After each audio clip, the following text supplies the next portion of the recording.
Hello, beautiful people. How are all of you doing on this pleasant and fine Saturday morning? How do you do, chat? Hello! How are you? My parents always say, That's not... no matter how busy life gets, you should always Yeah, sit down whatever. and enjoy a proper meal when you get hungry. My hair doesn't look the greatest, but that's fine. Who cares? Stack my plate up high, then squash it all down. Take a deep breath. How are you doing? I'm doing pretty good, actually. Chat, I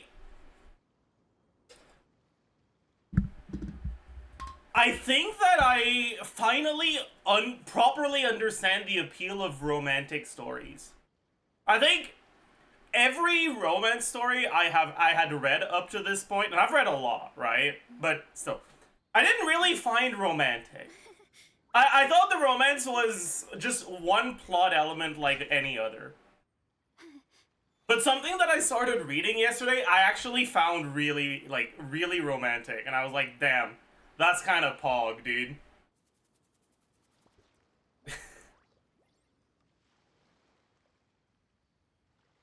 Twilight, yeah, for sure it was Twilight.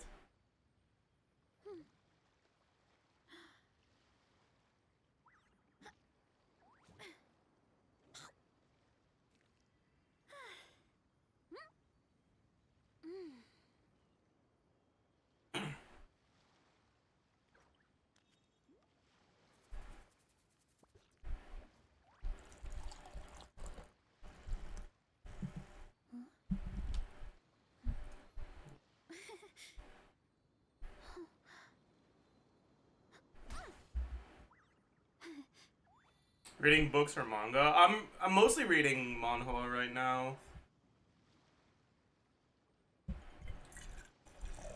The one I'm reading right now is called Another Typical Fantasy Romance.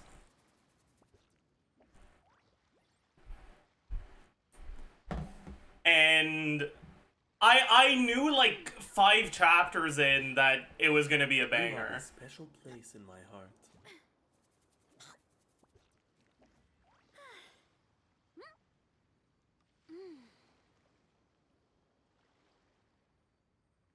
Did you talk about that one before, or are they all the same title? They're all the same title.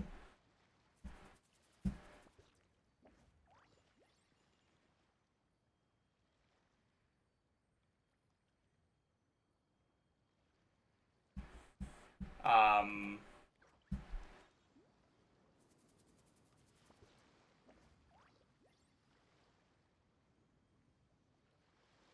Apothecary Diaries is a romantic anime. I mean, kinda, but I don't see the romance in Apothecary Diaries as anything more than a plot element and a way to develop the characters. There's just something about what I'm reading right now that just...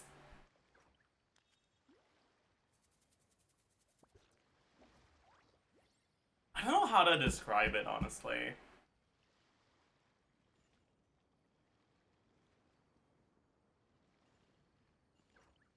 But there's this one panel specifically that, like, out of context, is kind of weird, borderline, potentially kinky, but in context is so wholesome.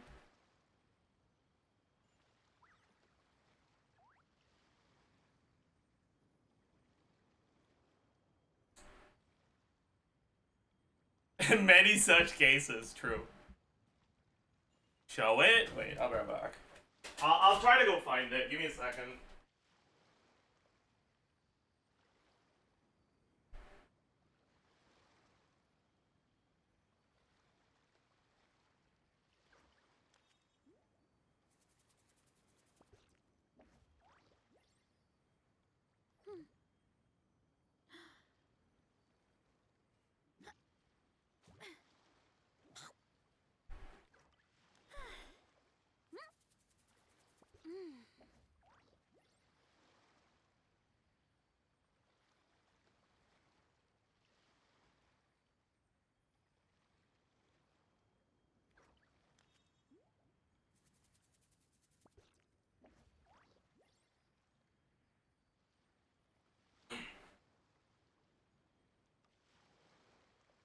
I found it.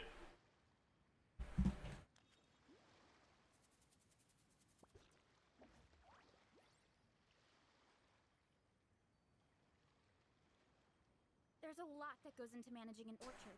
It's this. Fertilizing the soil, temperature is right. But most important, But you have to keep the fruit in a good mood.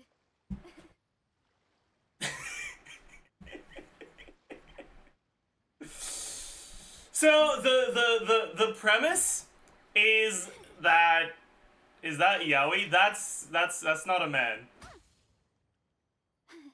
The trope really sells it. It does. It does. So the premise of the story is that the female lead was reincarnated in the story and went through the motions of an average reincarnation story. Use it or lose it. Got the happy ending and all that, but then things kept going. The male lead became obsessive. And she dumped his ass, and he killed her. As a result of that, because if he can't have her, no one can. And so she went back to the past. And she decided, fuck it, I'm not interested in this guy. I'm gonna go get married to my friend that I've never met, that I've been exchanging letters with, There's a lot that goes into for years. watering, weeding, But fertilizing the obviously soil. he didn't go back to the past, so he doesn't know. Important. And so she shows up, Keep the fruit in a good mood. and she's like your typical fucking otome game enjoyer that likes neat and pretty men. And the guy does not look neat and pretty. He's a big, muscular guy with a beard and scars everywhere.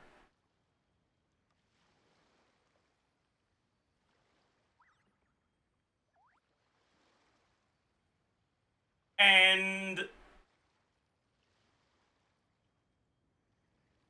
she's like, well, fuck it, I don't care. Like, let's get married anyways. But she's got a lot of trauma from being fucking murdered. And so, you know, they get married, whatever. They go to sleep at some point, and she starts having a nightmare and grinding her teeth as she sleeps. And he gets really worried about her. And so he puts his finger in between her teeth to prevent her from grinding her teeth. And it's so wholesome, man. Like, it's so fucking wholesome.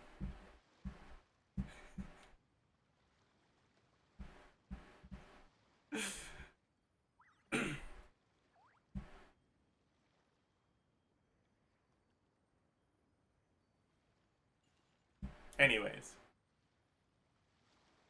You were right in context, that is really wholesome? Yeah, it is.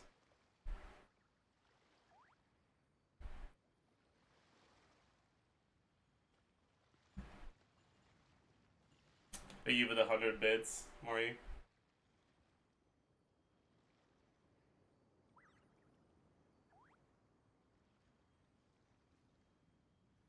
Anyways, I really like the way the story approaches trauma and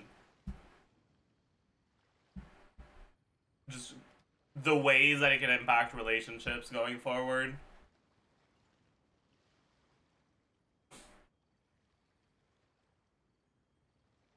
We'll get his fever Navidad. I don't have Citlali. Who should be the replacement? Singso or Rosaria? Rosaria. Why would you use Singso? What's the name? Another typical romance fantasy.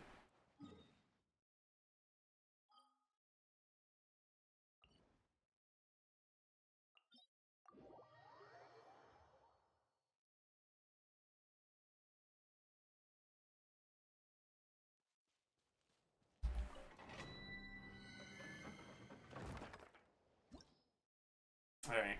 Today is the day. Rage baiting Genshin Twitter with meta takes is so fun. Shui, what have you done?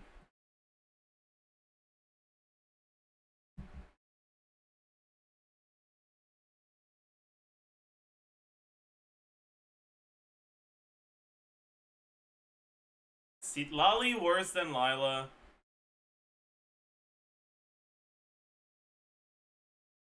Okay, buddy.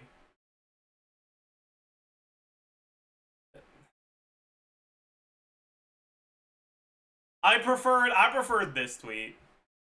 I preferred this one. This one was a better one. That was a good tweet.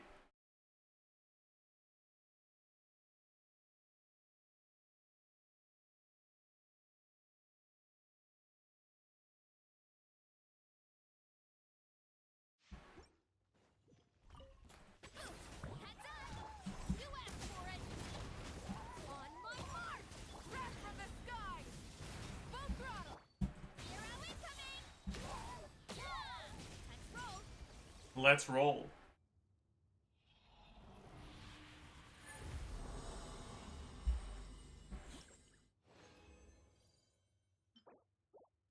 Bad start.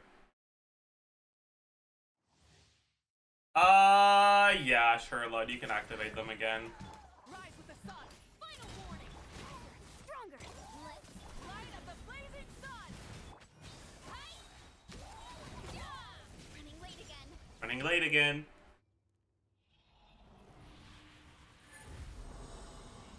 Fucking exercise redeem. Frick you. Frick you.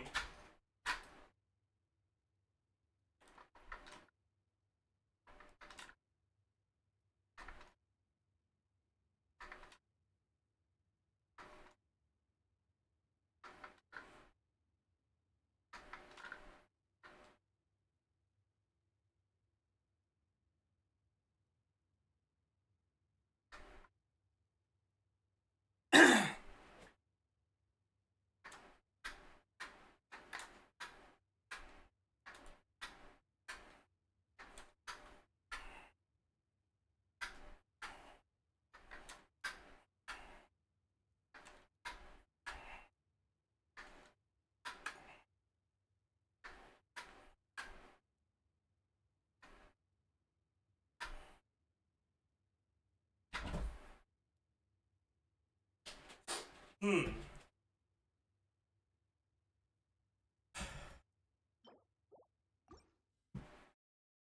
Ugh.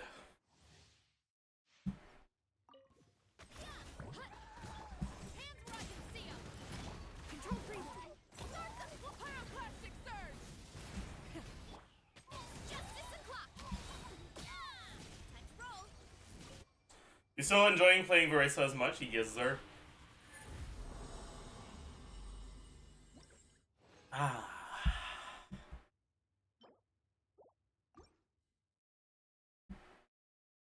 What's your gaming rank on Akasha? I don't know. Is there a gaming leaderboard?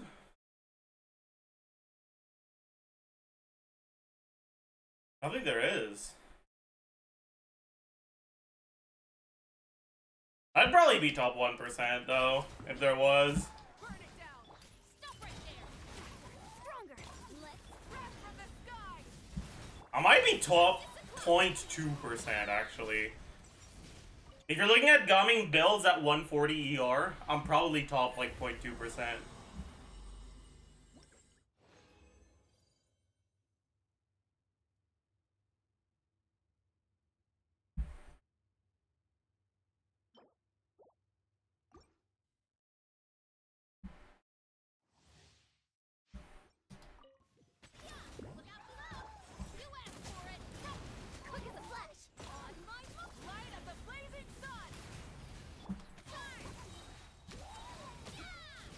What the fuck?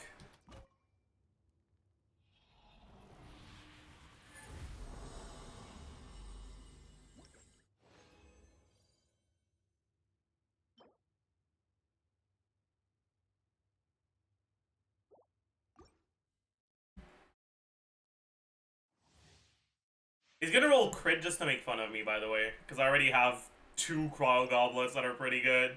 I'll get it to 4 just so we can have a laugh. Okay, never mind. Thank God. Rise with the sun. Control breathing. Let's move. Pyroclastic surge. It's justice o'clock. Yeah. Let's roll.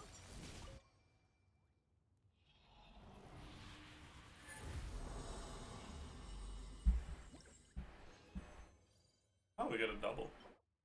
Double trash. New Verisa circlet today, 32 CV.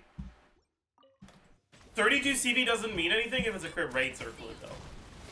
Are you saying you got that? From the sky. Full throttle. Here we coming. Running late again.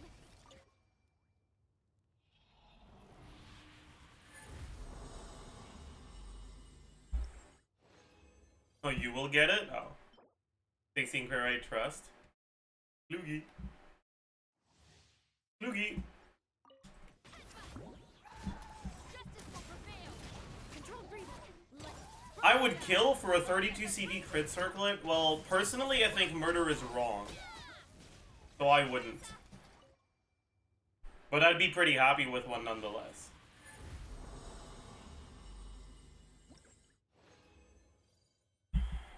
Manifesting like the sands last time. I mean, maybe you're just good at manifesting sands, Mori. Pause. look out below. You asked for it. Quick as a flash. Wrath from the sky. I should stick to what works, true. Hurry up, Grassa.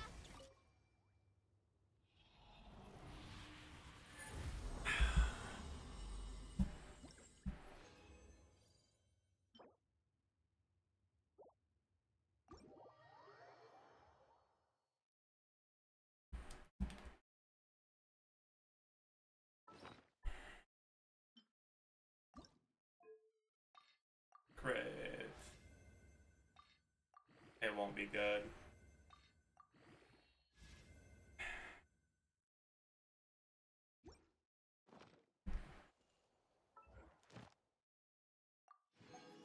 GG.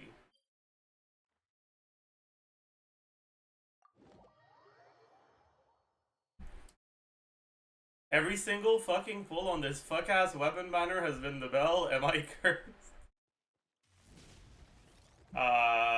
You're not cursed, you're blessed. Thank you for add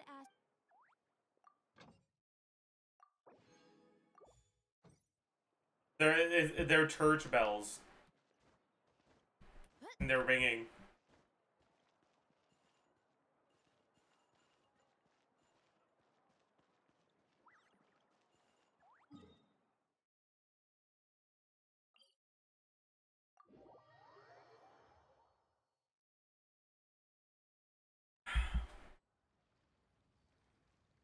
Church bells don't ring, though. What?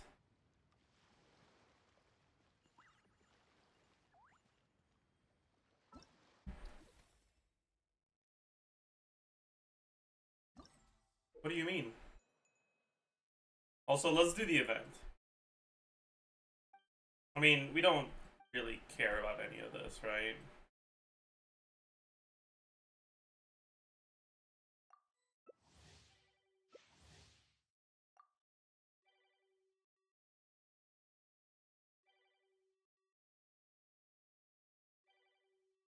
What's the point of even clicking on match if you're not gonna accept?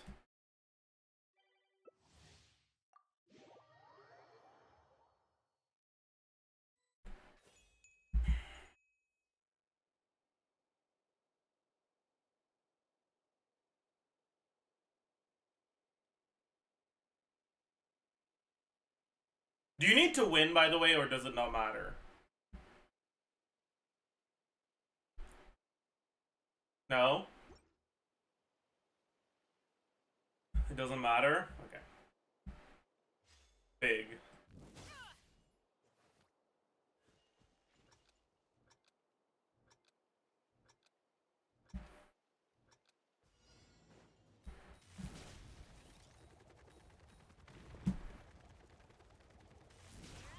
Oh, fuck. Oh, we have infinite.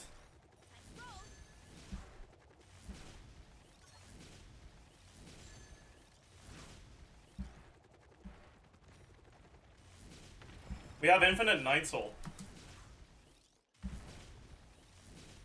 Get back on track.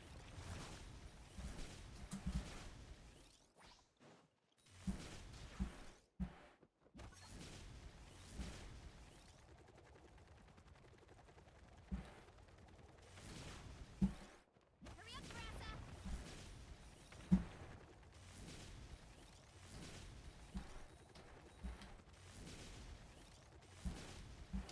Let's roll.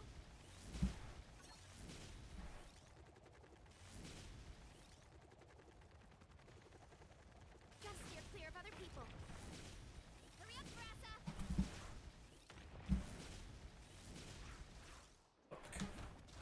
What is that?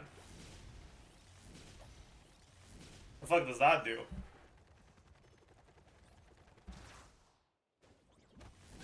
What the fuck? Let's roll. Gotta steer clear of other people.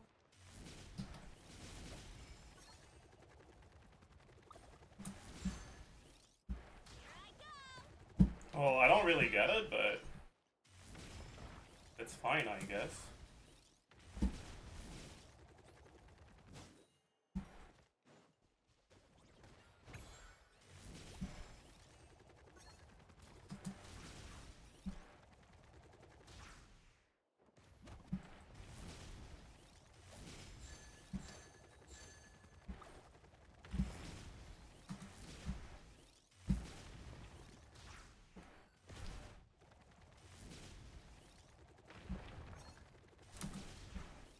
Running late again.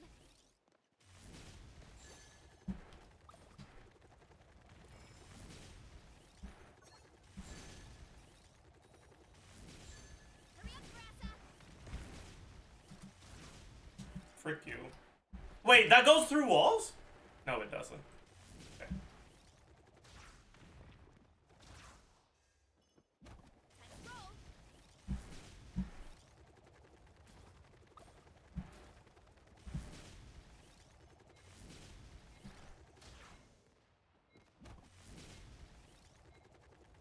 I think as long as I stay out of harm's way, I win.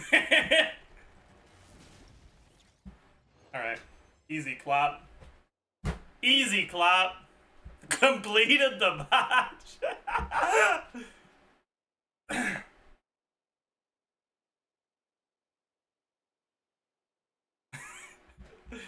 Yeah, that's kind of sad, actually.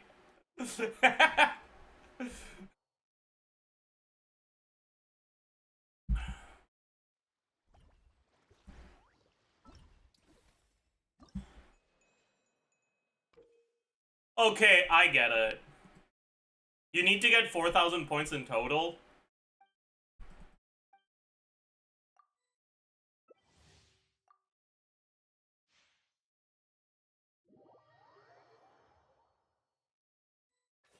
But you can get that just by doing each stage. Mulani's was the worst one, was it?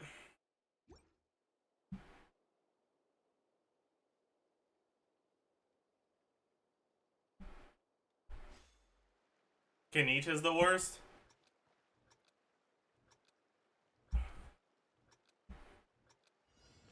Bro, no shot. New surfboard.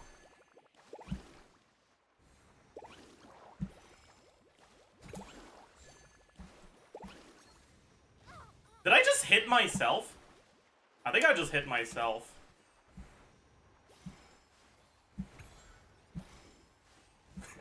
Dude, I'm fucking farming them. What the fuck? Dude, what the fuck?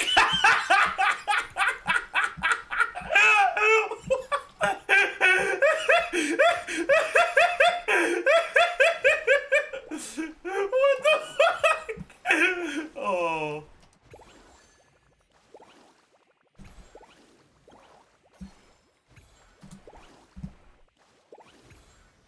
Oh, I got hit.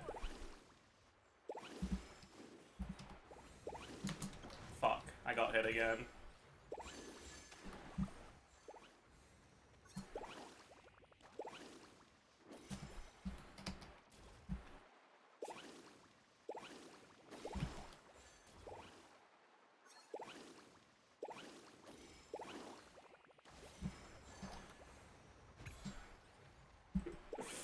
Oh man, that's kind of unethical actually, don't you think?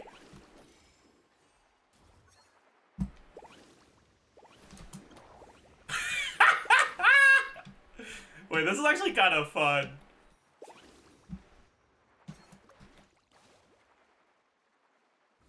I'm pretty sure it's impossible for me to lose now. Well, maybe, do you guys think they could possibly get 500 points from each other? I'm just gonna, oh fuck. Oh fuck, okay, never mind, I fucked up.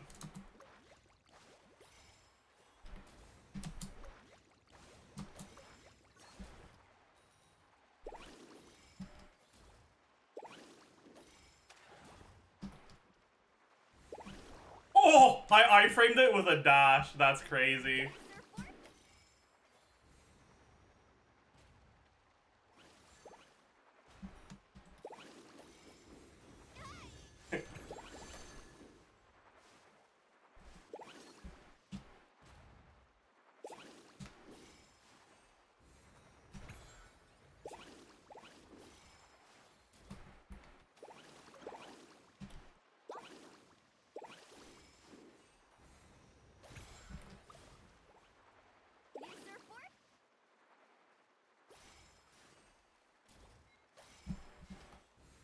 Yeah, I think I behaved in an unethical manner.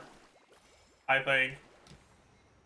That was, yeah, I was actually bullying these children, dude. What the fuck? Oh man. Oh, that's fucked up, man. Holy shit. Dude.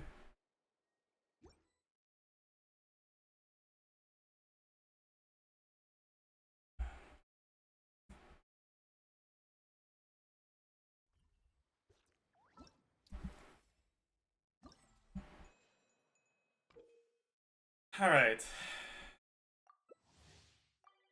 So apparently this is the worst one?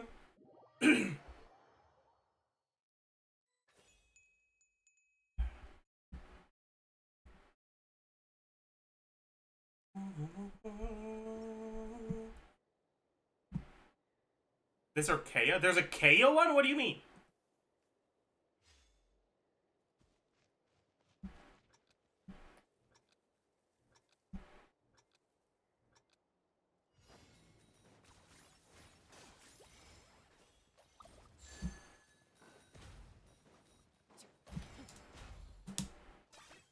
What?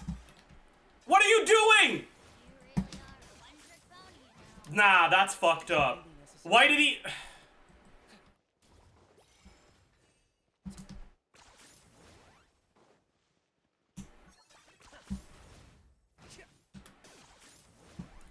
Nah, I mean, that's just not okay.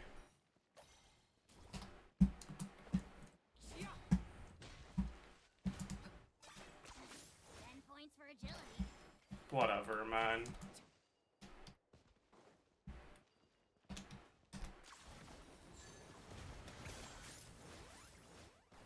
Oh, I hit someone. Oh. You're right, Kanisha's definitely the worst one.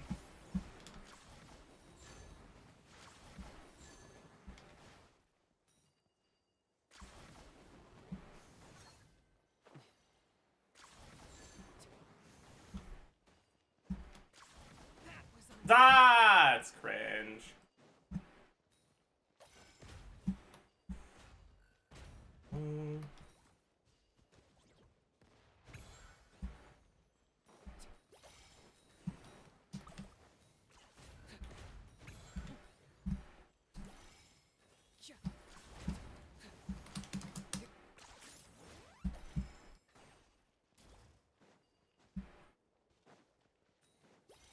I'm gonna keep bullying them. Don't go there. That's not where I wanted you to go. Frick you.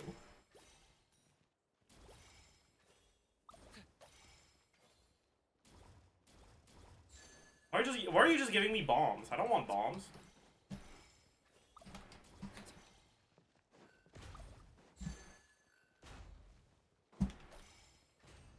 Okay, where the fuck are the fucking missiles?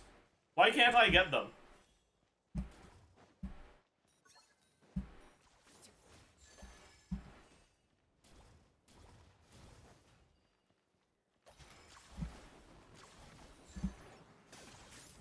Oops.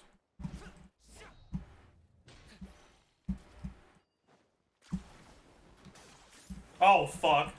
I'm gonna die, dude. That's fucked up. They're all getting the missile. I'm farming the things that I'm not getting missiles, and then I get Omega targeted by multiple. There we go.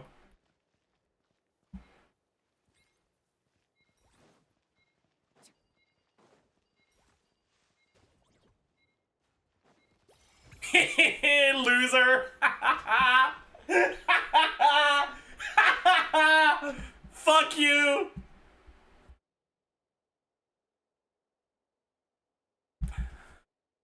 Get fucked. Alright.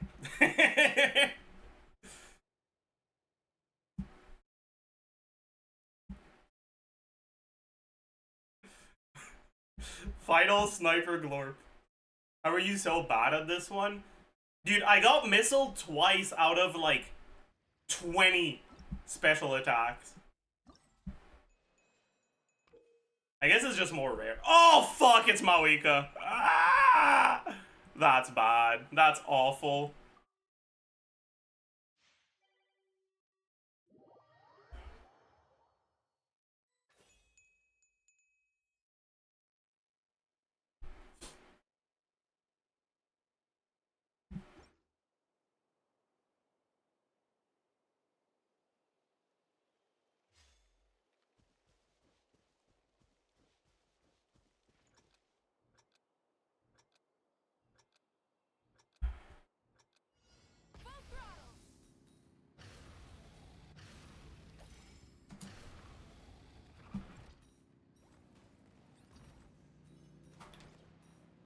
What?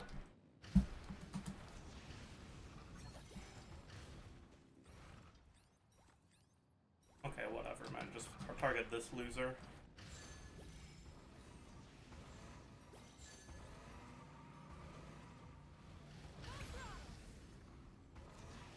Oh my god.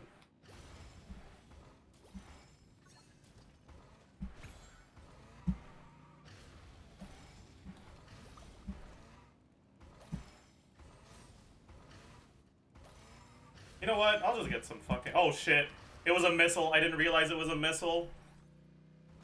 Okay, never mind. We still hit someone.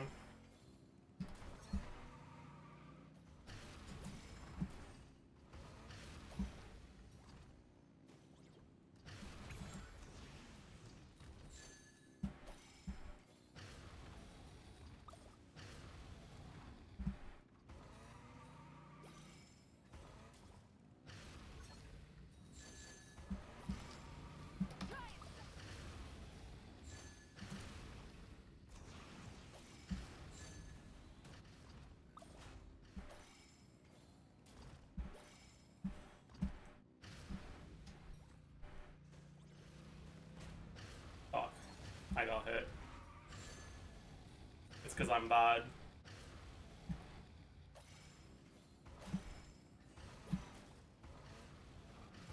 Oh, I'm not number one anymore. Fuck.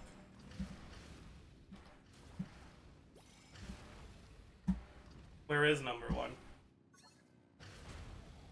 Where the fuck is number one? There he is. Oh, fuck you. I need to target number one. Yep.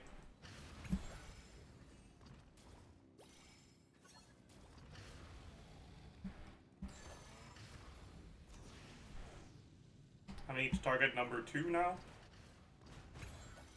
Yeah. Oh, fuck.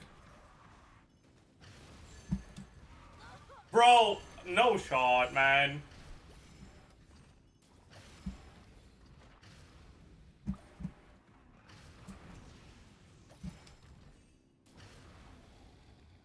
Damn.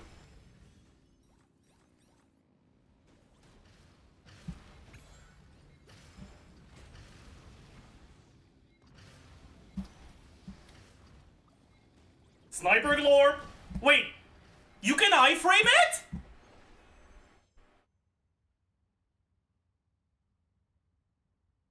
What? I didn't realize. It didn't work when I tried. What the fuck? 07. I don't think so. Well, he clearly just didn't get hit by it. It's just buggy. They got behind the wall. They were literally right in front of me. There was no wall anywhere close. They were standing in front of me. Oh well. Wow. This is gonna be awful, isn't it?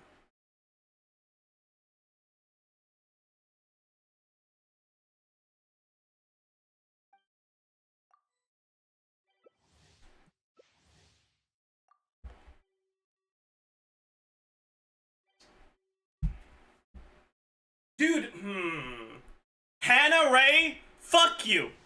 Alright? You're a loser and a cringe. Sorry.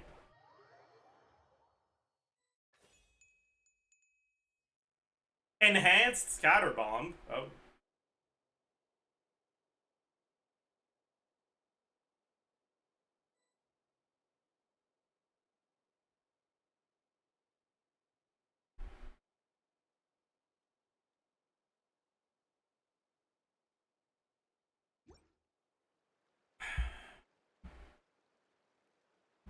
Cool it.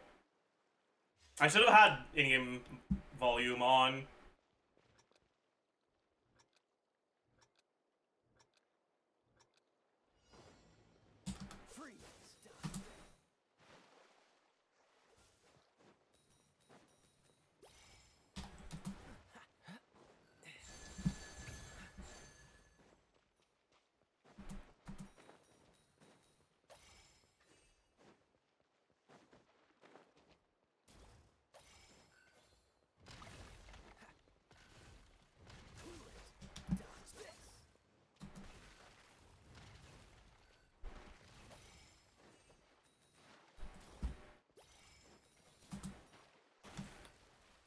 I got hit by my own thing because I fell. I don't want to talk about it.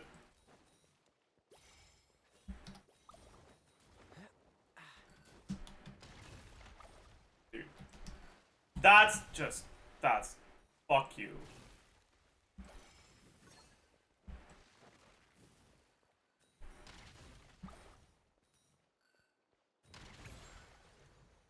Oh, I hit someone. Big. Yeah, okay. I don't know why we're even on Kea here. Like, we're clearly not fucking using any ice bridging whatsoever.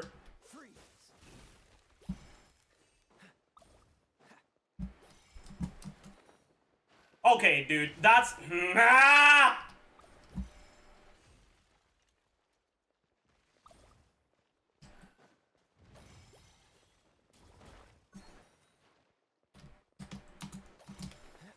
Dude, I'm going to shoot myself in-game. This is fucked up.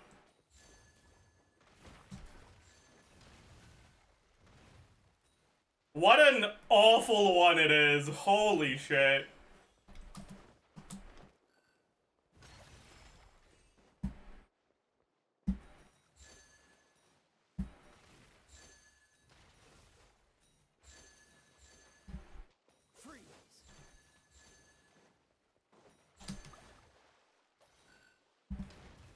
How did he not get hit by that? That went through him! I aimed it on him and I hit him and it didn't do anything? Fuck you! What's the hurry? Just get me out, man.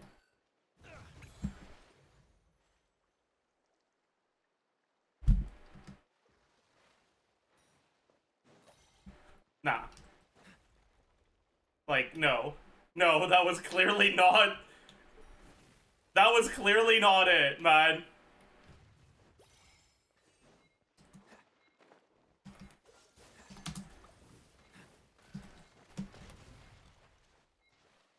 I'm actually... how? How did that hit me? How did that not hit him? I'm just... Dude, no. No. No. No.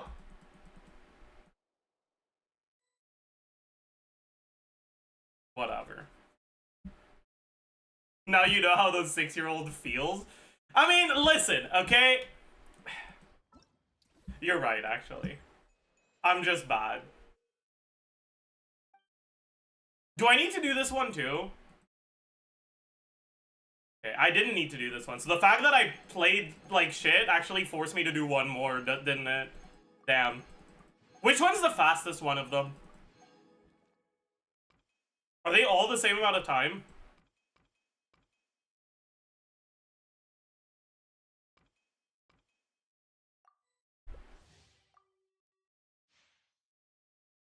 Because I don't need to complete that one, right? There's no reward for completion? The random one?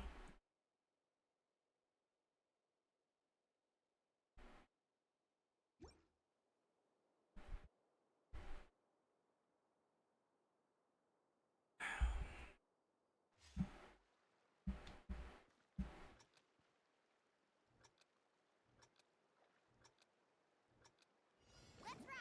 Bro.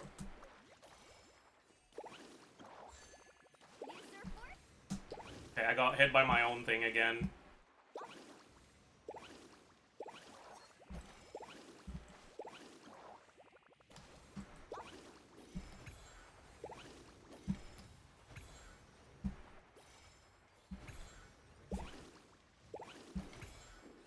It's fine. I will bully these kids if it's the last thing I do.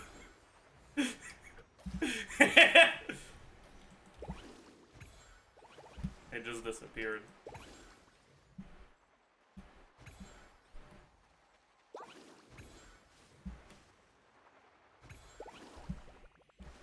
The notifications of hitting them are still popping up, even though I haven't used one in a while. That's hilarious. Oh, I got hit.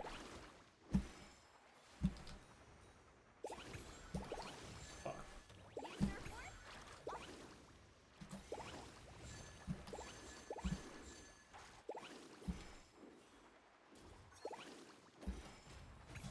New surfboard? New surfboard?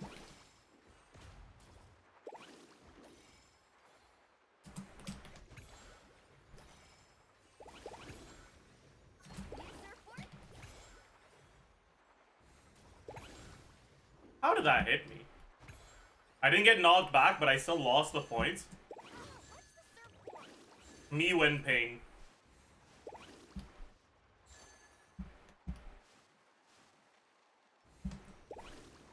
Oh, fuck.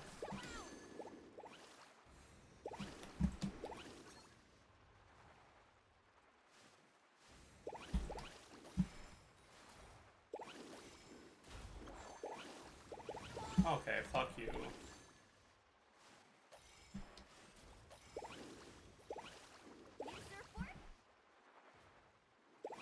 What the f- Where did bro go?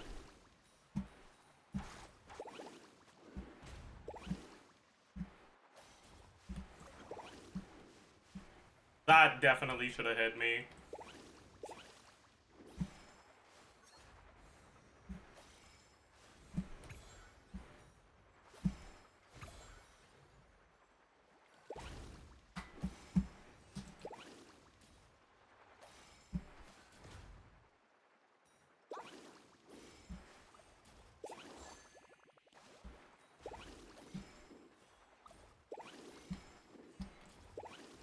Oh. I dodged that? Nah, that was not a fair dodge. That was not deserved. My god. Alright. Big.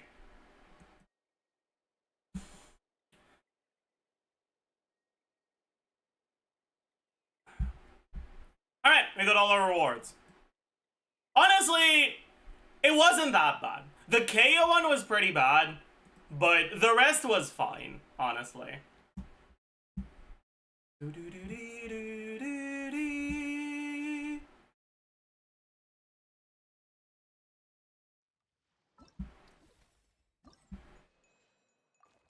How much more did I get out of all of this? 1, 2, 3, 4, 5. Only 100k? Damn. Dodge.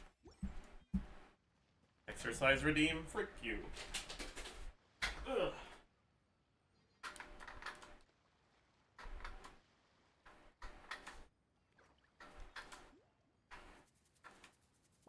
My parents always say, no matter how busy life gets, you should always sit down and enjoy a proper meal when you get hungry. What I like to do is stack my plate up high, then squash it all down, take a deep breath, and wolf it down in one go.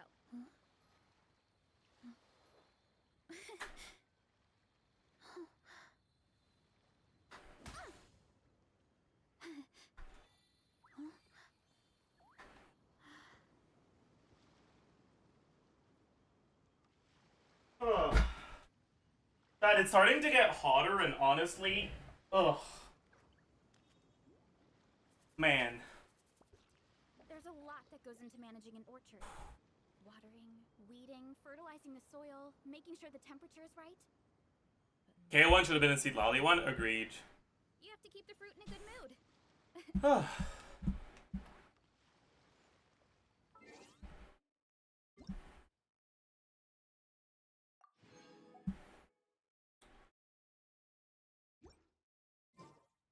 Alright, chat. Do we talk about the Chronicled Wish? They haven't made an in-game thing yet.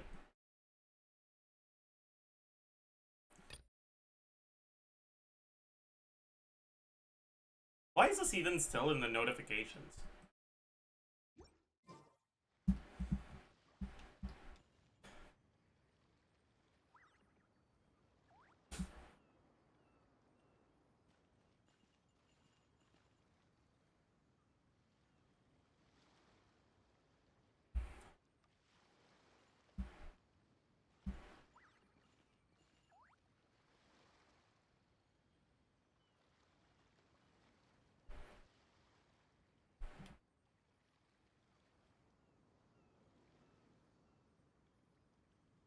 Hmm.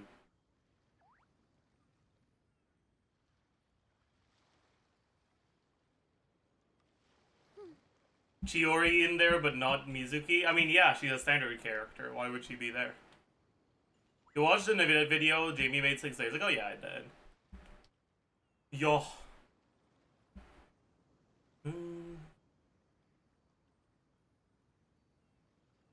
Chat, how does the Chronicled Wish work again? My parents always say, no matter how busy life Like, is, you should always sit down and enjoy a proper if you...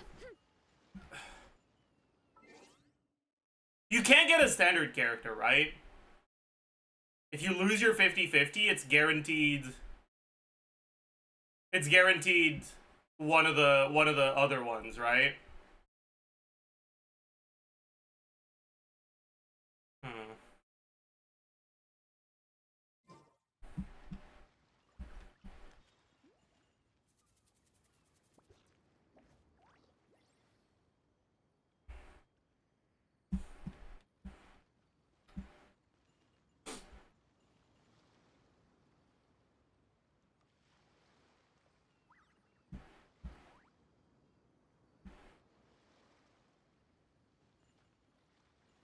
Fate points aren't carried over, but pity is, yeah. Pity is not carried across weapons / characters. Is it not? I didn't know that, actually. Can you get a 4-star weapon if you're epitomizing towards a 5-star character? Or can you only get characters?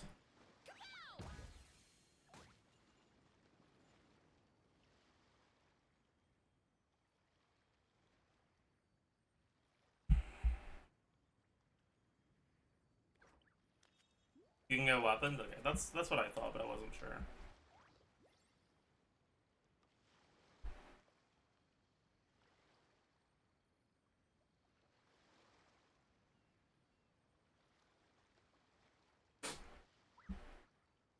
But maybe I should wait until we have full information on which weapons are there.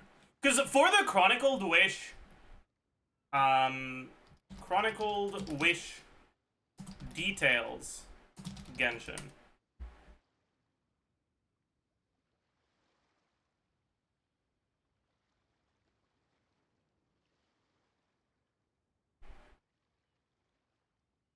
There's a lot that goes into managing an orchard. Shut up. Wait, we've already had it twice?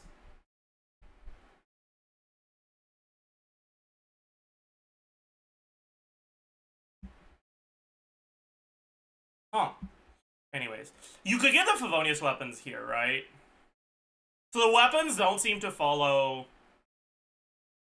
The weapons don't seem to follow region stuff.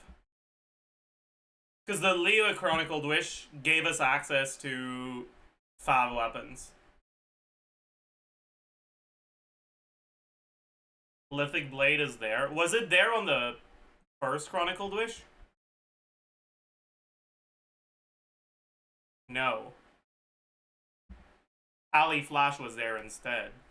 Oh. So maybe it does? It's all the standard 4-star weapons, plus the rate up, or the weapon banner exclusive ones that are associated with the regions. What are the 4-star weapons that are associated with INAZUMA?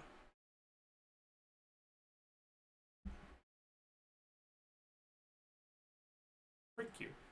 Wavebreaker's Fin? You're probably right. That series is probably making it.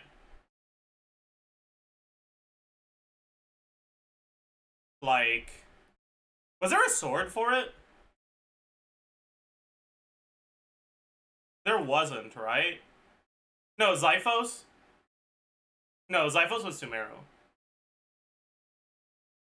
It's only Moons, Aquamaru, and Wavebreaker's Fin, right?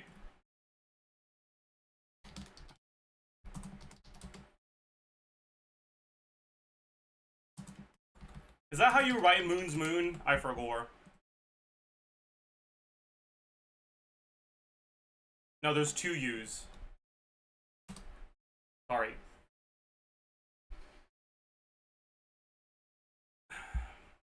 One more U, true. It wouldn't be complete without all of you, chat. Real.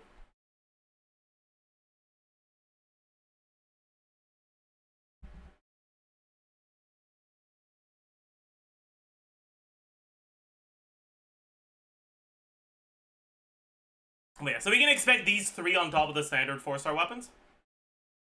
And then for characters, what are the 4-star from INAZUMA? There's not a lot, right? When you look at 4-stars from INAZUMA, right? Aoife's just there because Amber doesn't have data from regions yet, right? So there's only 7 of them. And if you look at Leah, there's fucking 11.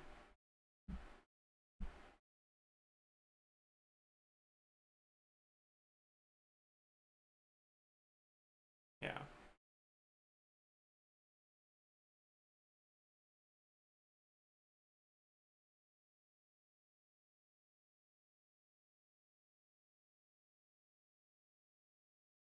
Like, unironically, if you're specifically looking for constellations of INAZUMA 4-star characters,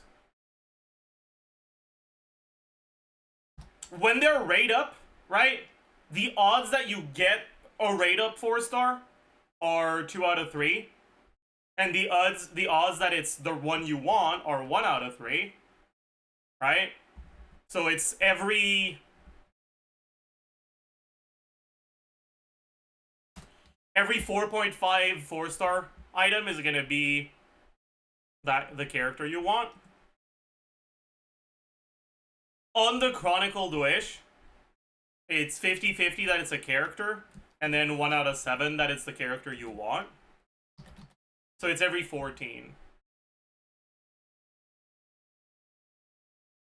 But if there's 3 characters you want, it's as if you were pulling for rate ups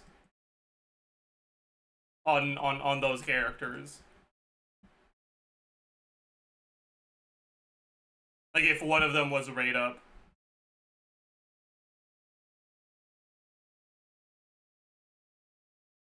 Which is kind of interesting.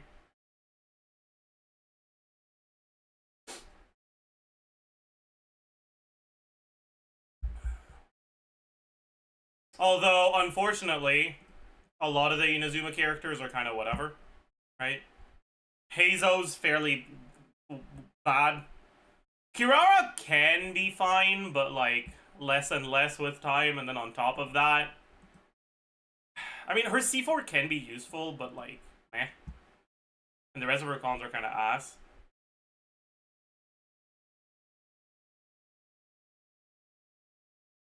Toma's kind of fine, and his C4 is alright, and his C6 is alright, but he's not a very Constellation-reliant character. He's just a bit better with cons.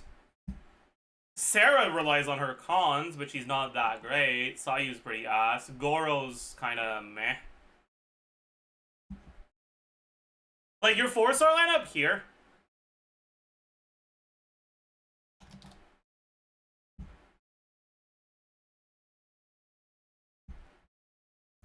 If we look at all the 4-stars that exist, was Mondstadt... Did Mondstadt Chronicle Wish have Amber and Lisa? I forgot. Yeah? Okay, it did. Cool. Anyways, let me put all the 4-stars here. And we'll try to rank them based on like how good they are to be on banner, so that we can see how Inazuma stacks up versus other regions.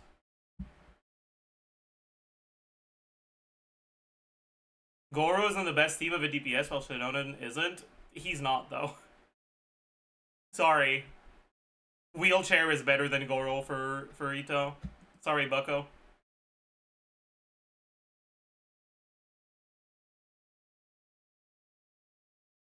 Let me know if I miss a 4-star, by the way. I'm going to try to include all of them, but I'll do it quickly, so I'm probably going to miss some.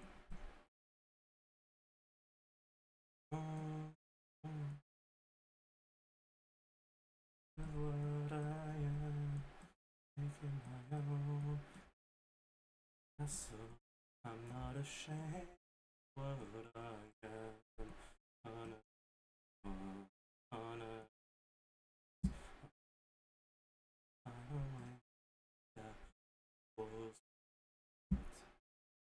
Alright. Who did I miss? Did I miss anyone, chat? Here were the 24 months Voidalist.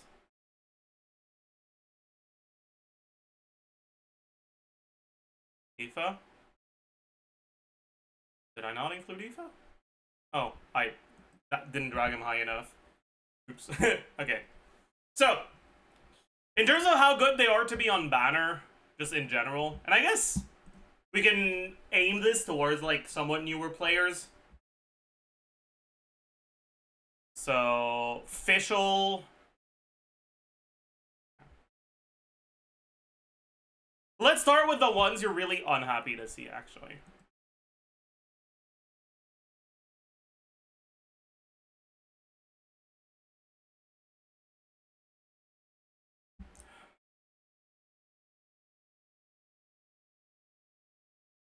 Like in almost every situation.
I think that's it for the characters you'd like all pretty much never really want to see unless you want to main them.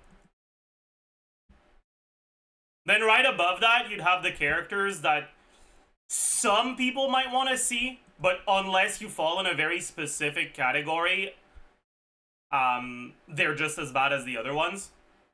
So Yunjin, Noel,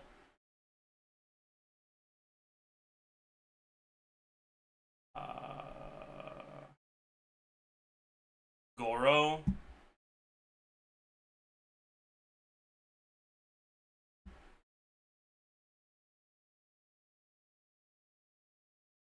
a lot.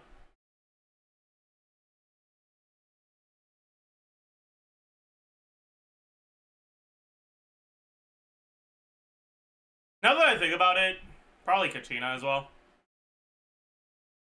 Because there's not much of a difference between C0 and C6 Kachina for any team other than Navia. Because she doesn't really do any damage outside of Navia teams.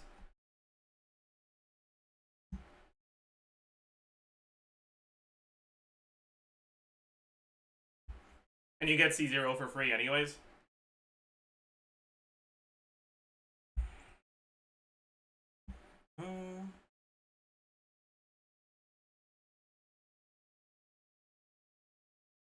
Almost always bad to see.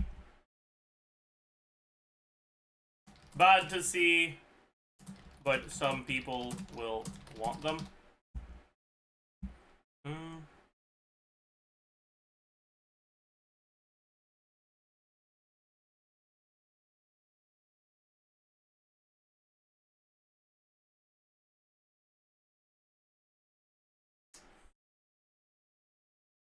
Niche, but pretty good. Or just overall whatever. So Beto, Yao Yao, Sarah, Diona, Candace, Lila, Pezo, Sethos, Hirara, Lynette, Aoife, and then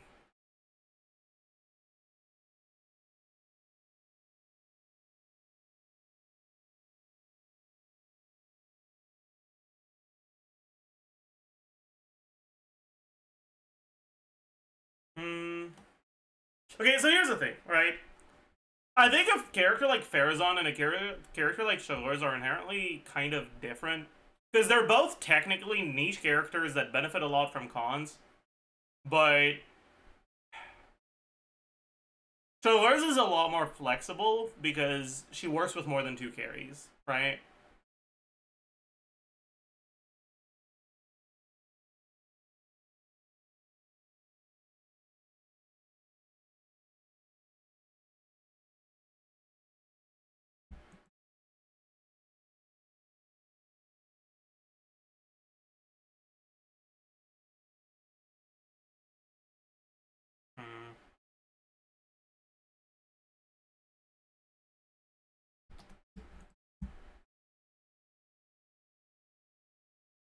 Anyways, let's start by the highest category from this.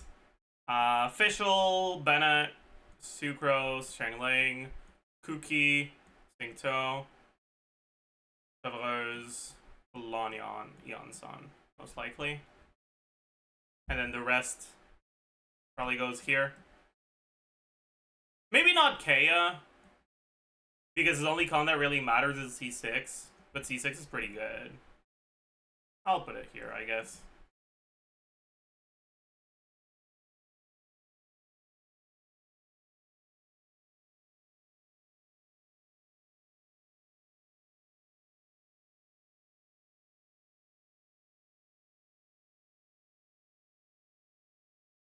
Kaveh could have been so valid if only he was Hydro. You're actually so right. Kaveh would have been a lot better if he was Hydro.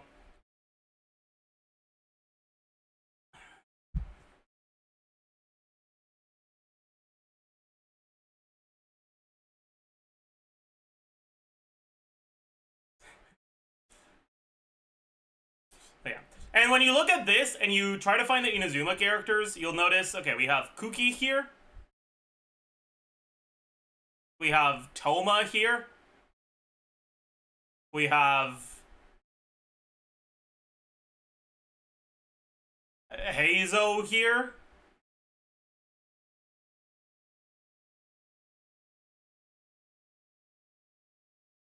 And Kirara. And Sarah.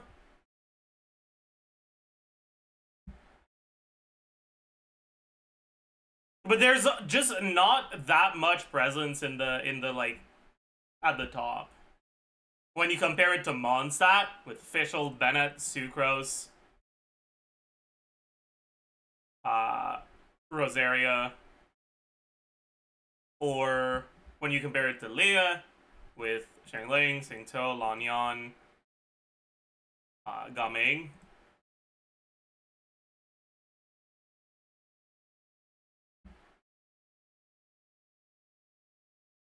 I mean, fuck, even Natlan's already better, man. Let's be honest.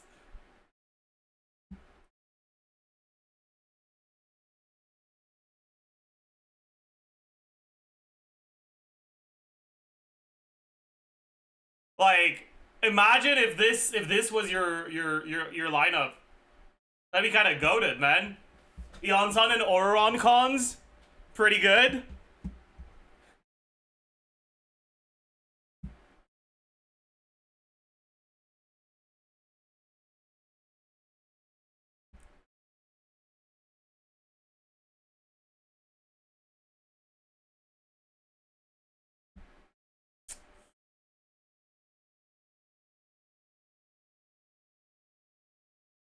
Sumeru's kind of weird.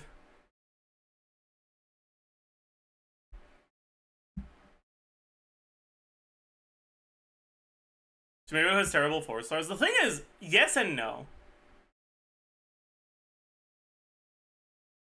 Like, multiple of these 4 stars can see play,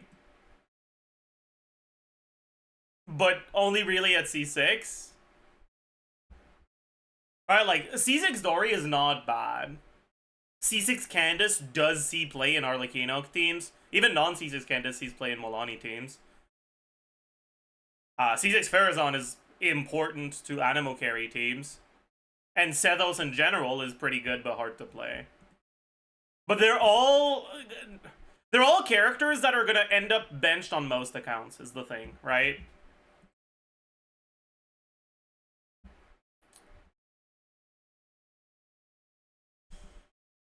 But the thing is, that's the same for this.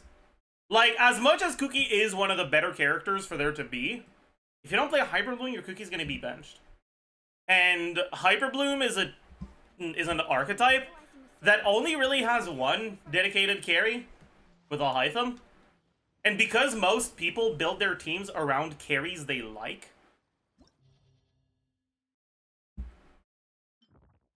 there's just so few people that are gonna want to use Cookie. Because, like, cool, Hyperbloom's good, but what does that matter to my Chaska teams, who is my favorite character? Actually, Chaska, as an example, is pretty bad because no one's favorite character is Chaska. What does that matter to my Milani team, who's my favorite character?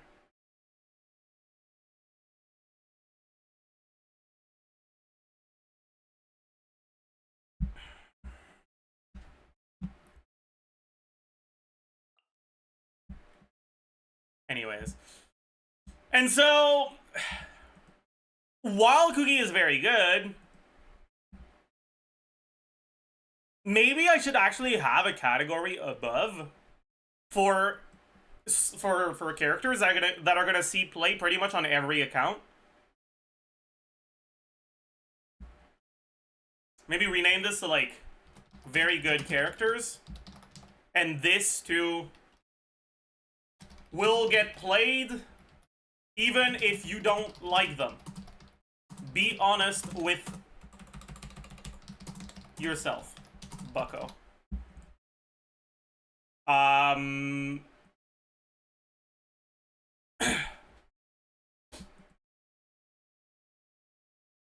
And like maybe Shangling.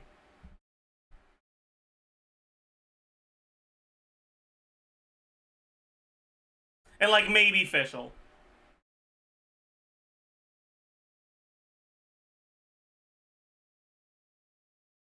Playing Aggravate without Fischl, I mean, if you don't like Fischl, you're just not gonna play Aggravate. Right?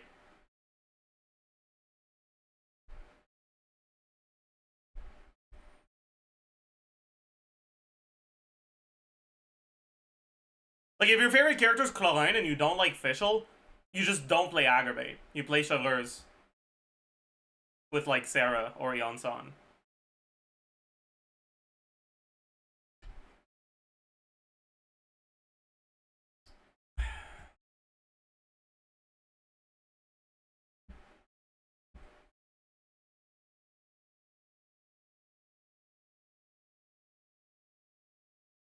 And then he complains that Chlorine is bad. Have I ever called Chlorine bad, like outright bad? I might have said that in a humorous way before, but I don't think I've ever seriously called her bad. Have I? Called her mid? Yeah. I've called her the best mid character.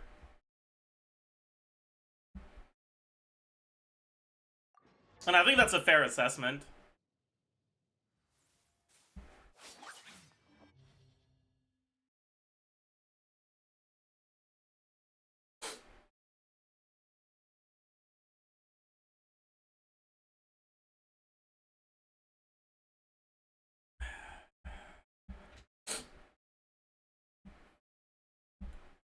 Mid equal 10% behind Verissa. The thing is, like, when the highest DPS C0 Chlorine team spends more time on Maoika than on Chlorine, it's hard to say it's a Chlorine team, you know?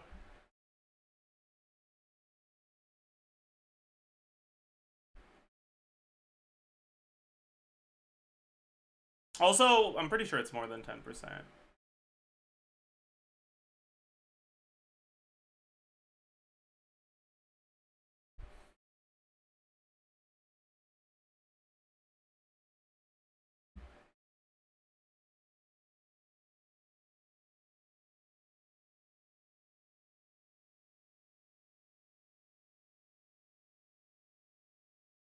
Who's top 5 DPS right now in your opinion? Top 4 is really easy, but the 5th one, the gap between 4 and 5 is bigger than the gap between 5 and 10. Like, the top 4 carries... Okay, top 2 carries Neverlet Maoika, then Arlecchino Verissa. And it's like... Neverlet, Maoika, Arlecchino and Verissa. Number 5. 6, 7, 8, 9, 10.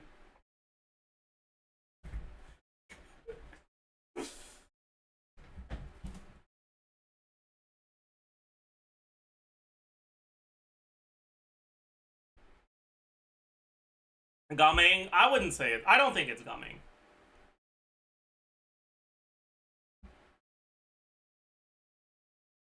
Ayaka number 5.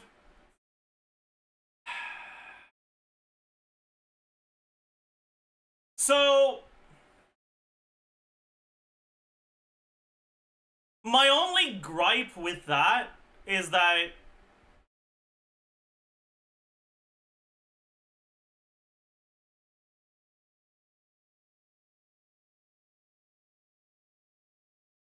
it's...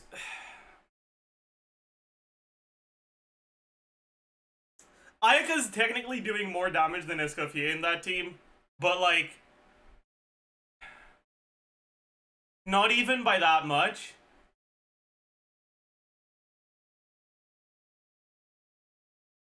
And the gap between Ayaka and Barbara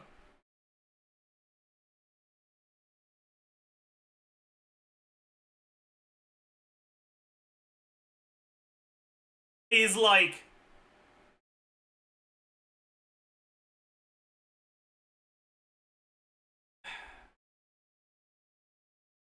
It's not even that big.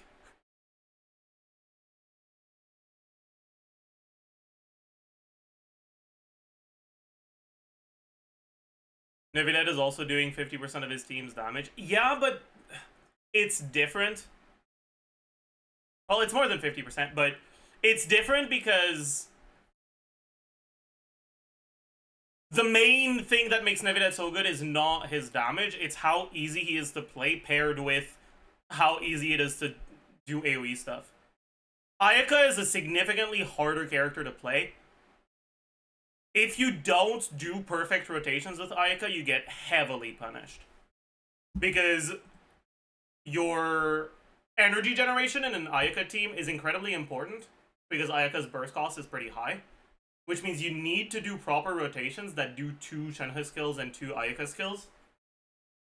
But if you're not, like, used to the team and used to how the cooldowns line up, and you miss 1 Shenhe skill and 1 Ayaka skill, which honestly is how most people play her,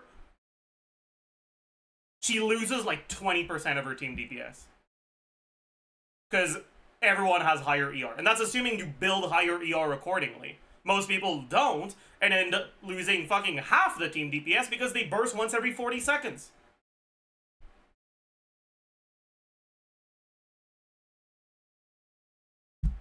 Like, as much as Ayaka's gameplay loop is fairly straightforward, the execution of her rotations can be a little tricky.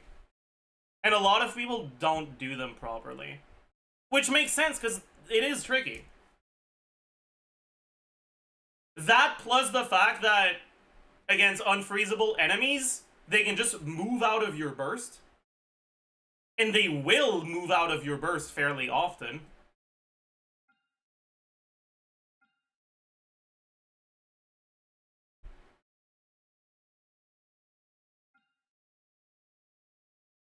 Like, if you play her in this Abyss, Seahorse will dodge half the burst. Most of the time. Fluid Avatar of Lava will dodge half the burst. Because it gets staggered backwards, and then your burst is relatively slow, so there's like 2 ticks that happen before it catches up. Because it can't be frozen.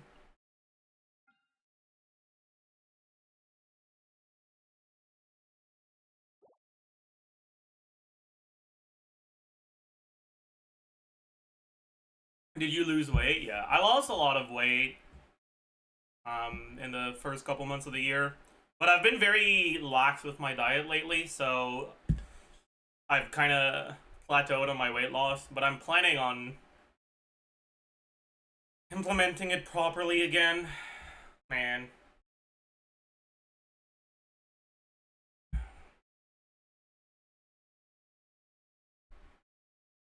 Considering that Ayaka's Kafi is pretty much 100k DPS, what do you expect Kurika's Kafi DPS to be? I'm not sure.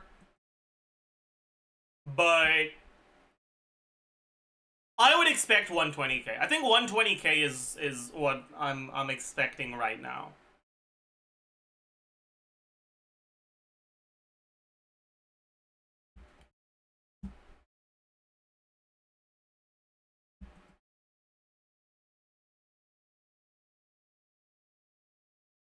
$200k, true. I'm gonna be honest though, I expect Skirk's C1 to give her like 30 or 40% team DPS. Like, I'm calling it right now. Skirk's C1 is gonna be Def Shred.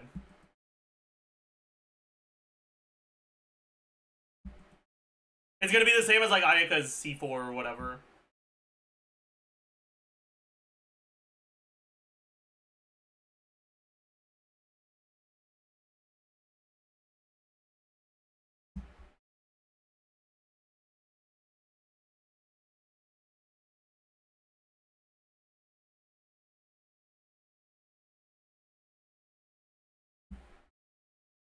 But yeah, I'm fully expecting Skirk's release to make it very easy to answer what the top 5 carries are. Because I am fully expecting Skirk to be good enough to sneak into the top 5. But yeah, right now, I don't know who number 5 would be. Like, okay, if you want my truly honest thoughts, okay, and we're not limiting ourselves to hyper carries or like teams that have a dedicated carry at least, it's Nahida. I think Nahida is pretty similar to Arlecchino and Verissa, actually. I think Hyper Bloom teams are up there.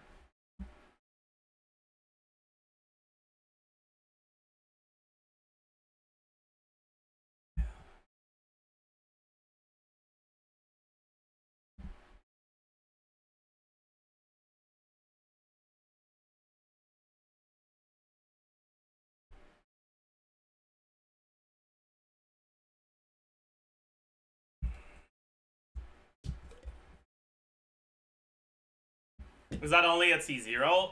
Yeah. Constellations can change this. While Nahida's C2 is good, the value of it isn't quite as high as recent early cons or weapons on carries, in the sense that the amount of damage you get from it is pretty good, but it's a similar amount to what you get from one constellation or signature upgrade on a hyper team like Maoika. Although, to be fair, Verissa early con, not the best, but yeah. We've got some... No, that's old. We've already seen that.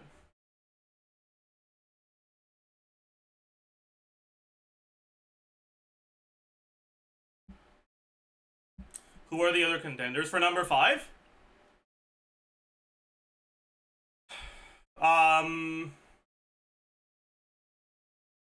Molani, Navia, which I don't have, so we'll use Kuchina as a placeholder. Clarend.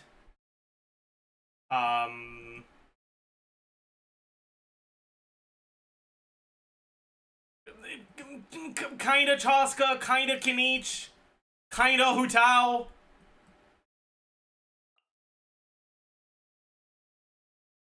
Kinda Liddy, kinda Gumming.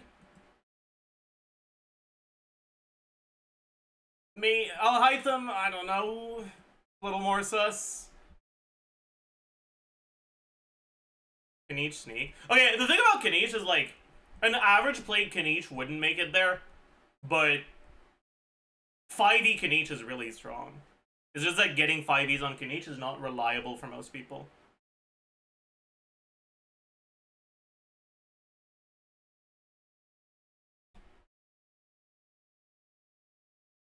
But, like, you look at the personal damage you get from Kinich in a team that focuses on his personal damage, right? So, base attack, attack percent, flat attack, total attack, damage percent, crit value, crit multiplier, effective attack, motion value, damage. Okay. So, on Serpent Spine, 332 plus 510 base attack. Very cool. Attack percent. What team do we look at when we want to maximize his personal damage? Probably Bennett, Yansan, Maoika. With Deepwood Maoika. Right?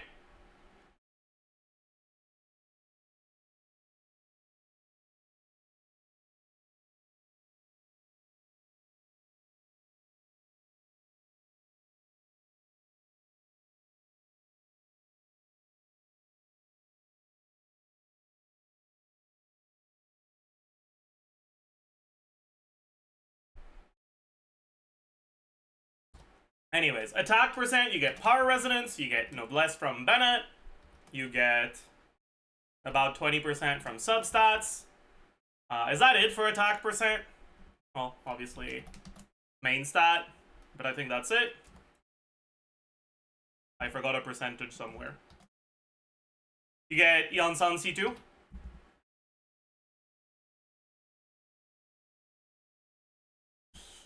Flat attack, 350 from 311 from Feather and about 2 substats of flat attack. 1202 from Aquila Bennett. 810 from Eon San. Total attack. Yo.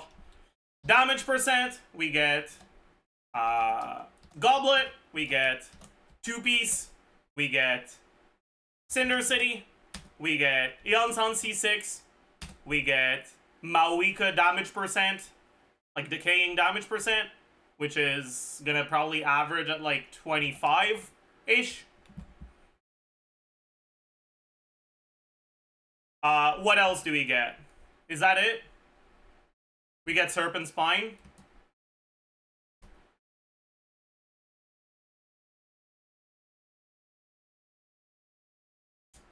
Crit value. 98.4 base. 62.2 from Circlet. 20 substats of crit. 27.6 from Serpent Spine. And 40 from Cinder City. Isn't 4300 attack kind of too high? We have Bennett, Eonsan, Power Resonance, Noblesse. He's supposed to get a lot of attack in this team.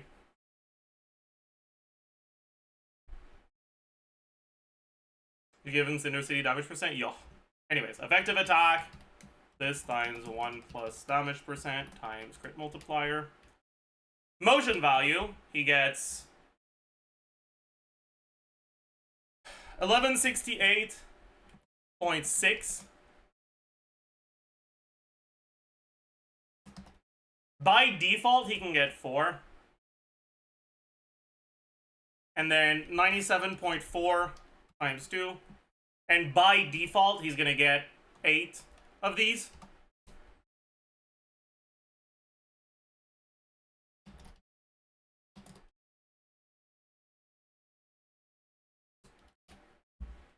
Alright.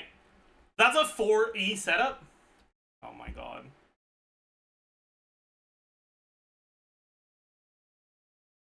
Oh, right. And then there's the passive as well. Sorry.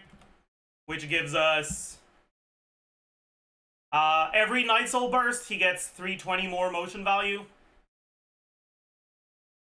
And a team like this gets 2 Night Soul bursts per rotation. So that's plus 320 times 2. Yeah. Alright. So this is 4E. And 5E. Well...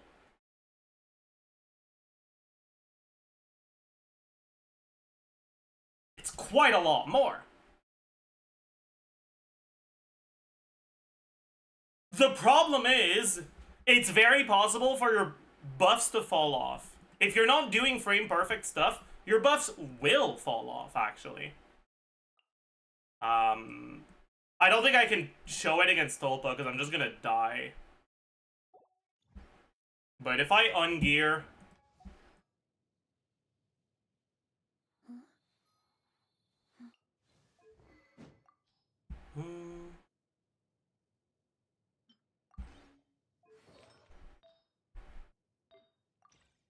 we need to ungear a lot, actually.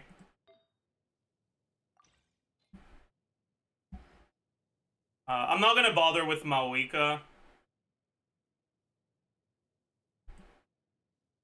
Because...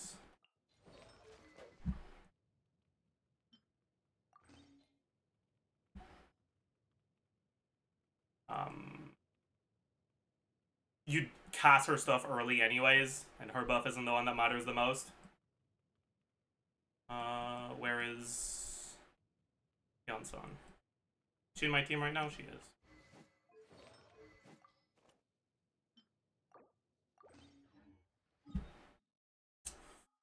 Do I have a waypoint? I don't.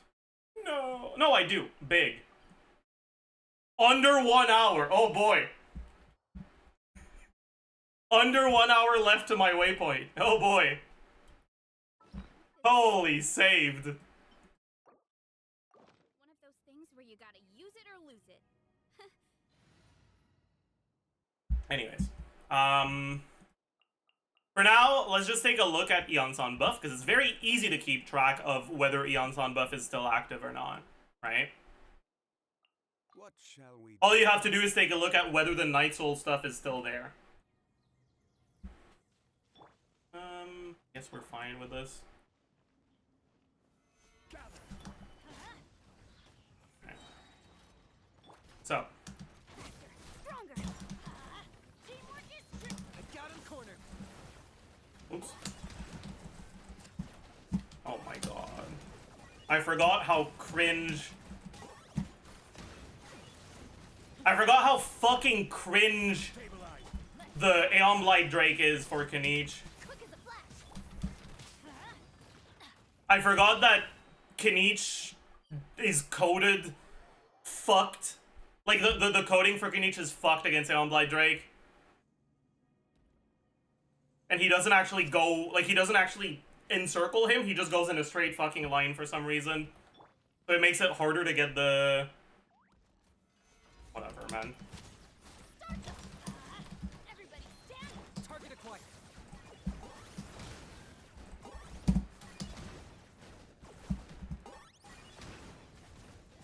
Where are you aiming, you goddamn idiot? Whatever. Right?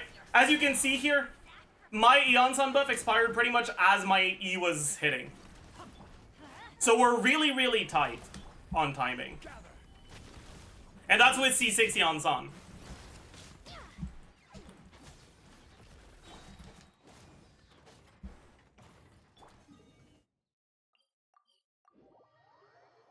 You don't get Cinder City from Eon Sun here, though. You're right, but that doesn't matter. Because what changes to get Eon Sun buff is just what you do before Eon Sun. So you would end up with the same amount of time remaining on Eon Sun, like, when you finish your Kinich rotation.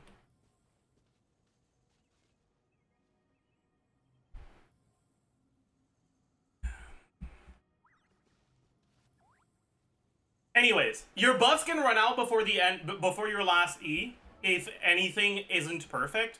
And if they do, because your Eon Sun buff and your Bennett buff run out pretty much at the exact same time, if you do Eon Sun into Bennett with C6 Eon Sun, instead of 101k, even on a 5E rotation, so 4E plus 1,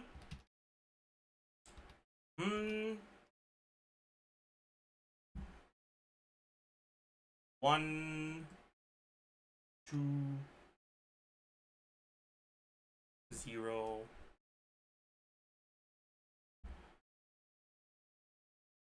Yeah. Yeah. Yeah. Yeah. Alright, so you can lose 10k DPS just from losing your buff on your skill at the end. Even if you still get a 5E rotation. And if you get a 4E rotation, it's a lot lower. And if you get a 4E rotation where you lose your buff, I don't know why. 4E plus 1E. It thought I was doing fucking scientific notation. Okay, buddy. If you get a 4E rotation where your buff expires, oops, I don't know why I said equal. On the last one,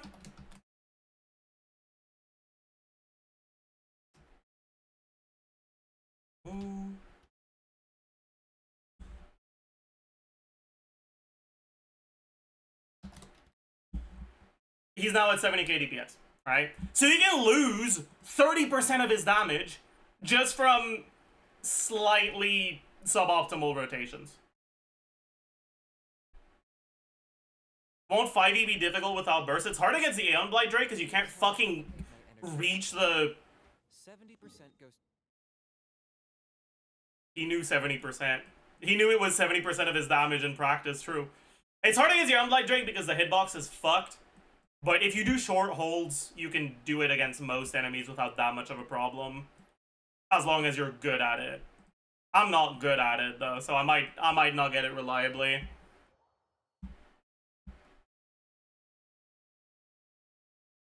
What's the difference between 5e plus 1 and 4e plus 1 and 5e? The 4e plus 1 is to indicate that your Eon Sun and Bennett buffs run out before the last E. 6e is possible with frame perfect inputs, but not practical.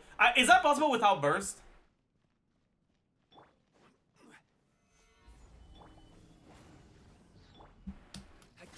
Oh, fuck.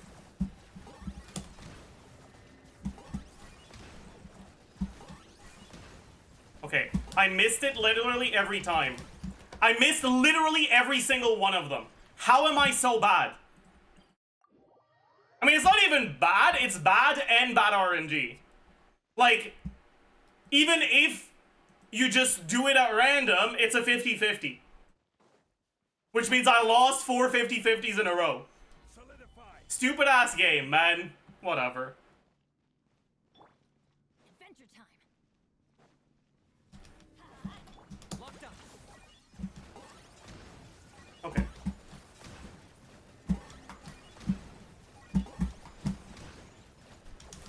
But yeah, so you can get 5 like that.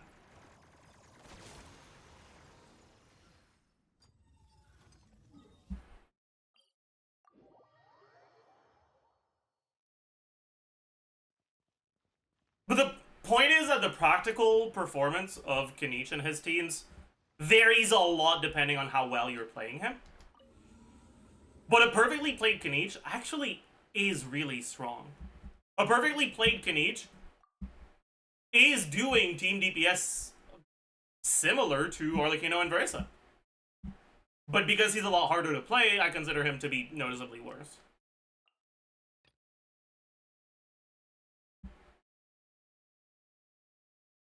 Even in ABD teams, the gap is a bit less in ABD teams. The more damage you have from the rest of your team, the less you get punished by suboptimal gameplay.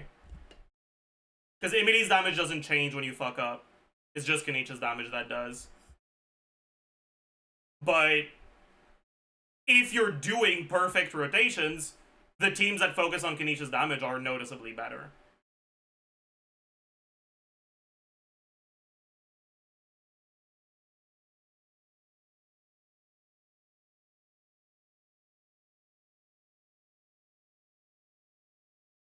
Man, the new Ghost album is so fucking good. My 2 favorite songs, I think, are Missilia Amori and Marks of the Evil One. I think Marks of the Evil One is my favorite one. It's the one I put at the start of the stream. Because I wanted to listen to it full volume.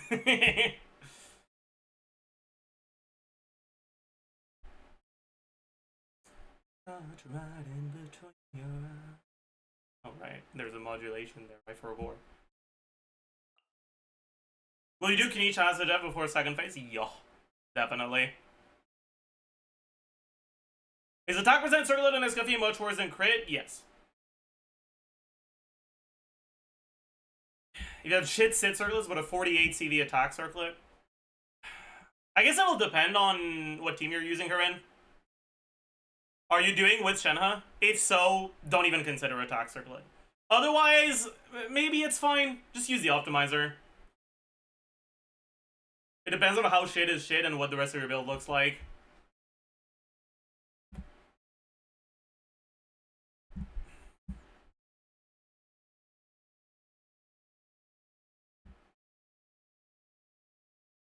Anyways, but yeah, like that's the thing with a lot of the carries that like could potentially make it to the number 5 position is that pretty much all of them will have situations where they're as good, sometimes even better than the carries that I consider to be the top 4. But they all have some potential issues, right? Moalani, all the clunk. Some of which is completely outside of your control. Kanich, most of it is not outside of your control, actually. If you're really good at Kanich, you will be able to reliably get 5e rotations. But it's hard as fuck.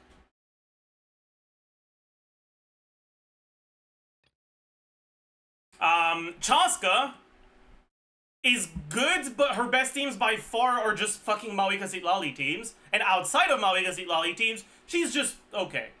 She's not bad, but she's not, like, outstanding.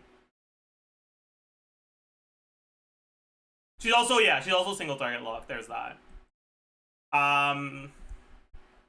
Who else?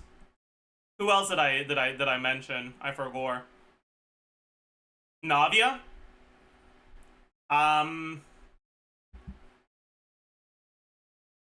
The main thing with Navia is just that she doesn't really necessarily have big issues, but her, like, optimal scenario, her best case scenario, is just not as good as the other characters here.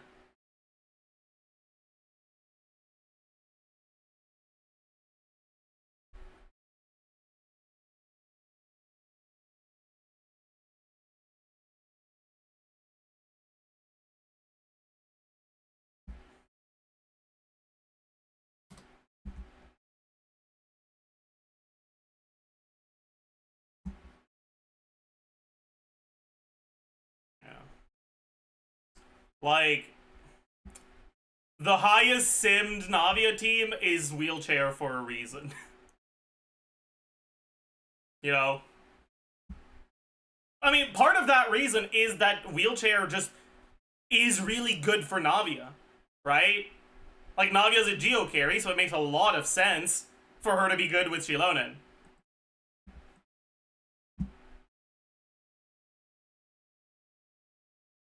But, yeah.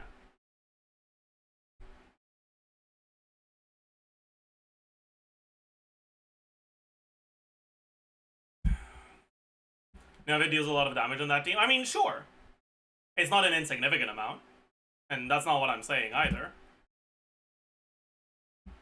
But you could put Navia on a level 1 weapon with 0 artifacts and still clear in time.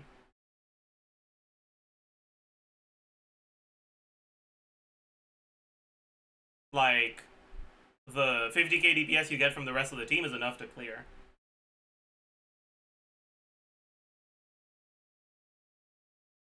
Is Navia Petra better than her Sig in wheelchair? No, it's not.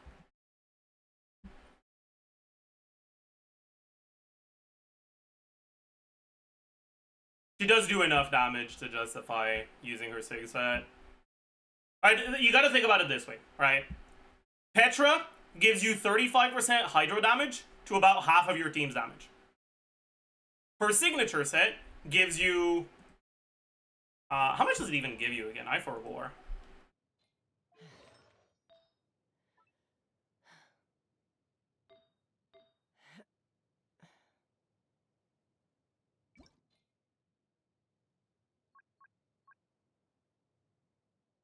It gives you... what, 50% geo damage and 18% attack? So you get an additional... you get 15% more damage and 18% more attack to 43% of your team DPS instead of 52, right? But, like, the actual buff is almost twice as big, and it's affecting only 10% less of your team DPS. So it's gonna be better.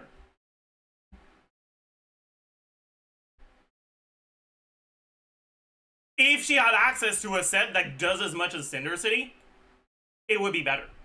The biggest... I guess you do get the 15% geo damage bonus from Petra, so it's a bit closer because of that, but still.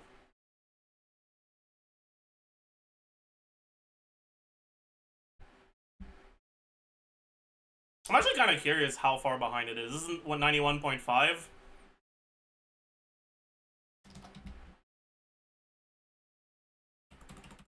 Archaic Petra. I get it, buddy. Like, fine. Petra, 89. Just like 2 to 3% behind. Not that big of a difference, but her set is better. Slightly.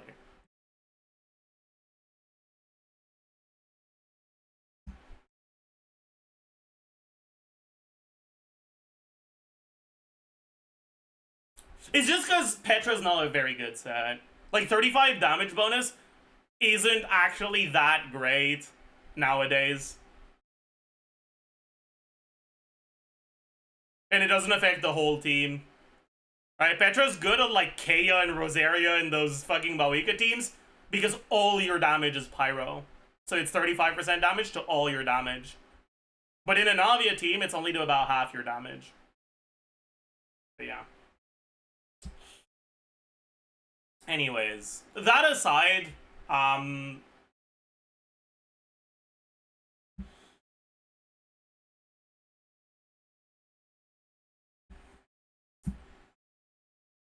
Navia is like, she's a sort of character that I think is kind of similar to Chlorind in a way, where they're fairly good characters,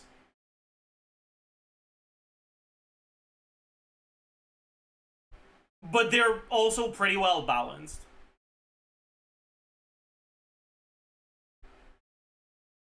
And because there's other characters that are not balanced, they just don't really shine that much in comparison.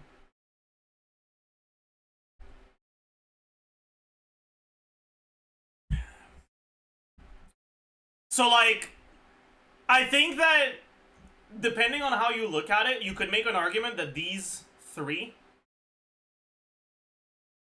are even higher than these two in some situations, right? I don't think you can make that same argument for Chlorind or for Navia, but I do think that you can make a very reasonable argument that Chlorind and Navia are better than these three. Because while they don't have that perfect scenario that allows them to shine that much, they're good, solid, reliable characters that are pretty easy to pilot.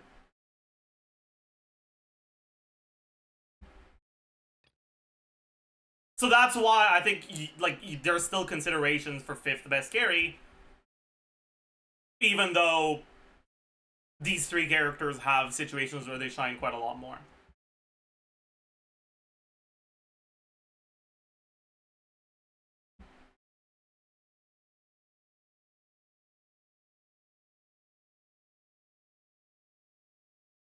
Chlorine is not better than Molani and Kanich. I mean, if anything goes wrong with Molani, if you lose VV for a chomp that you were supposed to get because the enemy moved a little bit or something like that, her DPS is lower than Chlorine.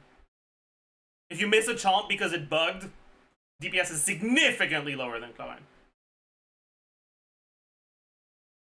If you're against enemies that kind of suck for Molani, like the Seahorse,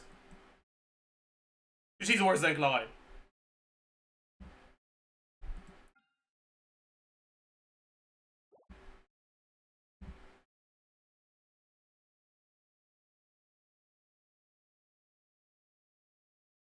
And then for Kanich, if you're not doing 5e rotations, I'd argue he is also worse than Chlorine.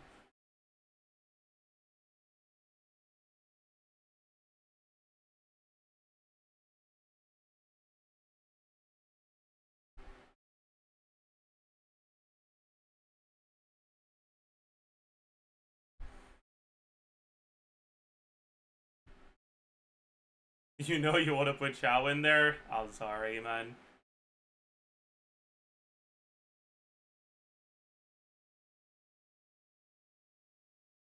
Maybe if the good carries had AoE problems. Like, if the list looked like this instead, if Varesa and Arlecchino's numbers were kind of ass, right? And this was the top 4 carries, maybe. Because then in an AoE scenario, you encounter a lot more bugs with Molani, and Chaska kind of sucks. So if you don't have one of these two, Xiao can actually be up there, sure. But the problem is that we have too many characters that are at least decent in AoE, right? Arlecchino doesn't have the best performance in AoE, but her flexibility in teams means that she's out of the carries here. One of the ones that can slot in groupers the most easily.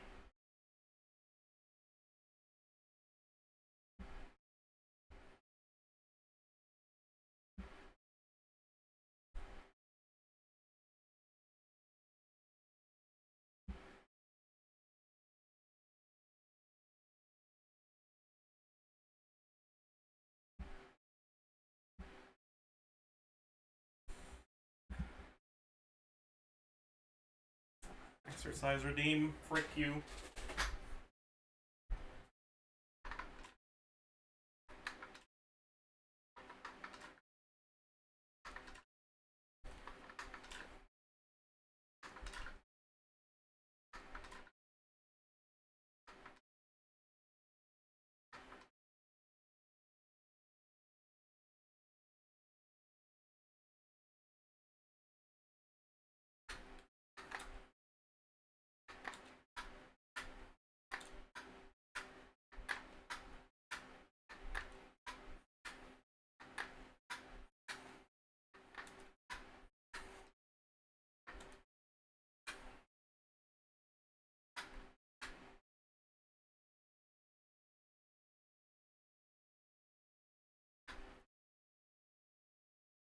Ugh. How much is he lifting? Not that much. This is 30 pounds only, which is like 12 kilograms-ish. 13 kilograms? Something like that. I think it's 13 point something.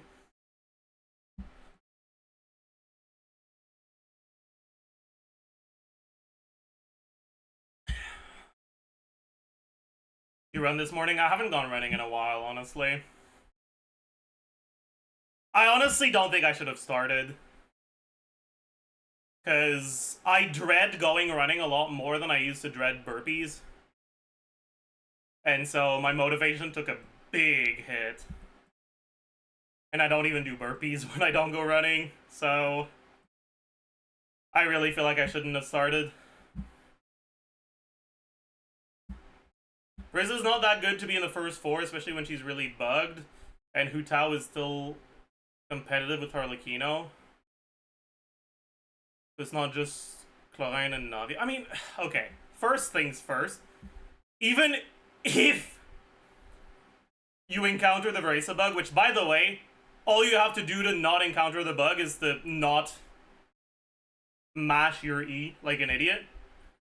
It's a sort of bug that like, once you know it exists, it won't be a problem anymore.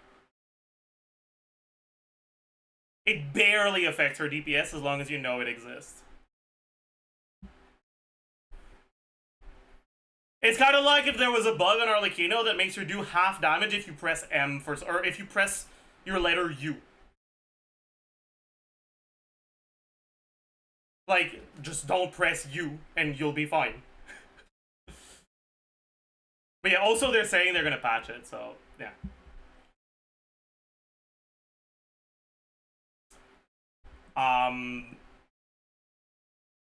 But even if you encounter the bug, Veresa's best teams are competitive with perfect case scenario Kenichi. And perfect case scenario Molani too.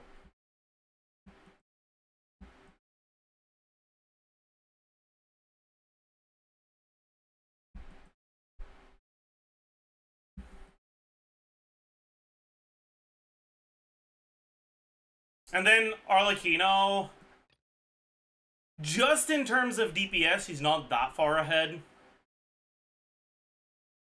But most people don't know it exists. Like 99% of people don't have Veresa and 4. Okay, but they also have already addressed the bug and it's clear it's gonna get fixed next patch.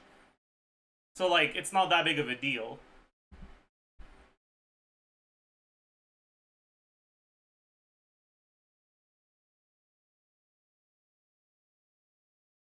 Anyways. Yeah, sorry, I didn't talk about what you said about Aika. You said like 8 different things. I gotta talk about them one at a time. Anyways, yeah, when it comes to Arlecchino, I think you can make a bit stronger of an argument that she's not as high. Like when you just look at DPS, Arlecchino is lower than Veresa. But Arlecchino has so much quality of life stuff that makes her so chill to play. And she has so much team flexibility that I think she still deserves her place here. It's not just flexibility in which units you can use her in, it's also archetypes. Which means that pretty much no matter what your first side team is, you can make a good second side team with Arlecchino. What, you're doing Chlorine Chevreur's first side? you can play Arlecchino Melt second side. You're doing Maoika Melt first side, you can play Arlecchino Chauffeur's second side.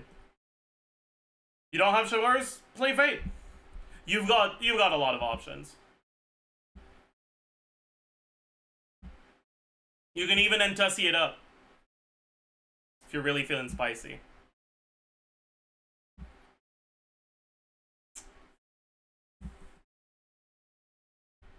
But also, one additional thing that both of these characters have going for them is flexibility in rotations that makes it so that HP breakpoints never really punish them. Like, if the first wave enemy has 500k HP, Maoika is always gonna waste some damage because of overkill on the first wave. Mualani is also almost always gonna waste some damage because the first chomp is gonna do like 350k, and then the second chomp is gonna overkill by a lot.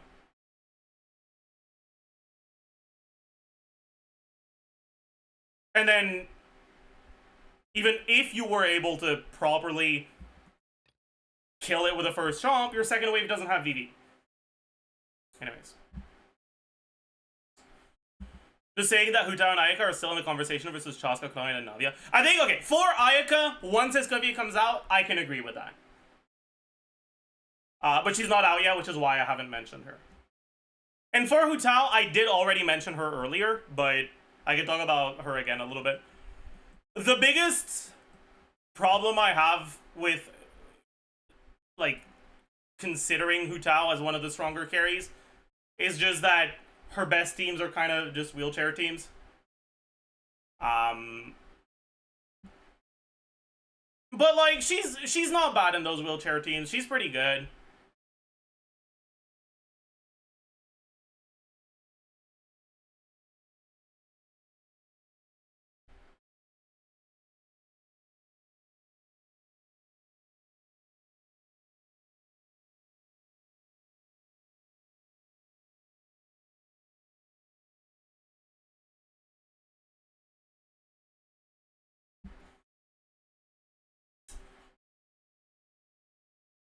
Chaska's wheelchair is stronger than Hu Tao's wheelchair.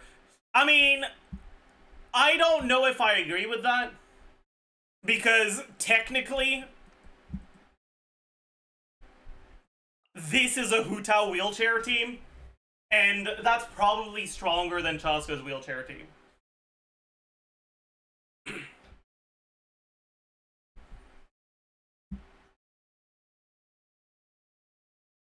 But we might be getting into an uncomfortable discussion right now, so let's stop there. Let's stop there.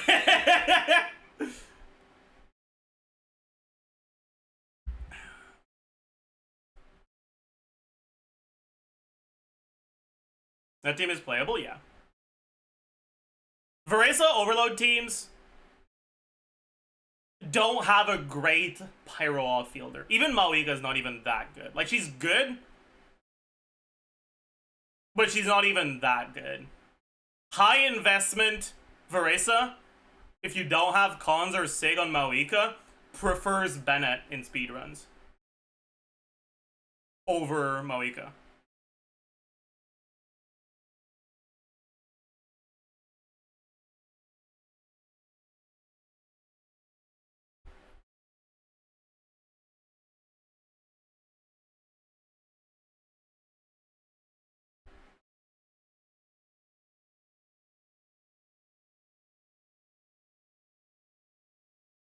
How so? Well, your plunge is going to hit a lot harder with Bennett than it would with Maoika.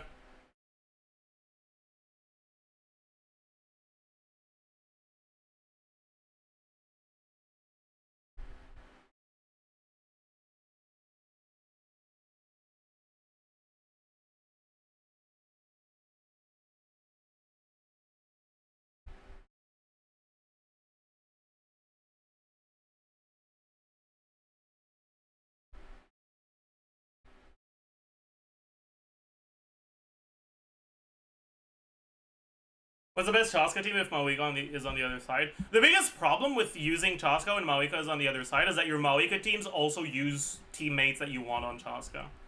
Right? If you're doing this, you can't use Bennett or Silali here. And so your best bet is gonna be like this, I guess. When I was doing Mawika one side, Chaska other side, that's what I was doing.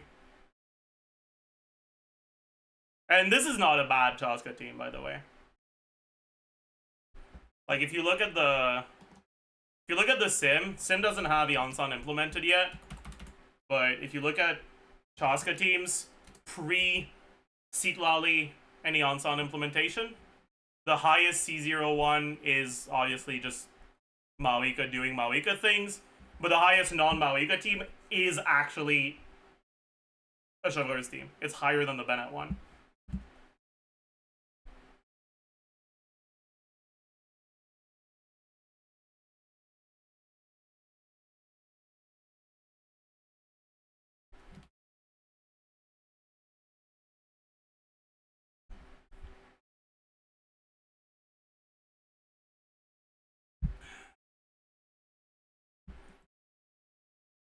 It's mainly because Chaska field time is fairly long, and with Bennett plus Eon-san, usually you end up losing some Bennett uptime at the end of your rotation, whereas that's not really a problem with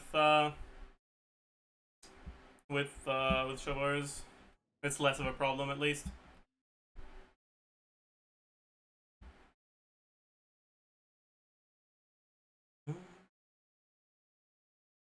Yeah, this is a C6 Shovelers exclusive team, by the way. Don't play it without C6 Chevy. This team versus Chaska, Escafie Farina. Yeah, I don't know how this thing is going to change when Escafie comes out. The biggest problem here, if you do this with Escafie, is your last slot. If Sitlali's on the other side. I guess it might still be Shovelers. So you can get melts on some bullets. Right? If you're using Shovelers in the last slot, you get 50% of your pyro bullets melted.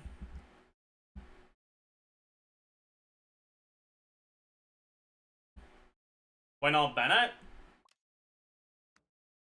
I can't. Eon-san does give a bigger buff, though. Eon-san buff might make up for reaction. Probably does, actually. Eon-san probably is better, yeah.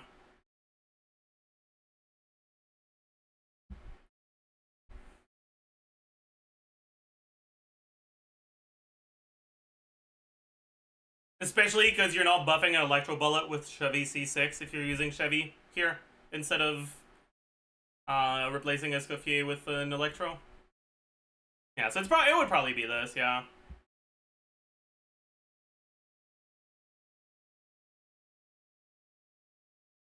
Or you could use Shenhe, that's true. I don't know if Shenhe would be that great here, though. Maybe. Maybe she'd be fine.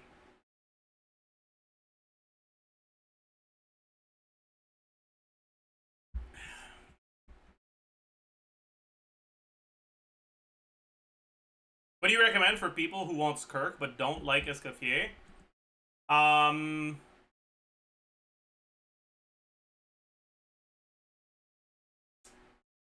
Cyanide? I guess?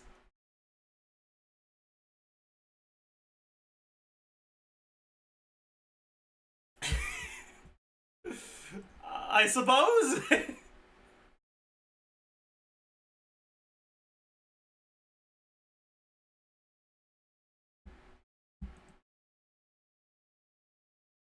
I don't know, man.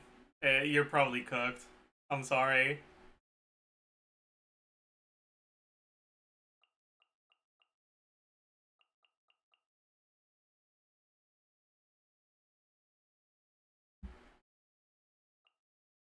Did you see the banner leaks? No?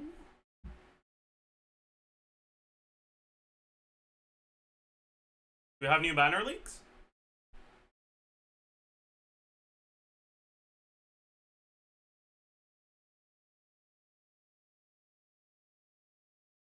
Doesn't seem like it. Are you talking about the banner data that's on Hamnijika?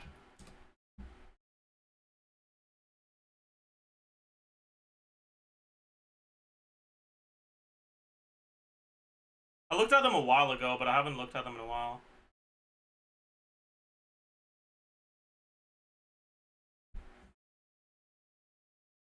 Hmm.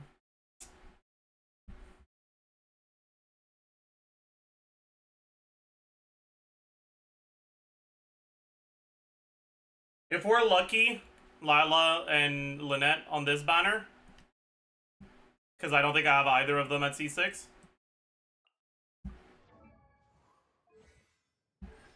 Yeah.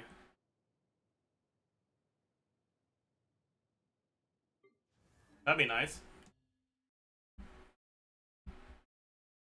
I mean, if we're really lucky, Sarah first side, but I know that's not gonna happen with Raiden on the second phase.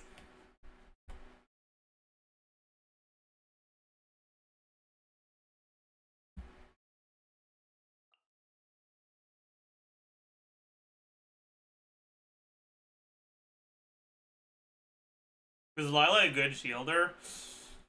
The thing about Lila is that her design is the sort that's not gonna age well, right?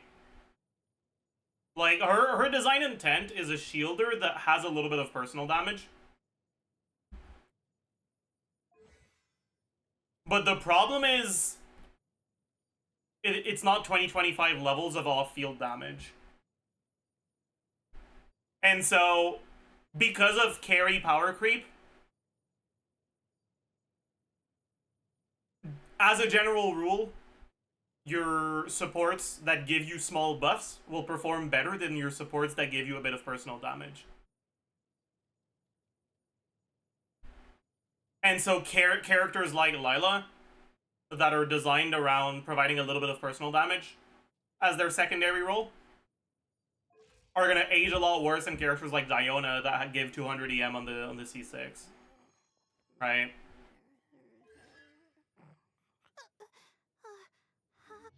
The fuck is she? Why did the voice line keep going when I changed to the constellation page?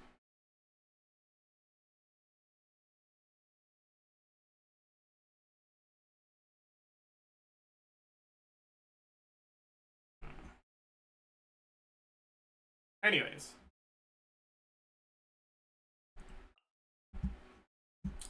Yeah, I realize we spent a lot of time on that question of what are the top 5 best carries, but I think it's an interesting one. You know? There's a lot to say about it.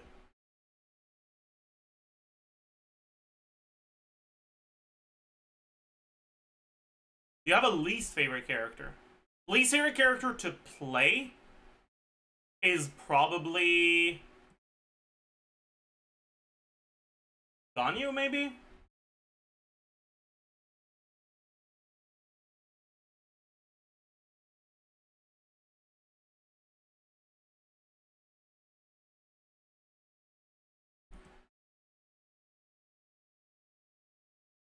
Maybe I'm forgetting someone. Wanderer, perhaps? I might dislike playing Wanderer more, actually. Well, I like the stupid yapping he does when you spam charge attack. It's kind of funny. So maybe it's not Wanderer.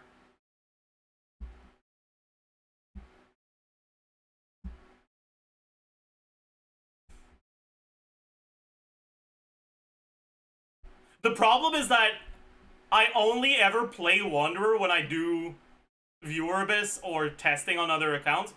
And most of the time, when I play Wanderer, they have Constellations or Sig on him, so you don't charge attack spam. And so I don't like him.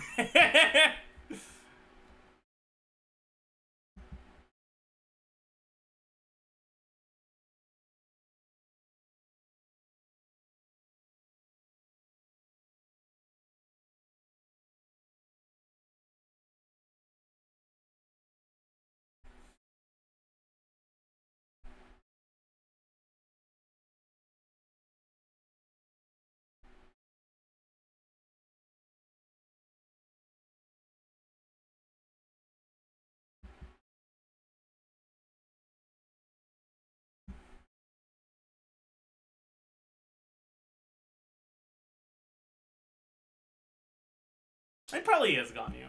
Yeah. My least favorite character to play probably is Ganyu.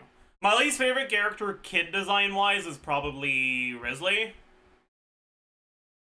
And my least favorite character, like, characterization wise, probably Chevreuse. Maybe. Or Child.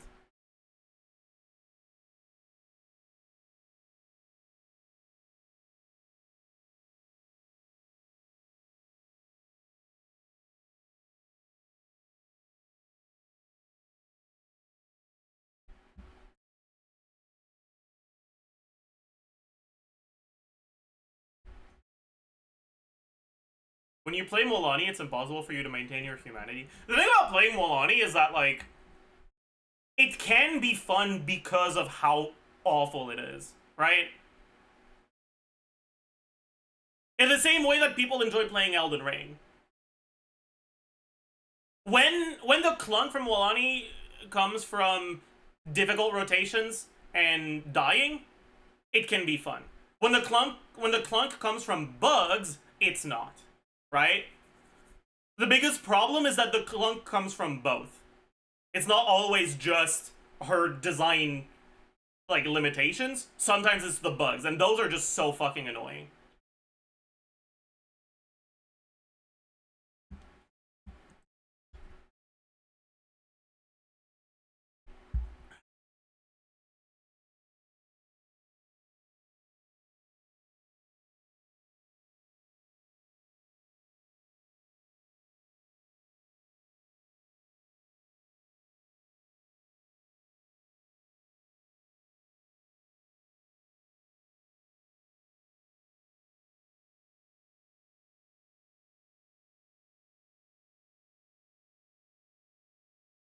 In 3.8, he said Singso, Child, and Deo were the most fun characters to play if DPS was irrelevant. Do you still agree? Probably not.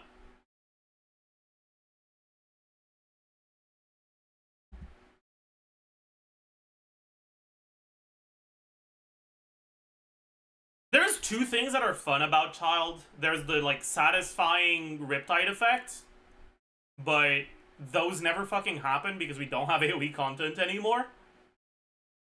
And there's the need to adapt your rotations in international. But nowadays, there's a lot more teams where you can have adaptable rotations, so it's not unique to him anymore. So a lot of the fun from him is kind of gone now. I would still say that Day is really fun if I could have the same DPS on every team, I would play Deo quite a lot.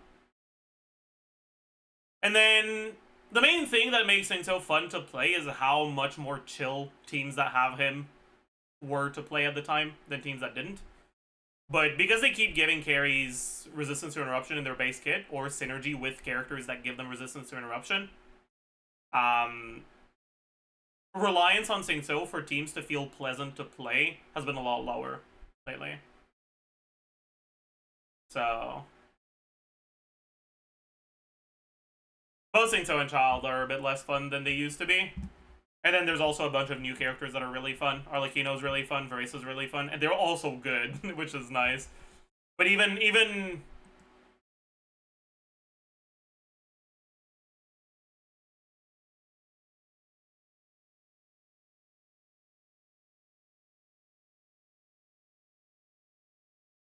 well, yeah. Chaska can be fun too, actually.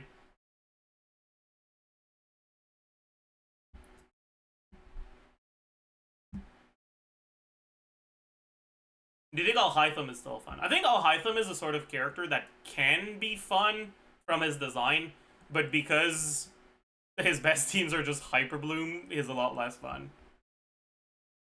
I wish there was more opportunities for you to showcase Alhaitham's ability to adapt to different rotations.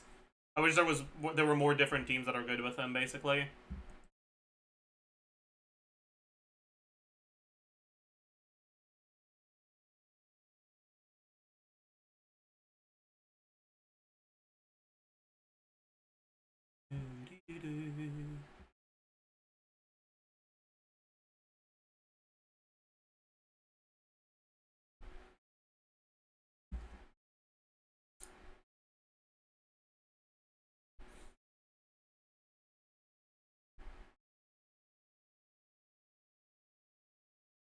Is going vape a lot worse than his melt teams? Yes and no.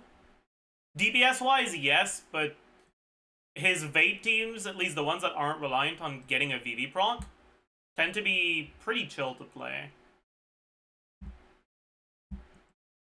Yeah, juggling is also really fun, and you don't juggle in melt, which is really sad.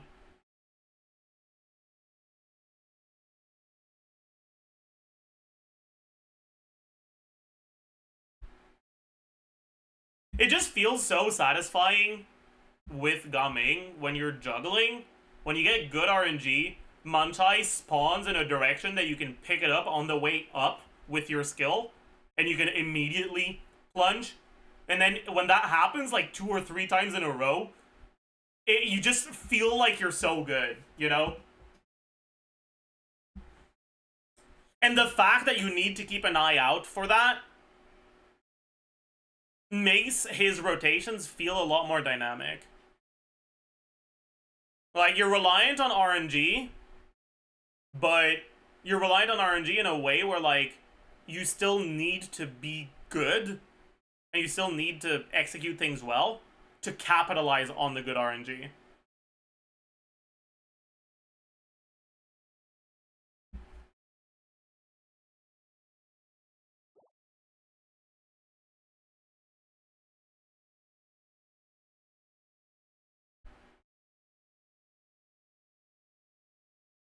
I don't understand how Chaska is fun and Ganyu not. It's the same thing, literally. Because Ganyu gets hit and Chaska doesn't. Basically.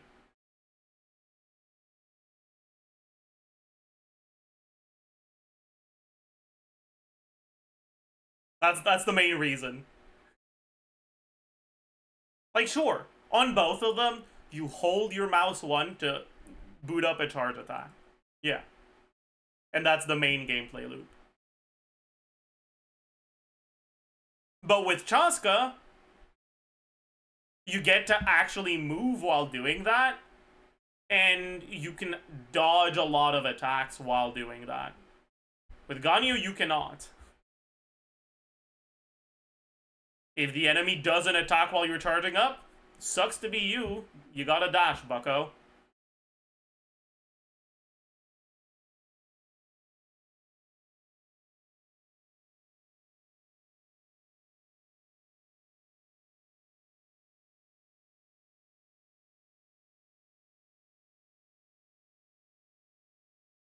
Do you like Escoffier design? No. Both her gameplay design and her visual design are cringe.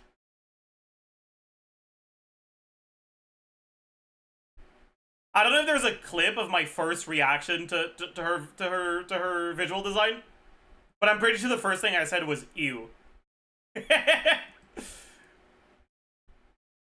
I saw it and I was like, ew.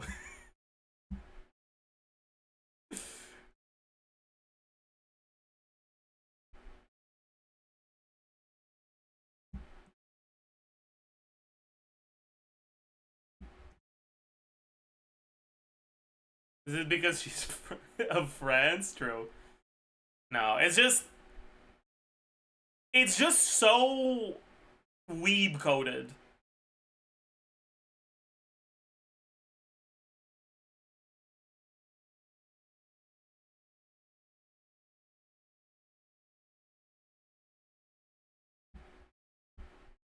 So blonde equals weeb? I mean, there are other blonde characters that don't feel like weeb characters.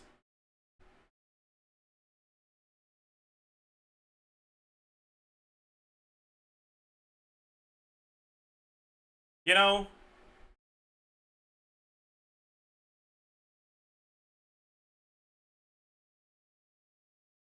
Yeah, like, Navia doesn't feel that weeb coded. She does fit certain anime tropes, but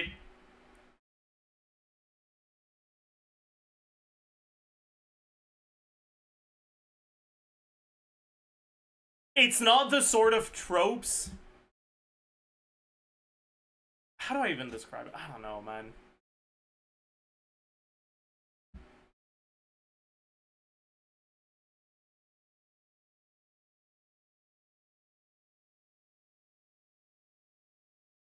He's a villainous manhwa side character. Exactly.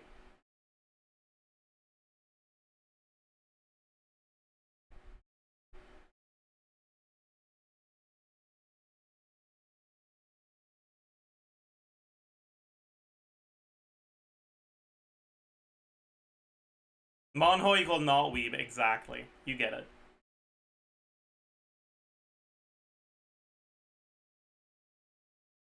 No, it's just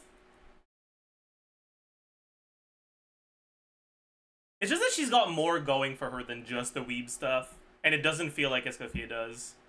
I don't know. I don't know how to describe it. Like, it's not entirely a rational and intellectual reaction. It's also just an emotional one. To me, I see this and I'm like, ew, that looks ugly.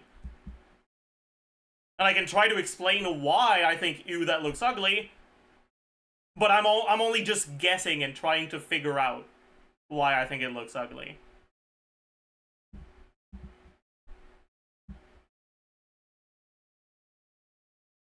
It's too generic? It is.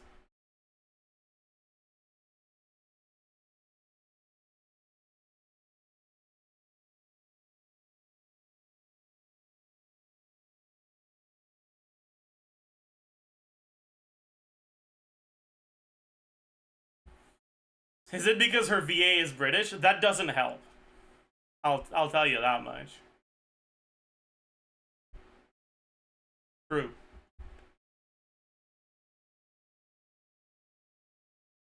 Yeah, someone earlier said maybe don't sexualize every piece of skin you see. But like, it's not because she's sexualized. It's because it looks like it's trying to appeal to weebs. It's but also,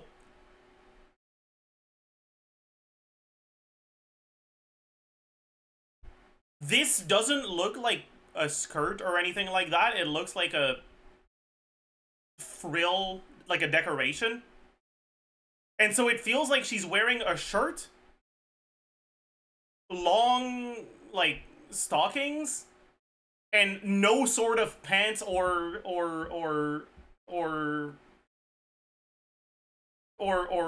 skirt or dress or anything. Like, I do not see a piece of clothing for her lower half. I can't tell where it's supposed to be. So, like, sure, sometimes people tend to sexualize every piece of to assume that showing skin is inherently a means of sexualizing the character, and there's a discussion to be had about that. But also, dude, like, I don't think this is the case you want to make for that point. You know?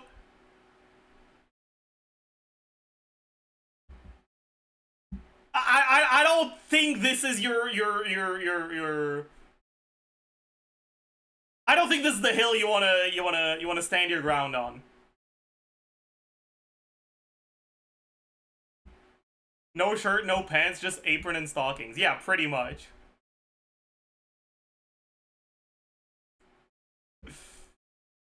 What about her knife? She is also wearing a knife, I guess.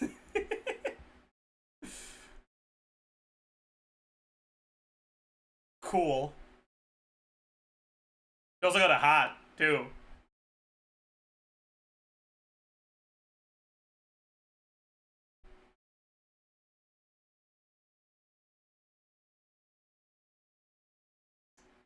Why did she have weird cuff things but no sleeves? Way to get in the suit. Yeah, that's actually a good point. What the fuck is this?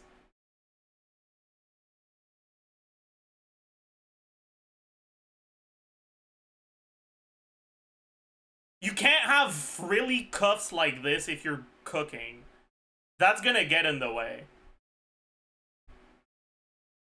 I didn't notice that before, but that's a good point.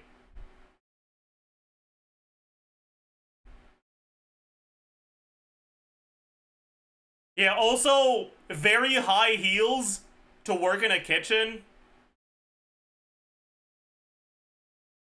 Oh boy, that's a hazard.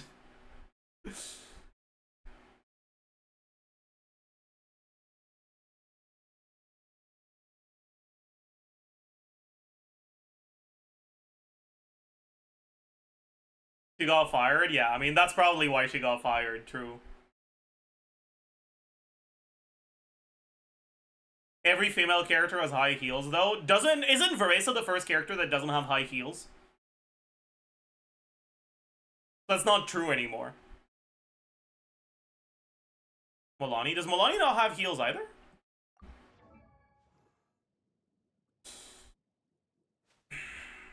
I mean, okay, I guess. They're very, very thick soles, I guess.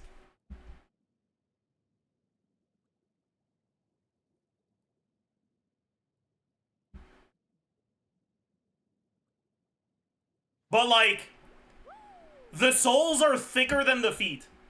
Like, to me, that's heels. You know?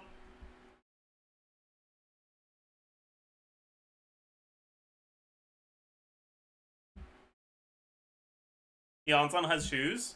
Does she?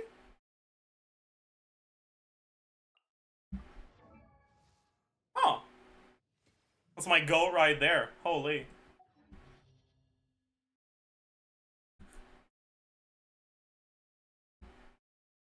Go ahead and cancel me, but the heels only work on Jean and Arlecchino.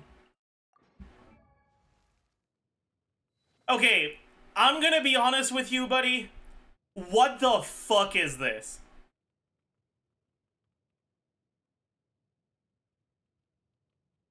Her ankles are broken? Dude, I don't even know if my foot can make that angle.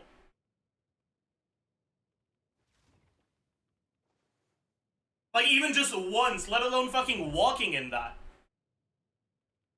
What the fuck? Jesus Christ.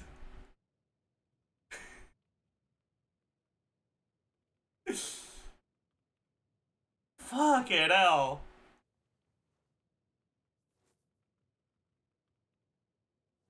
I don't think they work, honestly. I think heels would work on Arlecchino with this look, but I think these heels don't, personally. They're just too high. I never noticed how bad it was, actually. Now that I see it, I actually like her design a lot less. My god.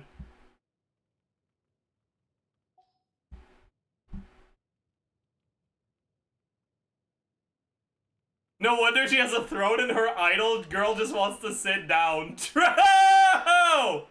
Tro! Check Chiori?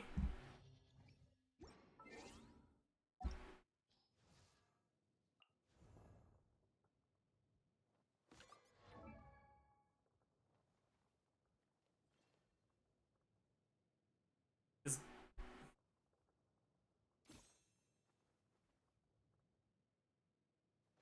What?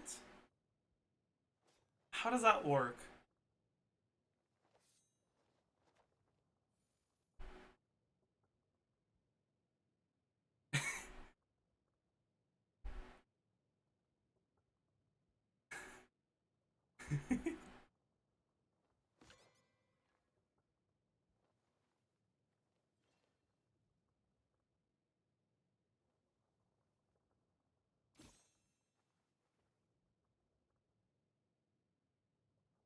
I feel like these are the kind of shoes where, like, you have to fucking Michael Jackson stand like this not to fall.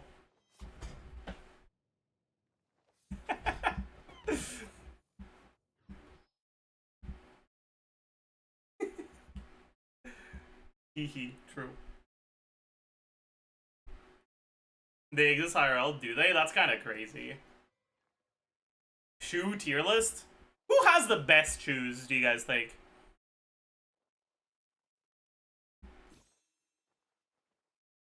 I've never really paid much attention to the shoes. Mika. Does Mika have good shoes? Yeah, actually, that's pretty poggin.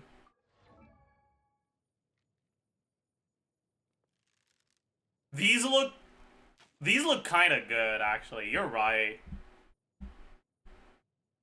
Yeah, those boots are actually insane. Mike, I never noticed. What the fuck? The pants make him look like a fucking idiot? Like, what do you mean you're wearing shorts with boots like that? But, like, if you pretend like you don't see it, he actually looks like he's got drip.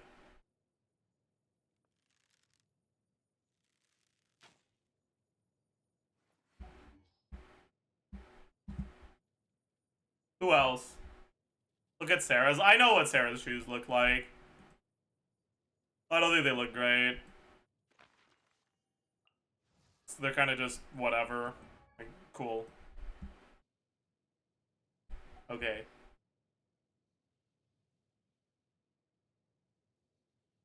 Hu Tao? What do Hu Tao's shoes look like? You know what? These are some pretty good shoes.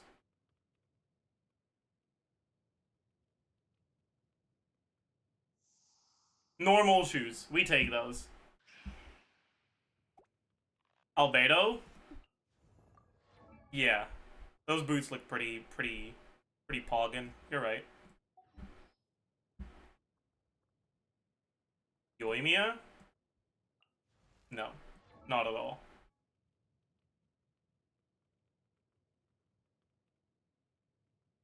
Like, I'm sorry, but like...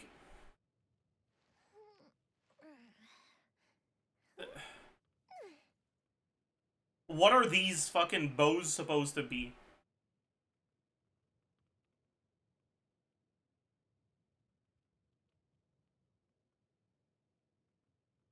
Fashion. Okay, man.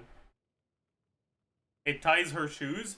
This is a piece of string that does not touch the shoe.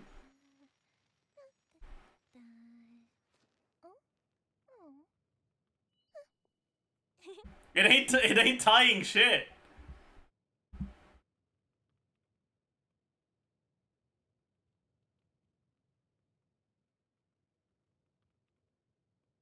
There's holes in the shoes. Okay, but how does this piece of string relate to that? It's around her ankle. It's not even close to the shoe.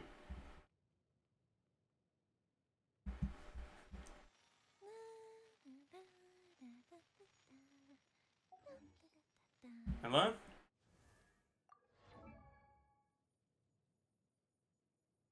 No.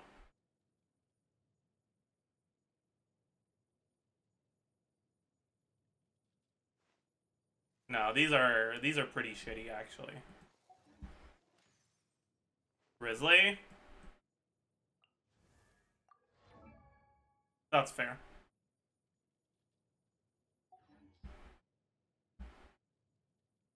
You're gonna be so good on the feet quiz. I'm not doing the feet quiz, I'm sorry. Kanish boots are fire, are they? Yeah, they're pretty good, you're right. Oron? I guess, yeah. Yanfei. Really? Oh, yeah, you're right. Wait, why did I never notice that? Dude. That looks so cozy, what the fuck?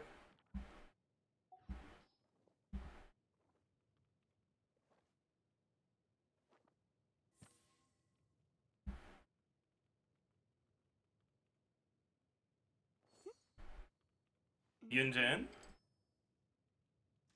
Really?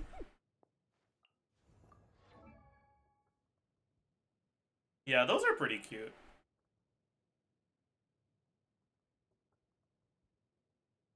They fit her outfit really well, too. I guess it's like... It's a costume, so it makes sense. Maybe that?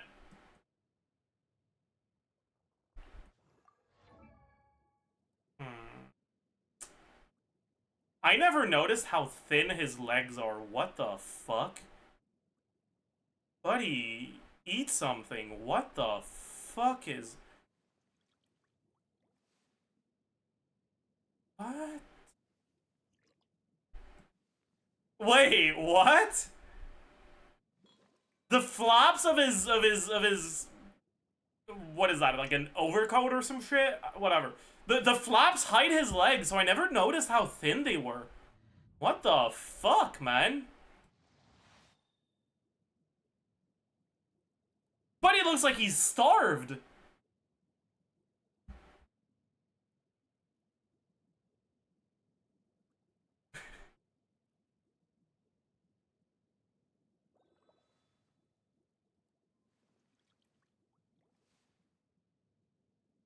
My god.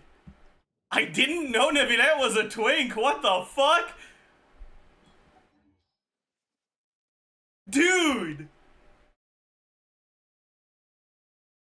Did you guys know?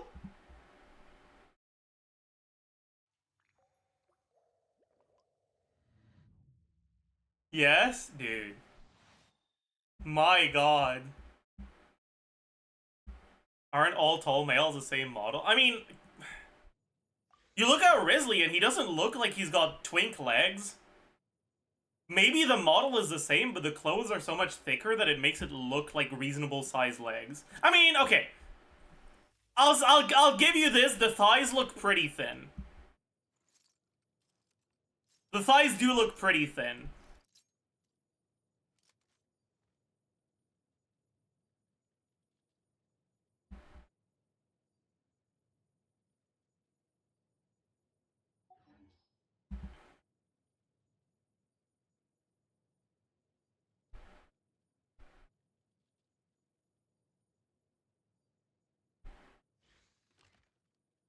Can I ask anything TC related in the chat? Sure, but I might not see the message.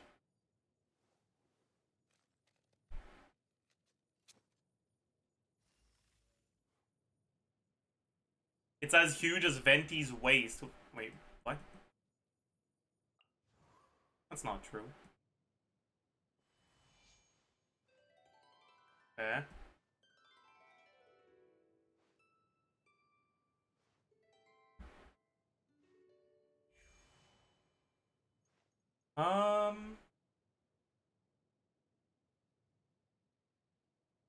Assuming I have a couple unavoidable EM sub rolls. Oh boy.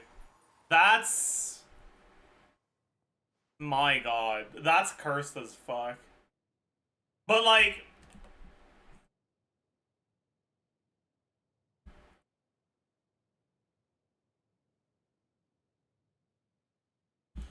If you look at C0 Shao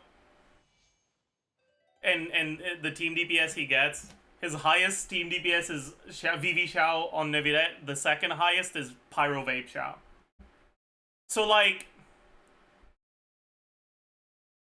Yeah, you're probably getting better results if you ult every other rotation. But the question is ulting every other rotation even better than not ulting at all? And the answer to that is probably no, it's not. And you should probably go for a Pyro Goblet. But it's probably not that much worse to ult every other rotation. And it probably is going to feel pretty fun to play like that.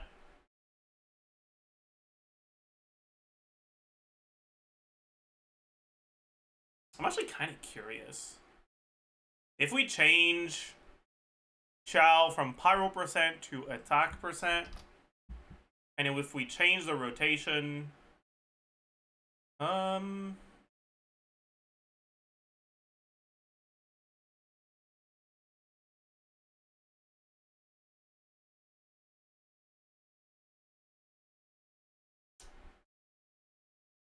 Oh boy.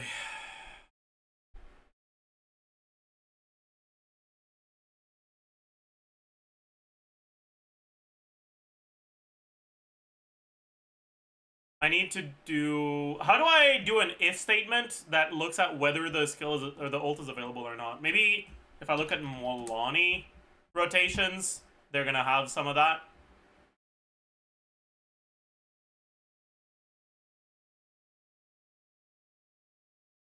Not this one. This one's preset. Multiple rotations.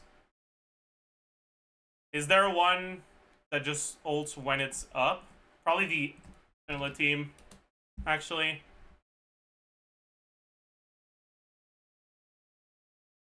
The ult every 3 rotations and the plunge team.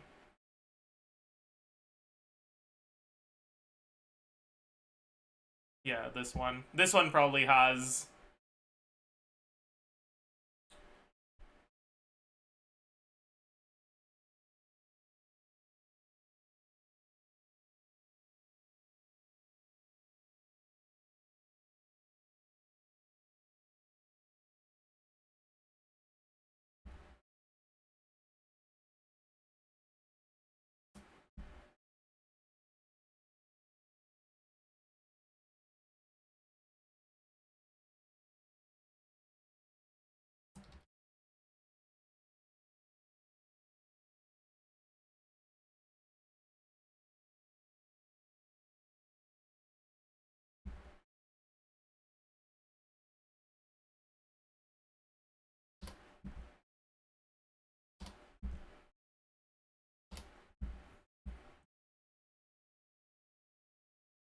Okay, we're getting some problems here.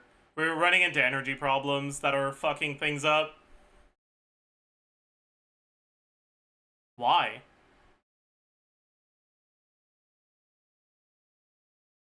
It's because I understand. It's because when you burst, you can't skill at the end of your rotation, because if you do, you skill before your burst is over.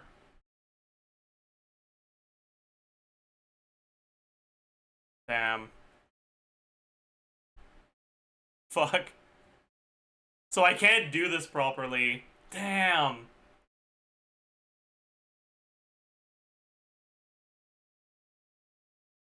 In that case, maybe I just skill twice. And I remove this one.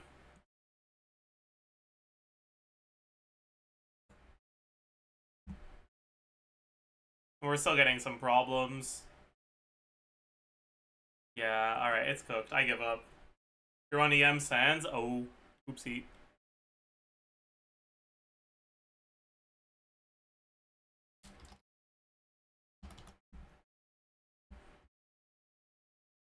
It's barely better. My god.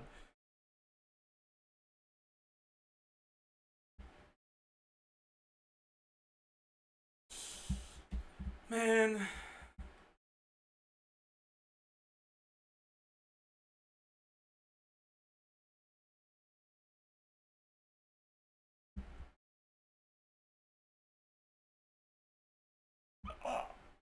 Even if you burst when it's ready, Pyro Goblet is better than Attack Goblet. No, okay, don't do this to yourself.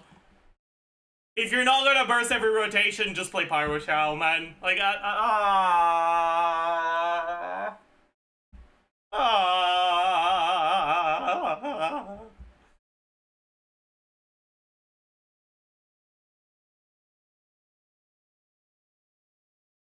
I'll still do it. Alright, knock yourself out, I guess. But just know that your results will be worse than if you were just committing to Pyro Shao. As long as you're aware of that. If you want to play it anyways because you think it's fun, then go ahead. Are you running away? Put it in the meta roundup. True. Who do you think would be a good replacement for Shenhe in Ayaka, Escoffier, Farina teams? Good replacement for Shenhe. I mean, Yelan works, I suppose. Rosario works. Citlali's probably fine, but not that great. She's probably still fine, yeah. About the INAZUMA Chronicled Wish YAP. We did a little bit of YAP, but I want to record a video too. So we'll probably get to that soon.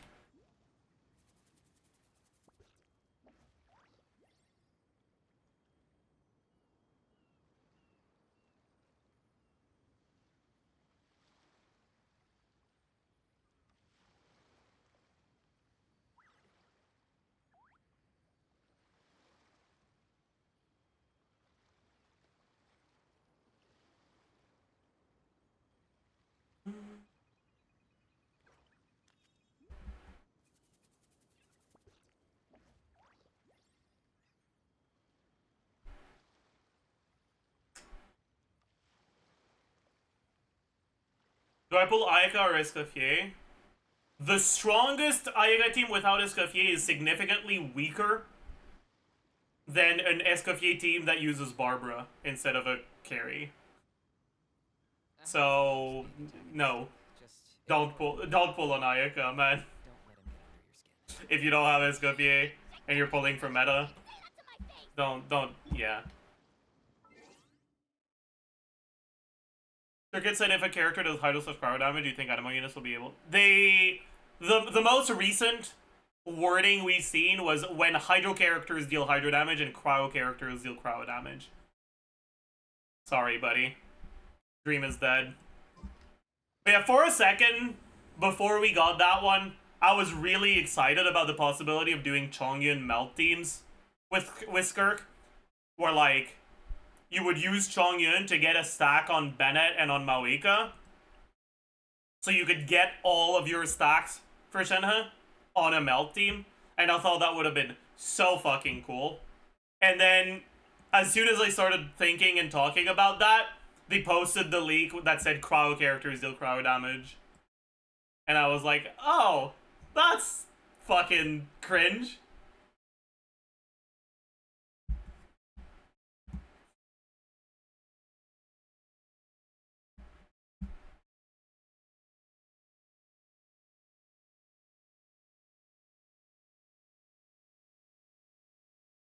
Watch Mojo top 10 letdowns of 2025. Yeah.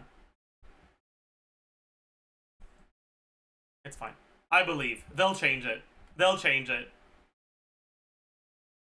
They won't change it for the beta, but they'll change it for live. Trust. Trust me. They will. I'm from the future. Zajef told me. Uncle Zajef told me. Uncle Z. Look at an exercise redeem. Alright.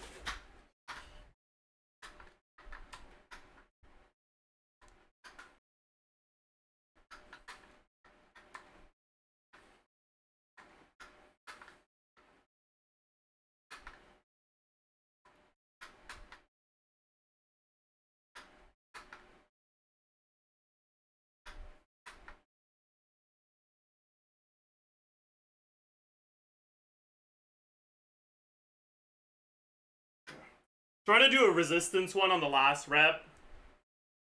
Because... yeah. But it's cringe as fuck, because it's a little too heavy for me to do proper resistance reps. So I can't do it for all of them, otherwise I'm only going to be able to do like 2 or 3.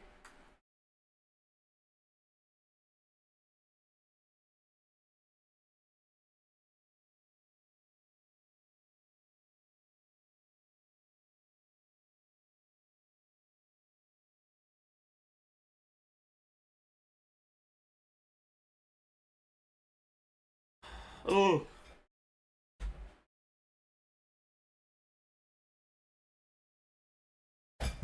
Where's my Chevy?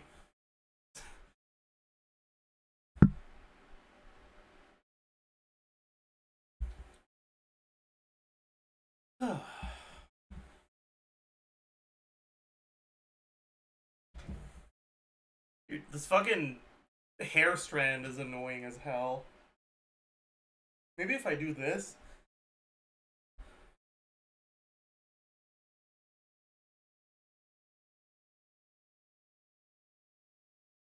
Good enough, I guess. No, it's worse. Oh, I give up. This is gonna look like ass.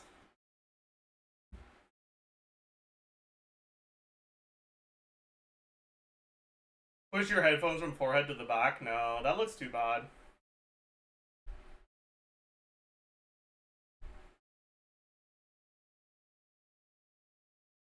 I need a little bit of puff. Otherwise my head looks too small. I think. And my forehead looks too big. Oh.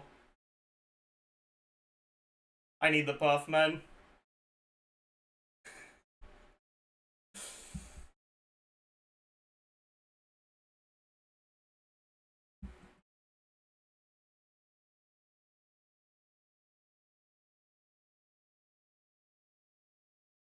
Anyways, do I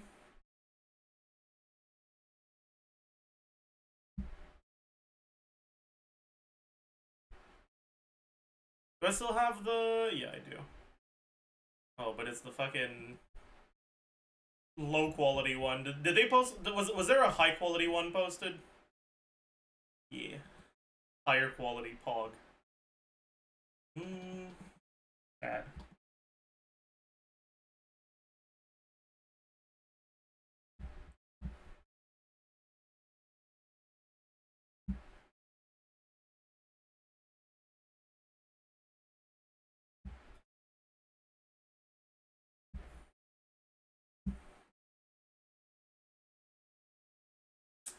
I gotta think about Ayato. What do I think about Ayato nowadays? Like, he's just so...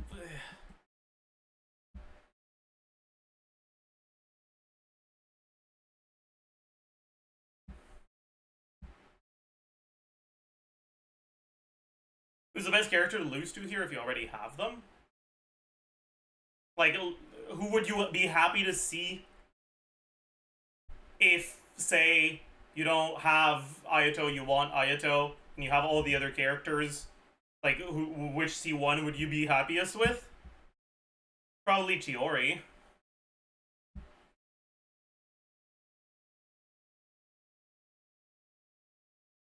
Yai C1? I don't know about that. If you really like Yai, sure, but otherwise, even at C1, she's not competitive.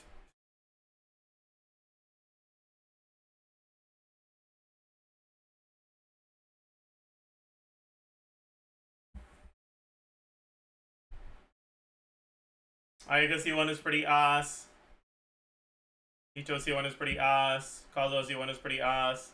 Yai C1 is fine, but Yai's pretty ass. What even is Yoi C1 again? I don't remember it, so it probably wasn't that good.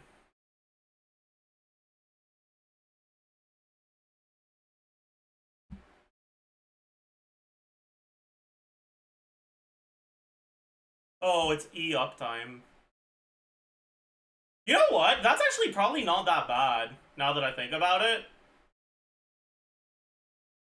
With Shovelers? Oh, that's ult? Oh, my bad. I thought that was E uptime. Oops. Never mind. You guys are right. This is dog shit. What the fuck? My bad. My bad. What the fuck? That's bad.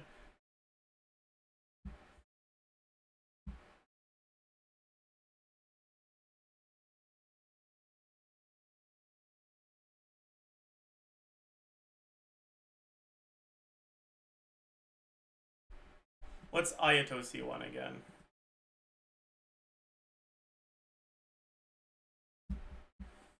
Let's open all of them. Alright, so Chiori C1 I remember, right? Chiori C1's pretty good. I forgot it increased the AoE. Does that even matter? No, right? AoE's still Omega small with this, right?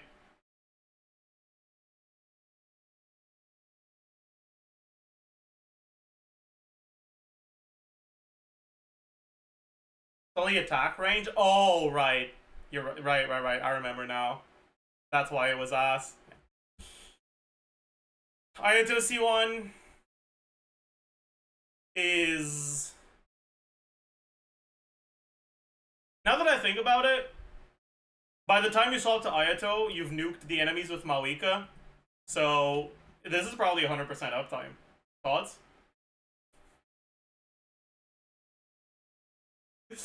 Thoughts? What do you think about that, chat?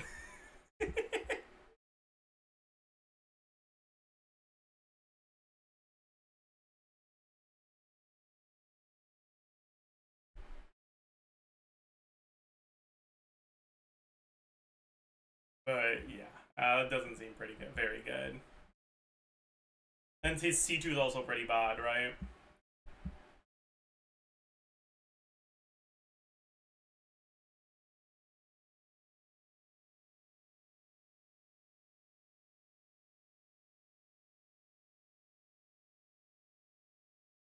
C3 is also pretty bad. C4.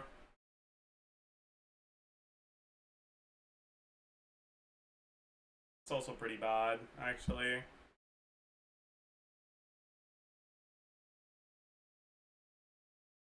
Technically, it probably makes him a pretty good support for Euemia, but let's not. Yeah, yeah. And C6 is fine, but because all the constellations on the way there are kind of ass, doesn't really matter. Alright. Yai. Yeah, C1's fucking dog shit, man.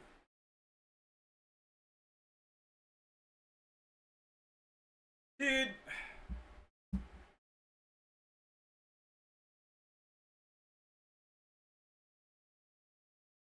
The biggest problem with Yai is that her burst just isn't good enough, man. Like, in order for her burst to be good, you need to have 3 turrets. But if you use your burst right after you spawn your turrets, it means you have to immediately spawn the turrets again, which makes her field time way too long. Which means that the way you're supposed to do her thing is to set up her turrets, swap out, do other things, and then swap back to her right before her turrets expire and use your burst then. That way you don't lose anything from the burst consuming turrets. But the problem with that is that if that's what you're doing, your buffs might expire by the time you burst.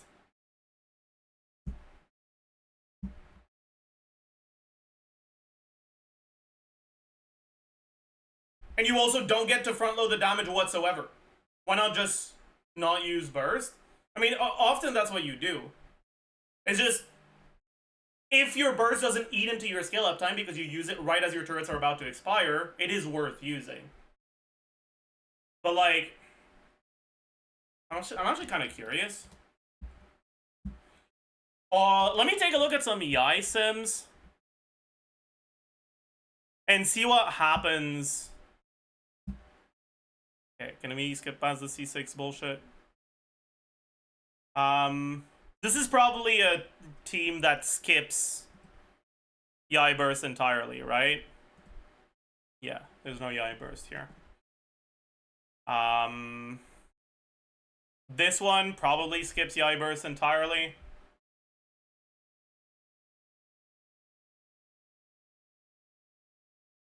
Yep.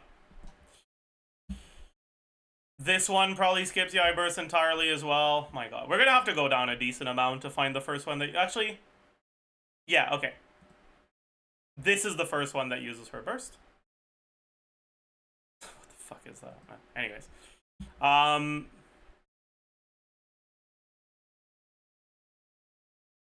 And the main reason you use it... Wait, actually, you only use it once. Wait, is that... What? Yeah, you only use it on the first rotation.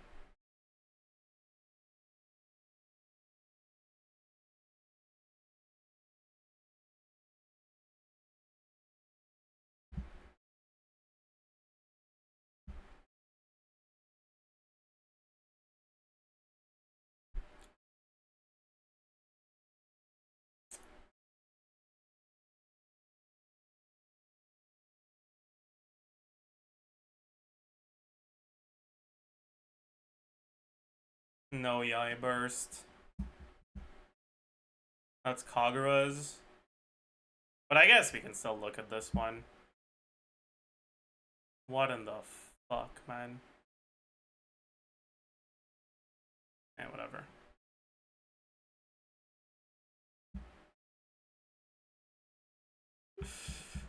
Okay, 81k with this setup. Oh my fucking god, what is this?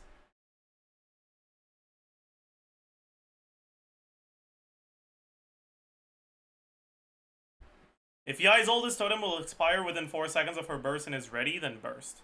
Okay, that makes sense. So I can probably just change the constellation and it'll actually adapt the rotation to a C1 rotation with this config. It's lower. Why is it lower? I guess because we're bursting more often. Oh no. Oh no.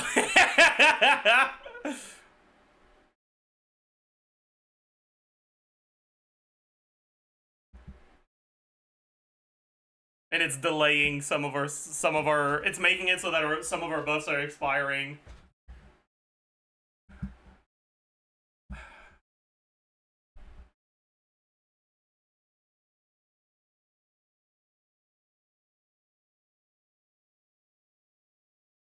This looks like a team that does use Yaya Burst.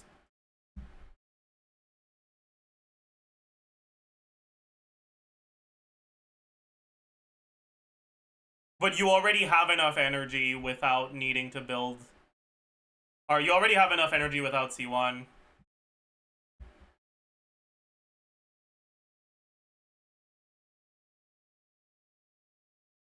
So the C1 doesn't do anything. We're not building any ER. That's not... Wait, no, it is true. Yeah, so C1 is literally not changing anything.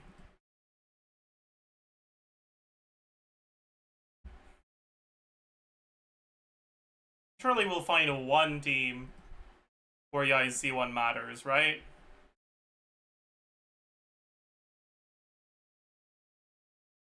Right?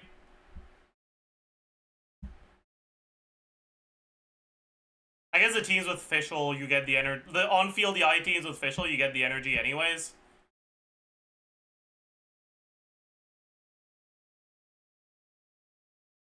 Maybe this one uses Yai Burst? No. This doesn't use Yai Burst. Yai Burst is a DPS loss.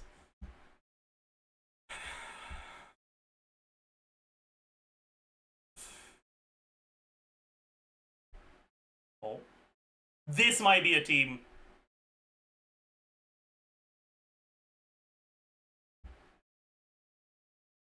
Oh, yeah. Okay, this might be a team where it matters. 75k at C0. 75k at C1. Right. Because even with C1 you can't burst every rotation because your rotations are not 22 seconds long. So it still doesn't matter.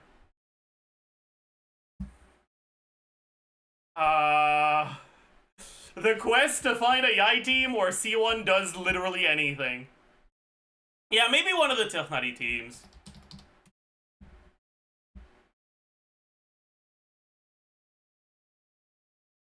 The problem is that the ones that use Fischl don't need C1 to burst whenever it's available. Right? Like, Yai burst is already in the default rotation, and you don't have energy problems even on no ER Yai. Oh, that's not true. This one is building a little bit of ER on Yai. So we get 2 more rolls of offensive stats because of C1.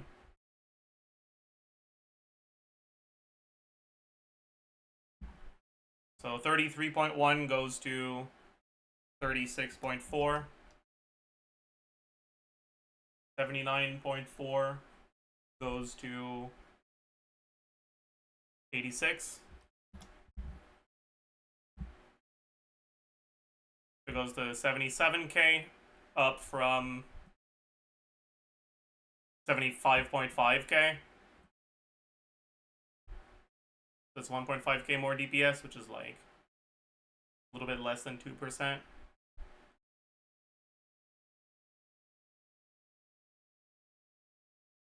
Hog.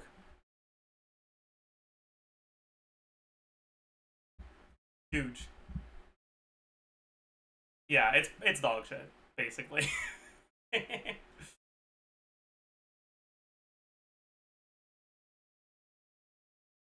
Because Yai's burst is bad, so energy restoration isn't that useful.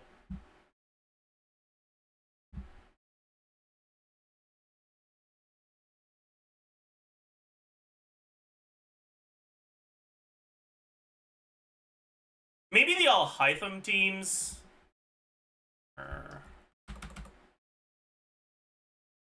Because there's some Alhaitham teams that don't use Fischl. Like the Lisa one. This one might benefit from it. No, this one doesn't use Yai Burst. Seems like Yai bursts a DPS loss in this one. Never mind.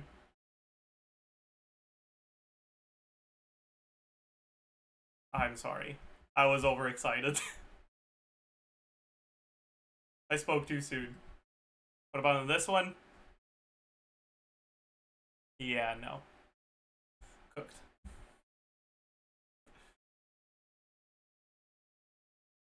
Yeah.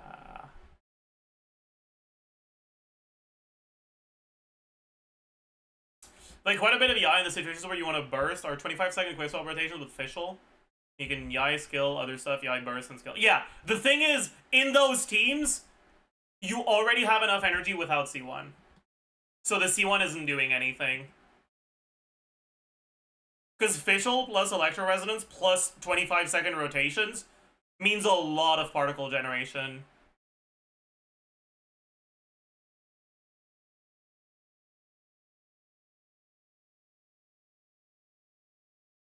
The only teams that have enough, or that have rotations long enough to use Yai's burst tend to be the 25-second rotation teams that use Fischl, and in those teams, she doesn't need the C1 to be able to burst whenever you have it. Like, off cooldown, like, once per rotation.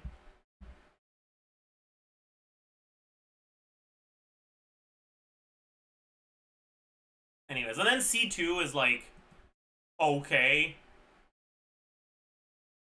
It's 25% more damage on your skill.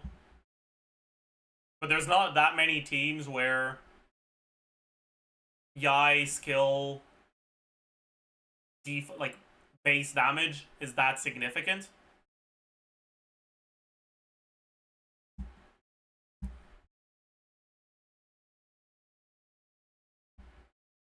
Right, like you look at this team, for example, Yai's personal damage is 16%, but half of that is overload damage. She does more pyro than electro damage in this team, right?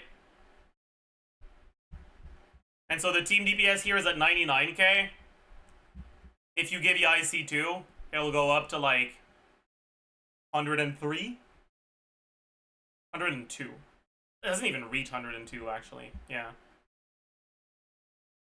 Barely a difference, right?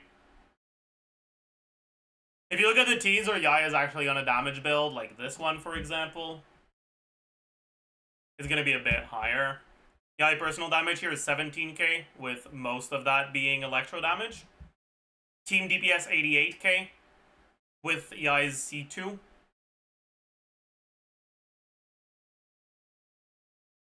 Goes up to 92k, so it's 4k DPS increase. But, like, that's still not that high. And the teams where Yai is an actual significant portion of the team DPS tend to be aggravate teams, where C2 is a little bit less valuable because it doesn't increase the aggravate portion of your damage.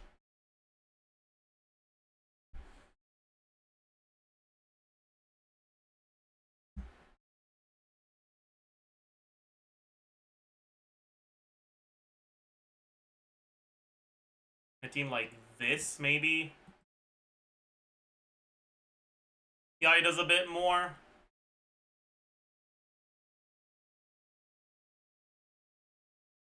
$75k. This should go up to like 83. No, I was wrong. It's so bad. What the dude? Oh my god, it's such... This is even worse than I thought. What the fuck, man? Jesus Christ.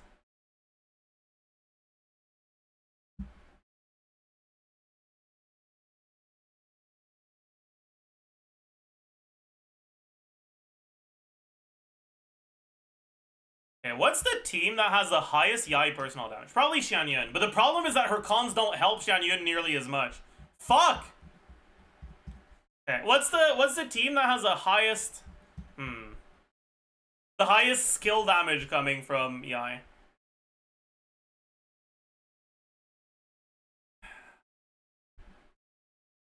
Where does it start? Definitely not going to be a TOM Wandering Even Star team. This one is 14k.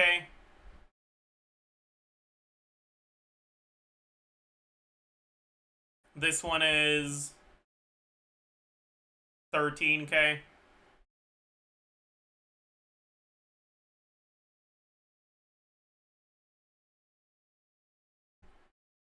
This one is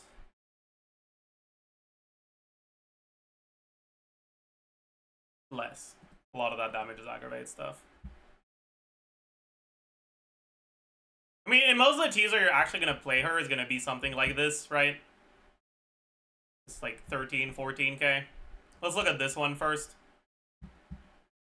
With Yai skill. Wait, no, it's not. That's the wrong one. Sorry.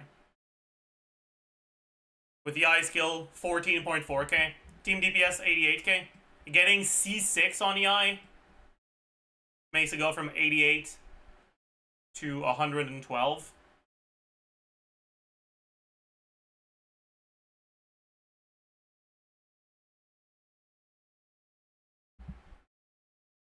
In comparison, getting C2 on Maoika. Oh, it's actually more than C2. Interesting. Yeah, I guess because it's an EM Maoika. So I'd have to change the build, huh? What about C2 on Chlorine? Okay. C6 Yai does a bit more for the team than C2 Chlorine. What about C3? It's about as good as C3 Chlorine.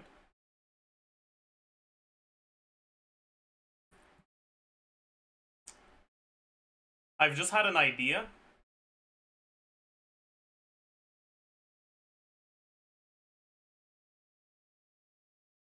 Right, this was 111, right?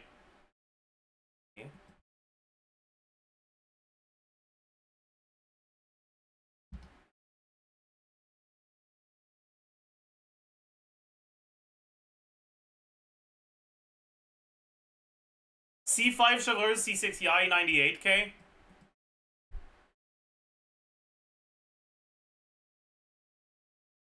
C6 Chevreuse, C0 Yai, 87k. C1 Chlorine on top of that? Yeah. So Chevreuse's C6 plus C1 on Chlorine does more for your team than all 6 of Yaimiko's team constellations together. Oh boy. Oh boy. Check some Raiden teams? Sure.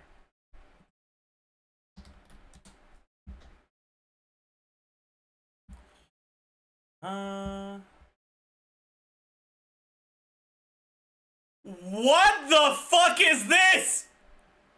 What do you mean, Whimsy Yai with flowing purity?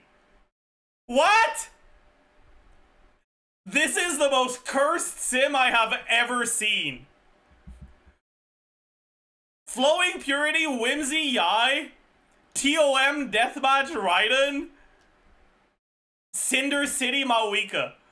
What the fuck is this? Dude, what is this?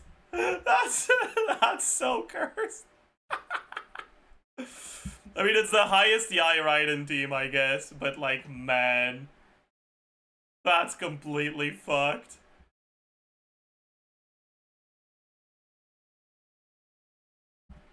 And a team like this, it's at 62k, getting C6 Yai.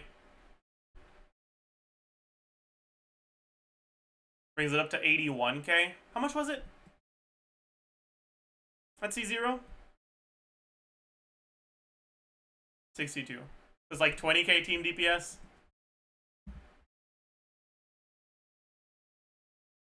Wait, what about C5 Chevreuse? C6 Yai? Okay. Not as big of a difference here because Yai doesn't get as much as the Chevreuse buff. Why was Yai on Whimsy in that team? I don't know.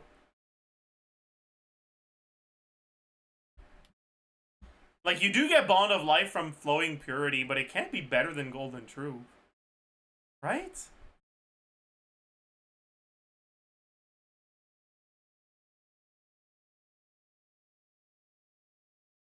I guess maybe it is? There's no shot it is, because you only get one stack of this. No? No, you get 2 stacks actually. But they don't last that long, do they? How long do they last again?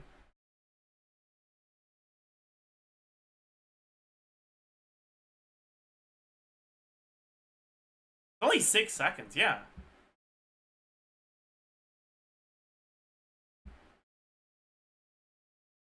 Rose healing can give stacks. Oh, yeah, I guess her healing is low enough that you won't one-shot it.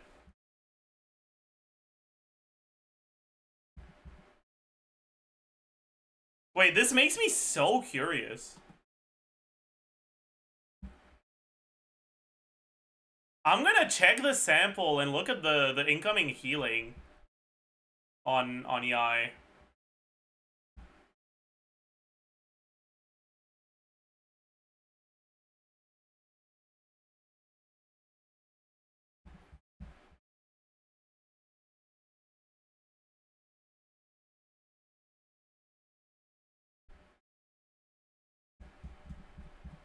Bro, they're not going on EI. Okay. So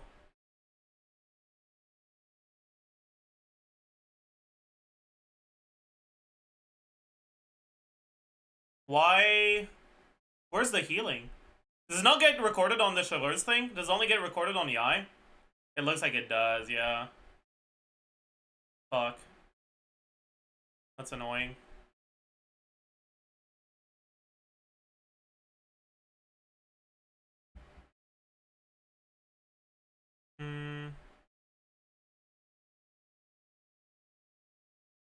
No, it gets recorded here. What is this? In pursuit of whatever.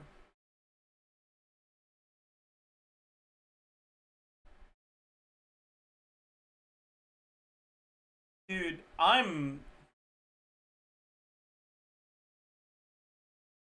What is Sugar's E level? Wait, do you guys think it's level 4 E talent level? To reduce the healing? No, it's not. Okay. 66.8k. Okay, I'm really curious.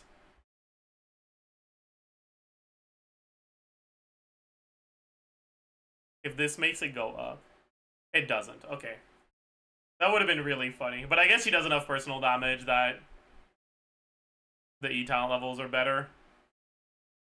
AI HP subs? Why? That seems normal.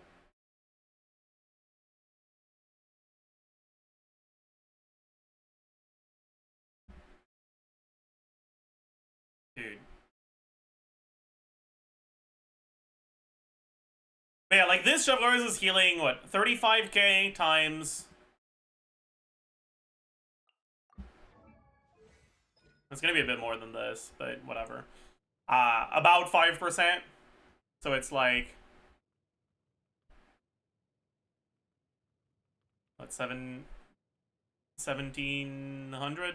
1800?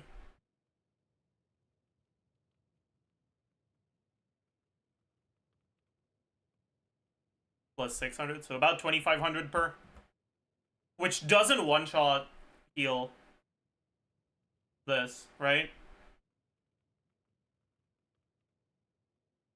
Heavy heals like 4.8k at 40k HP. No, she doesn't. Does she?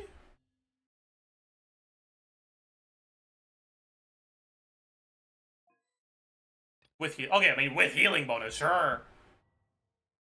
Why are you telling me how much she heals with healing bonus when she clearly doesn't have healing bonus in this team? Mine should be healing at around 3k, right?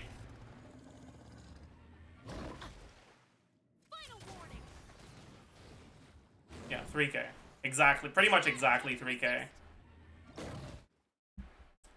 And the flowing purity here is giving a bond of life that's 24% of max HP, which is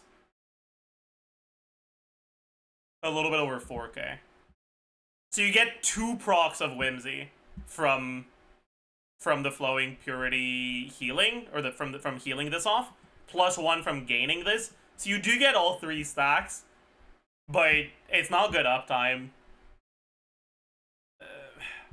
But I guess you get the 3 stacks for the burst, which is probably the main reason why they're doing it this way.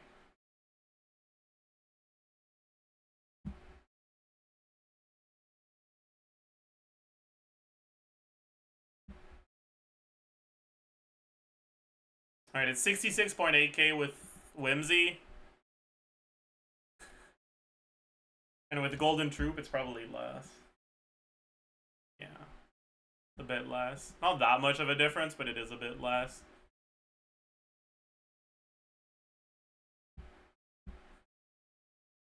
The mental gymnastics this person had to go through, dude. I know, man. What the fuck? How do you even think about? Like, to me, that's impressive. Whoever came up with this sim, that's impressive. I wouldn't have thought about that. You're kind of the GOAT, honestly.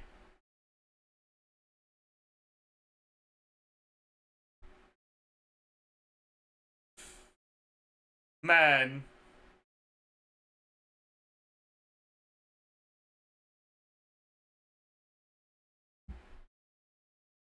It's just such a cursed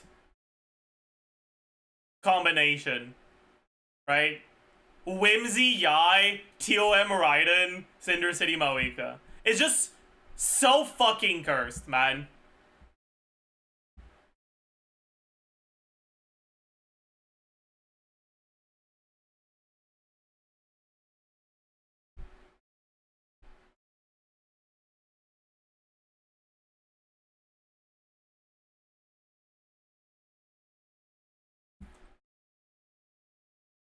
Alright.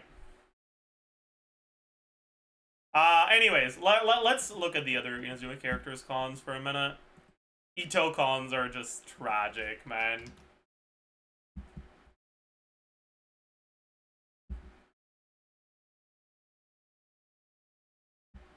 C6R5 Ito, 112k. And it's with C3 Farina. Ah!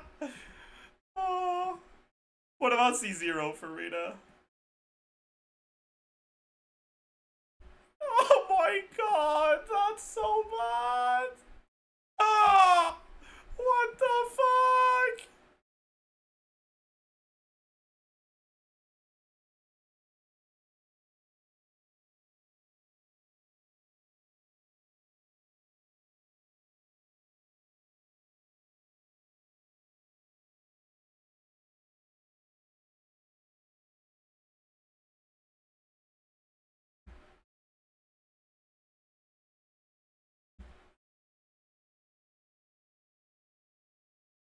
Oh, that's C6 Albedo and C6 Zhongli too.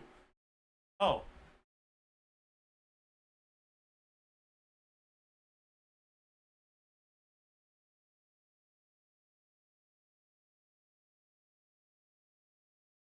$70k DPS C6R1 or C6R0 Ito.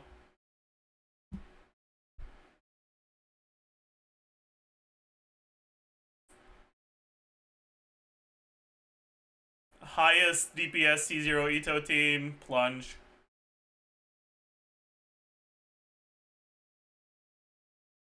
Vape Plunge. Then Wheelchair.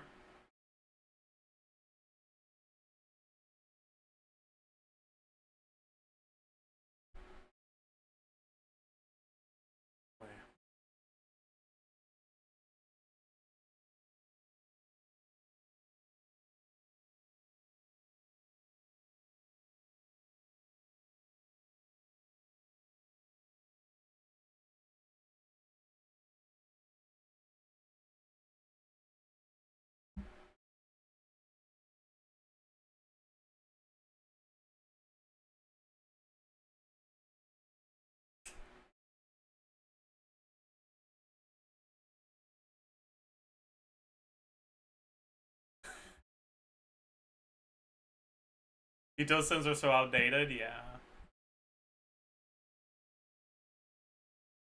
They're probably not min-maxed anymore, but...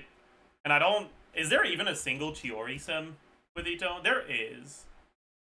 But that's... kind of...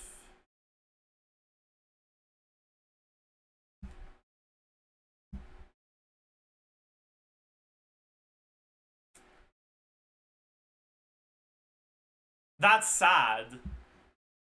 Man.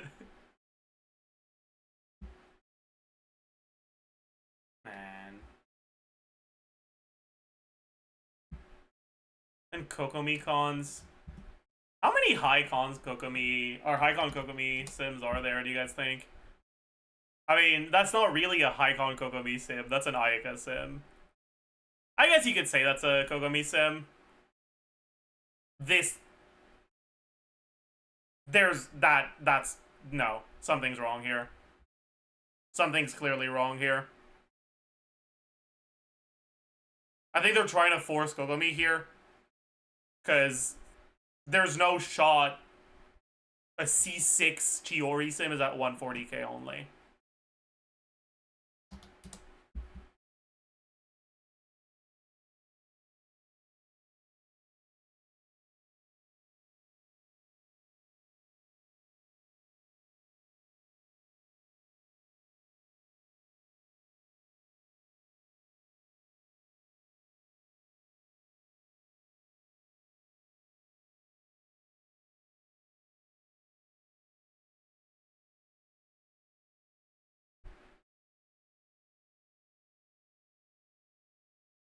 I don't know, man.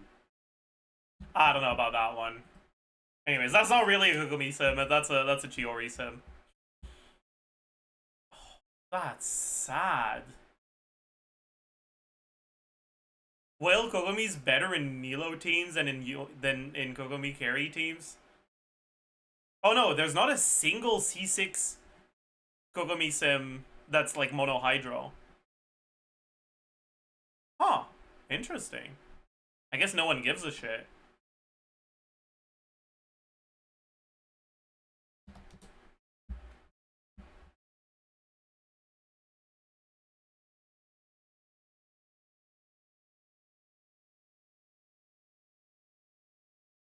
Is this an N2 walk? It's an N2D. I can't take this sim. I have to do a sim that does N3 on Kokomi because the C1 is pretty big.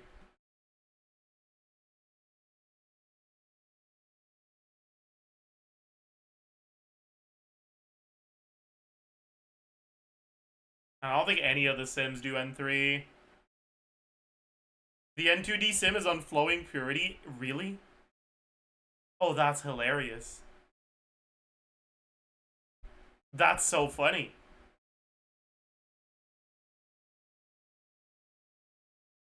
That's so funny. All of them are? Really? Why? Is it that much better? Just because of the damage percent? I guess it is 40 damage percent. Ashgraven is doing a bit more. Yeah, I feel like Ashgraven should be pretty good, too. Oh, C6 Kokomi sim. Pog, thank you. Let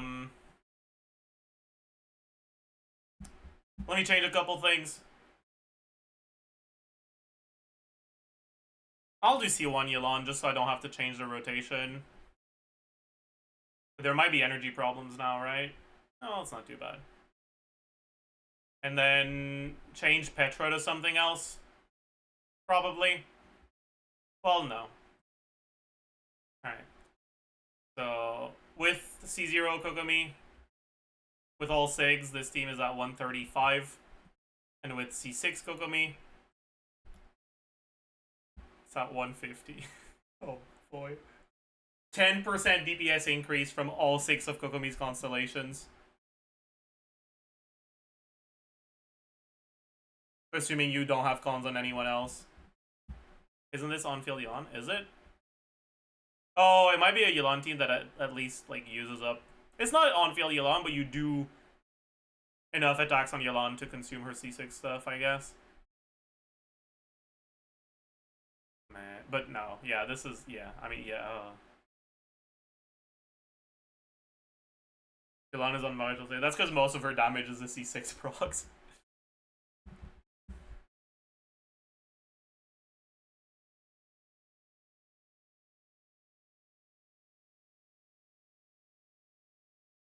Oops, not what I wanted to check. I wanted to collapse this. But yeah, this is pretty dog shit. All the cons are kind of whatever.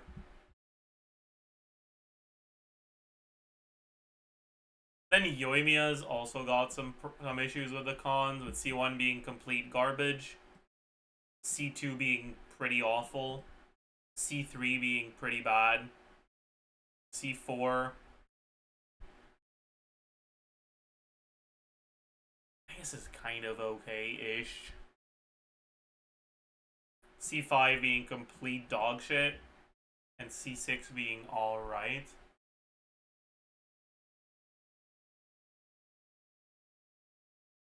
But RNG as fuck.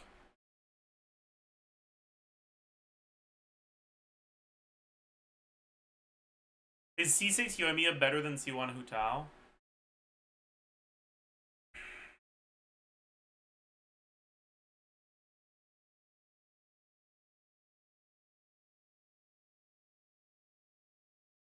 It's probably about as good.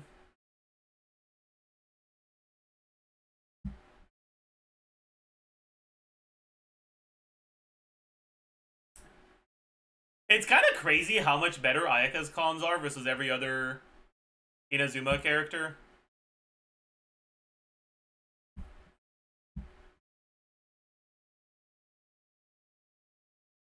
Like, C1 is pretty dog shit, but C2 is pretty good.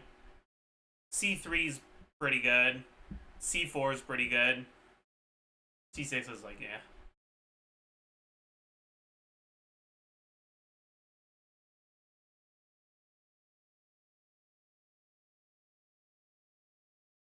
By the way, chat, is this a motion value buff or a damage percent buff? I forgot.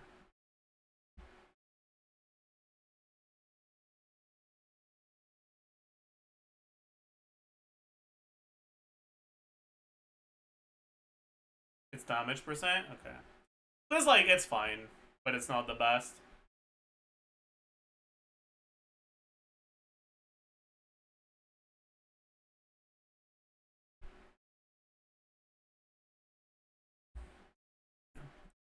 And then Kazuha cons are kind of cooked too.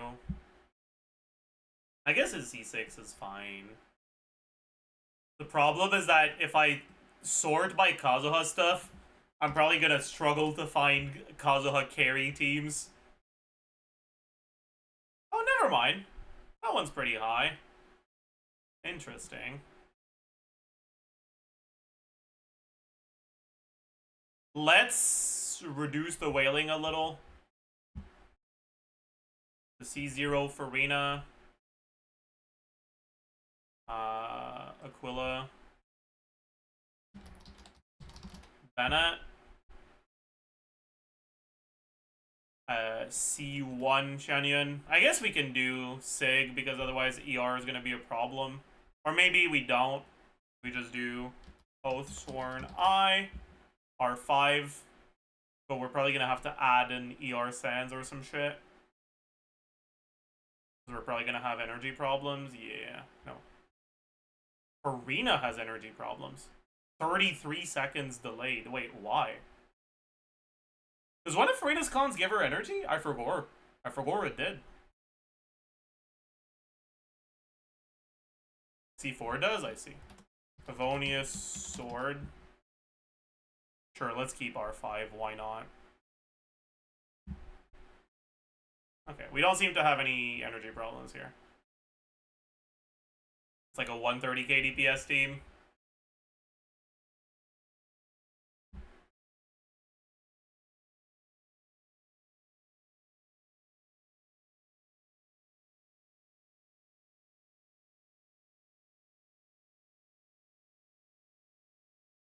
VV Kazuha, yeah, because the VV is really unreliable to get on Shanyan.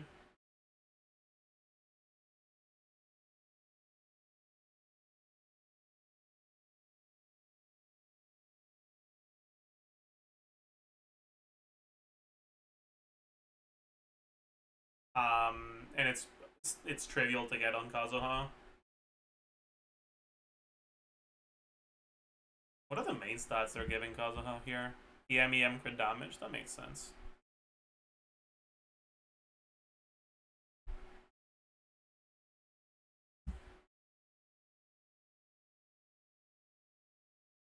Is it Vape Plunge? Yeah. This is 100k DPS from Pyro Plunges. Yeah, this doesn't work on non-C6 Kazuha though. And this is 129k. If you go C5 instead. Oopsie. Oh, that was also R5 Jade Cutter. Oops. Forgot to change that to R1. So.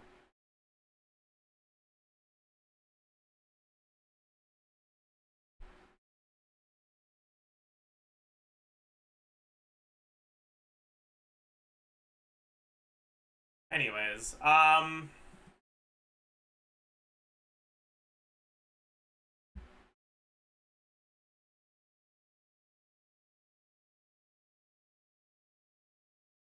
see.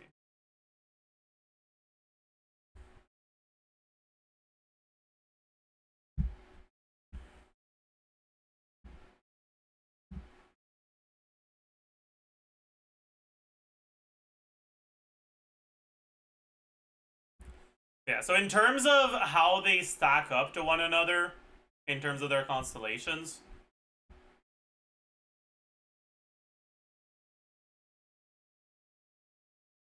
best cons if you're not planning on going all the way to C6 are Ayaka.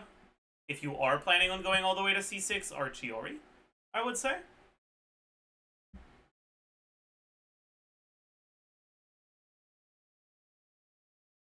Why is everyone saying Mpreg out of nowhere?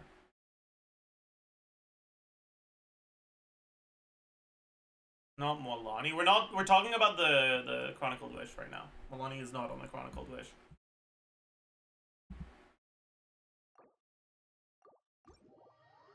If your chat is cooked, it is, yeah.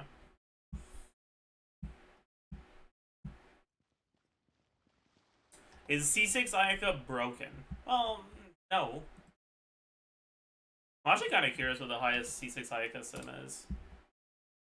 It's Arlecchino. Okay. It's Noblesse with Arlecchino. Okay. Cool. Classic, yeah.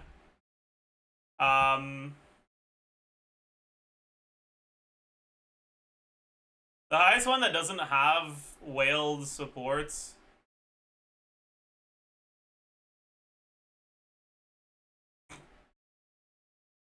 C2 Ayaka here.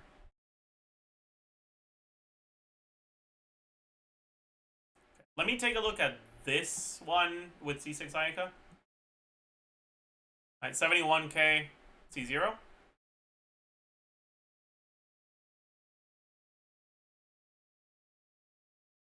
106k at C6.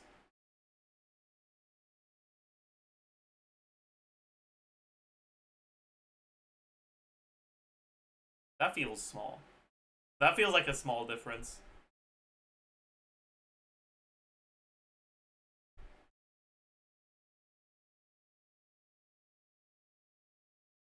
I guess it's because she also gets a decent amount from Mistsplitter.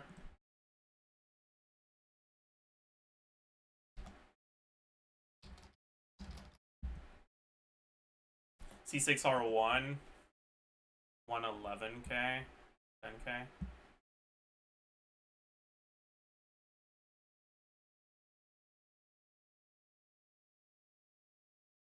It seems like C0 Ayaka with Escoffier is about as good as C6 Ayaka with Shilonen.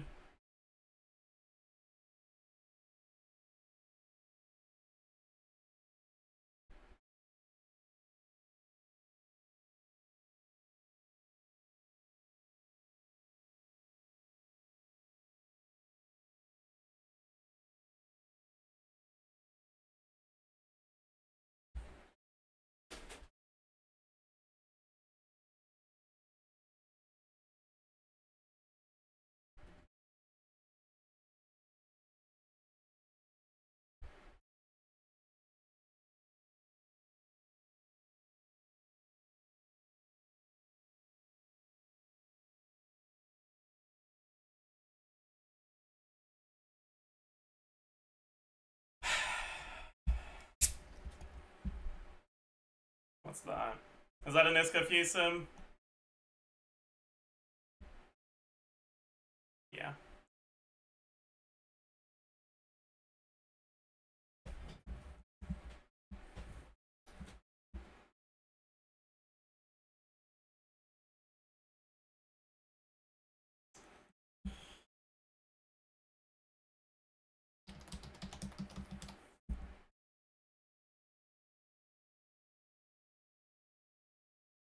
Alright, so C6 Ayaka, 106k. With us? C0 Ayaka with Escoffier, 100k.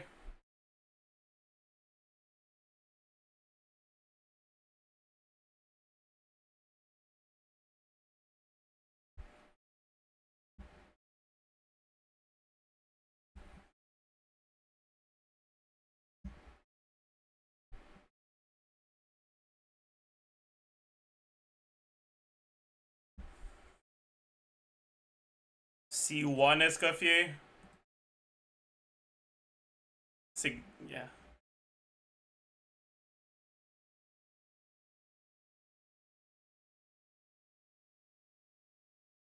What about C0 R1? What's her weapon called again?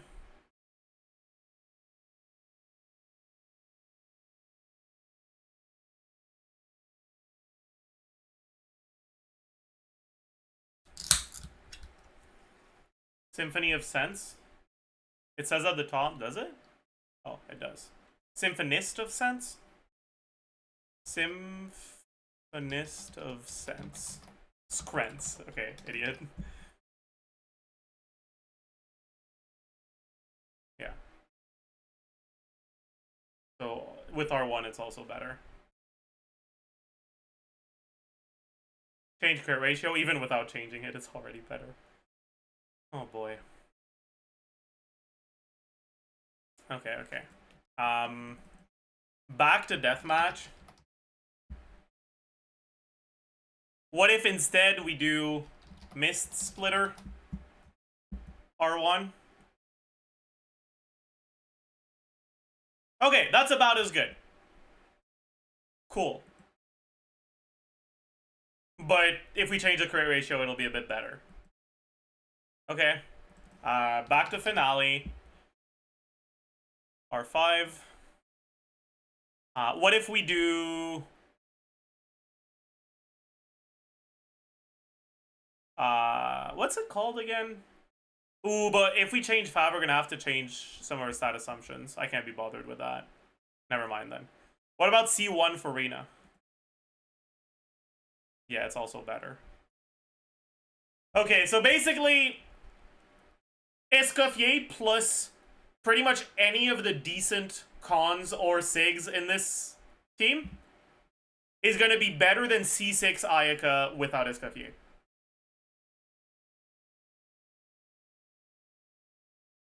This is the best thing. What, for Neuvillette Sim? Fucking sack Jade, dude. I can't. Wait, Fav? TTDS? Really? Really?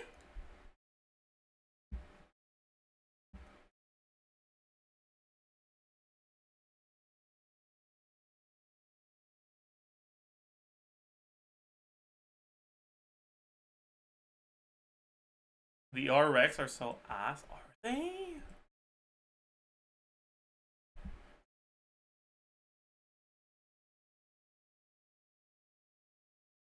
Why are you so... Oh, right, because of fucking sack Jade, man.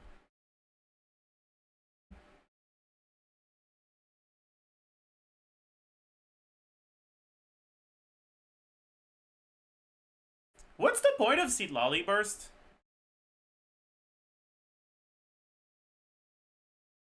Well, here it's just filling downtime.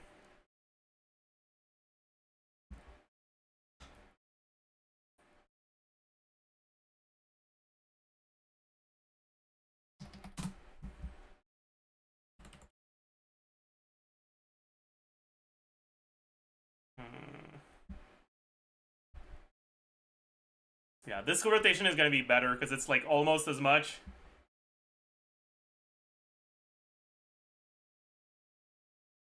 with clear problems in delay on stuff.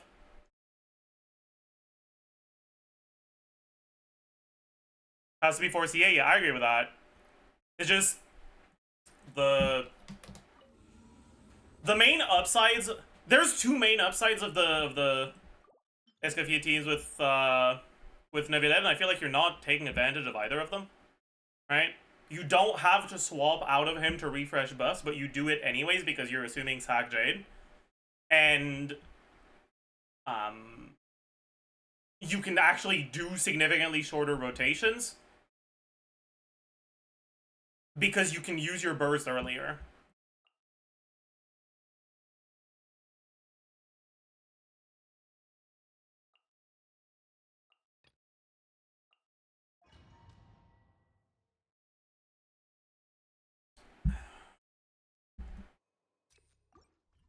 You just solve for 5 proc unless you have 130 or Nevilet. Yeah, but no one's gonna play Sack Jade on this team.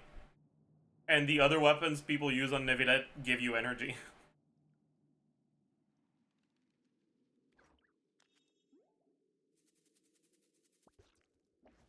So that's kind of a self-imposed problem in my eyes. Anyways, like the rotation I would do is something like this. Remember, help comes first. Time to shine. Oh, did I forget to E at the start? I think I did. Oh, I didn't forget to E, but I E'd before he spawned. Right. Show no mercy. A bitter pill to swallow. Seems like an emergency.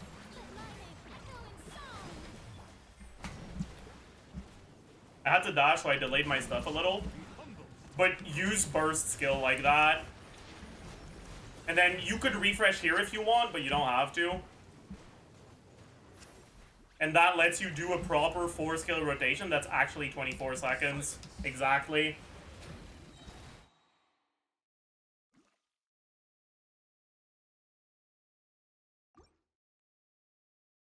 Yeah, you can do Farina burst a bit earlier, that's true, but like...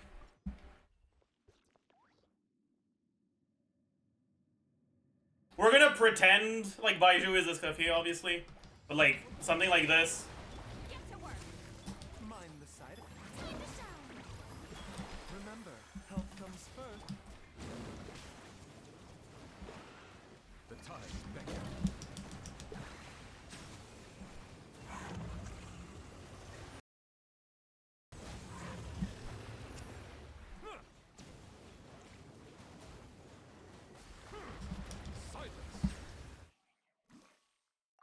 That's what I was imagining when it came to Iskafi Navida rotations.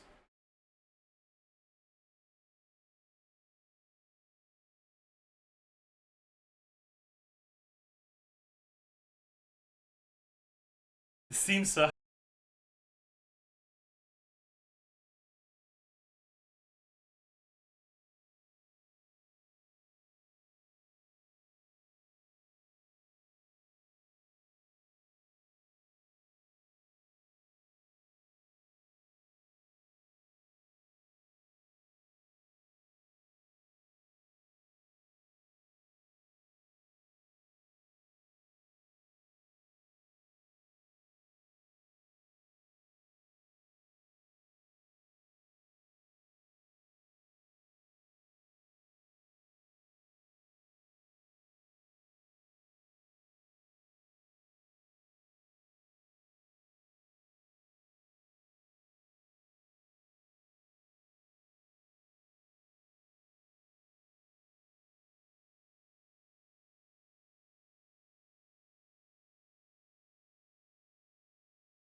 Get to work. Time to shine. Oh. Oh. Let's pretend I use my burst there. The time beckons.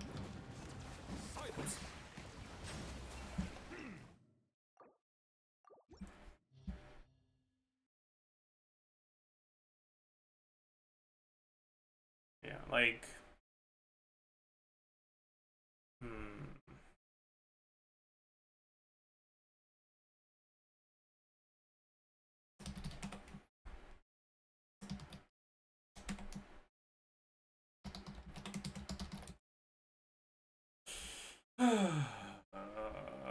zero, cost 70, 60, doesn't matter, 60.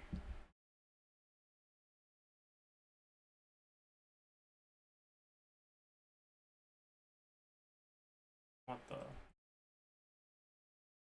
Anyways.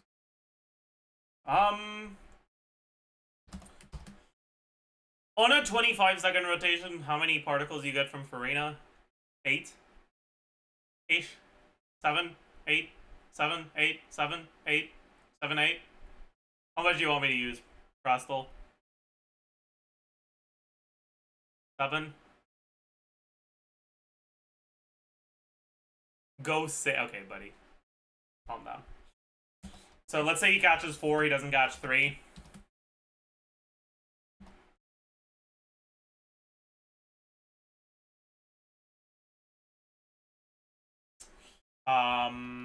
Farina catches 5.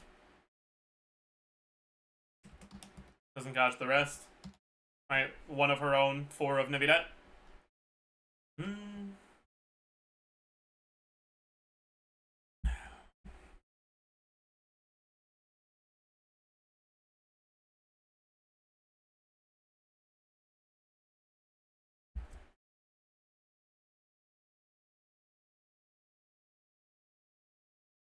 And then Farina.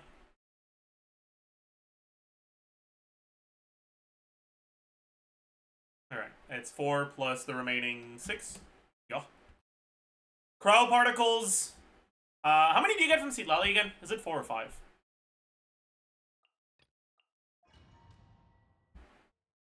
I hate that it's always 4 and 5 now. 5?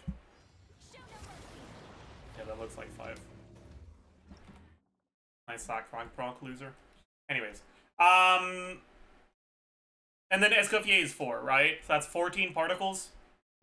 None of them caught on Navidad.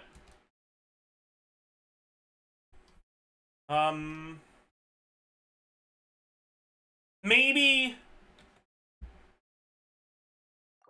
if you have sack on Seed Lolly.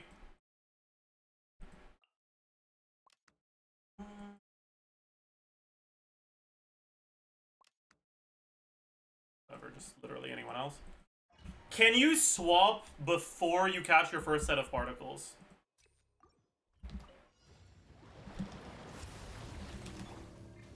It seems like you catch like half of them before the swap.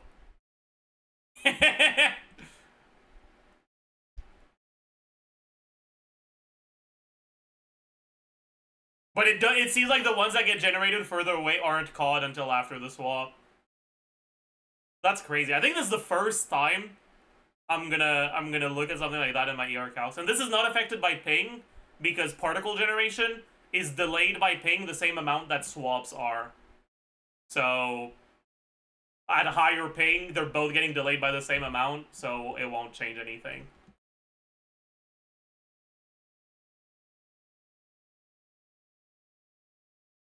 So let's say she catches 3 of the 5.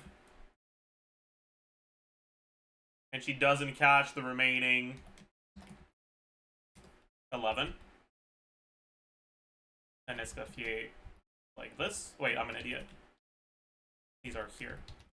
Oopsie. Yarrow Carmen Calc is cooked, though. Yeah, okay, there you go. Okay. Can GC Sim take into account lag switching? Yeah, you can implement swap delay. Anyways, with Farina, she also doesn't catch any of your cryo particles. And then your hydro particles, you have 15. Let's say 1 of them on Escoffier, 1 of them on Lally, 1 of them on Farina. For the Farina particles. And everything else. And then clear particles. If you have no fabs on the teams at all. It is a longer rotation, so I think assuming 3 particles from enemy HP dropped is reasonable. Instead of the 2 that I usually assume. Alright, and these are the ER requirements. If you do Fav instead, I'm pretty sure Fav Zitlali is better than Fav Escoffier.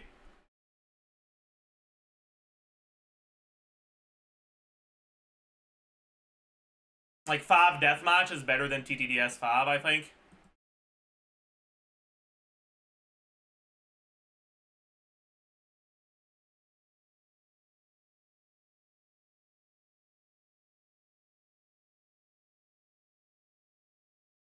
But I guess it might be annoying to have to build a lot of crit on Zitlali. But I guess it doesn't matter, actually, because it's not like she does any damage. And let's be honest, you don't care that much about the shield either.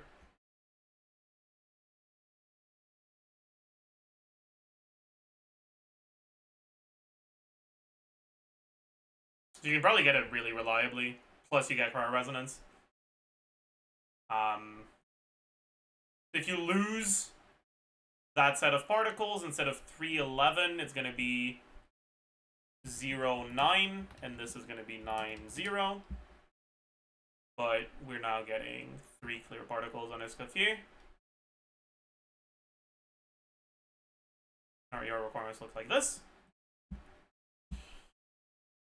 And if you end up doing a swap back to Zitlali to proc Fav, which I think is a reasonable option.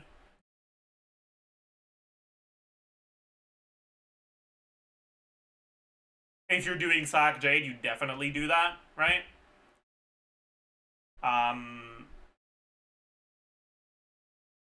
Nevidet catches the next Fav proc. And this is what your ER requirements look like instead.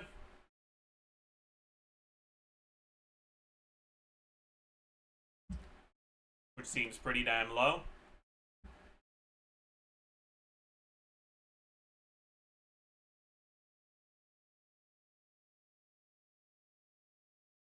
Even looking at literally, like, directly the one you sent.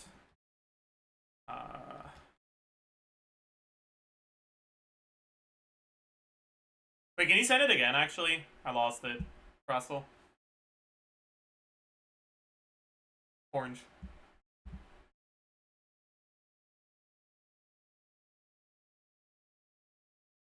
I could just look at your message history. And find it in there. Alright, thank you. Anyways. Copy config. Bro, can I not? Okay, there you go. So, you're at 93k. If we change this to... Wait, actually. How much damage is Zitlali doing? 1%. Okay. Change TTDS to Favonius Codex. And just build a fuck ton of crit rate. Crit rate equals 0.331. I mean, okay, let's be honest, alright? If all you care about is crit rate, you can build enough crit rate to get reliable procs.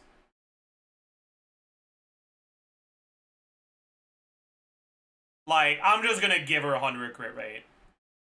Like, I'll yoink some of her EM in exchange. Like, if literally the only stat you care about is crit rate on a team that has cryo resonance, you'll get enough to proc Fav reliably. Anyways. And then Escoffier, Deathmatch. Oh, but yeah, I'm gonna have to adjust the stats for that. Oh! My god, I hate doing sims. Maj. Oh, never mind, you have crit rate sends. Oh, that makes this easy. Or crit rate circlet, I mean. And then instead of swapping back to Escoffier, we're gonna swap back to Zitlali.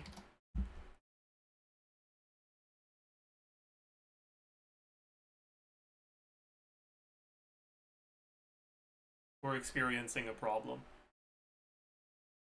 Uh-oh. What's this one? This one's higher on Proto Ember. Maybe that. Uh-oh. Well. You didn't remove Favonius from rotation? What do you mean? Oh, I see.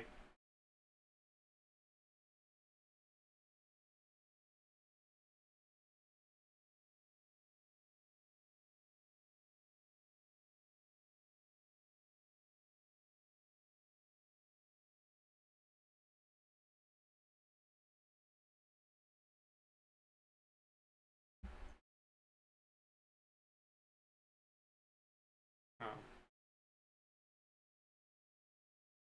Right, because we're getting... Wait, what if we... Seatlali burst skill instead? Right, we had no ER rolls whatsoever, right?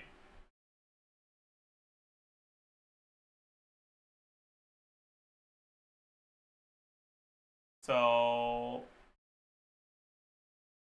I kind of can't be bothered doing perfect Callus. I'll just give her 10% more ER.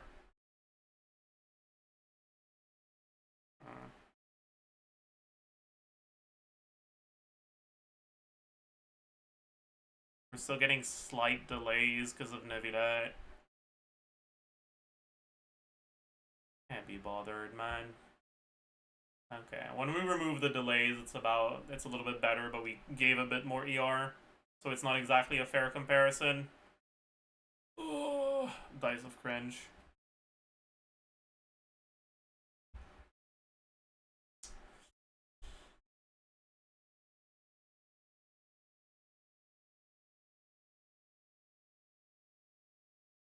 Oh, wait.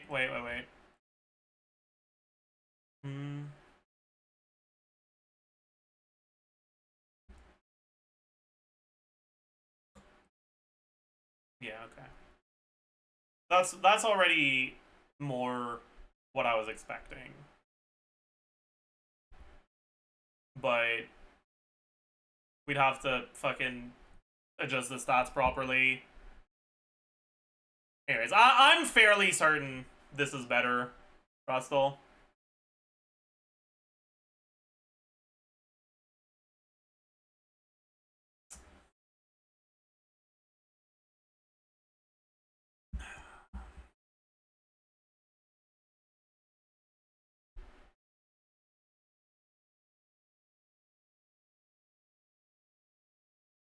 Also, we're clearly quite overcapped on crit rate here, huh?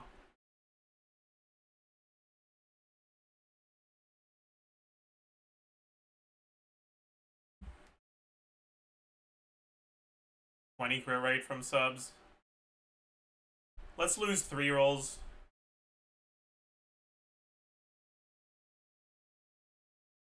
Gain 3 rolls of crit damage instead.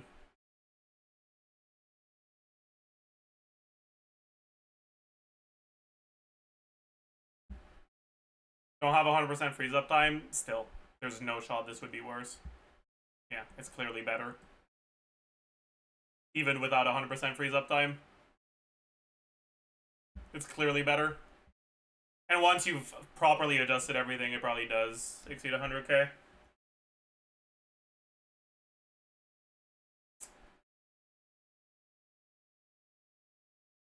Anyways, I'm not a fucking sim expert at all.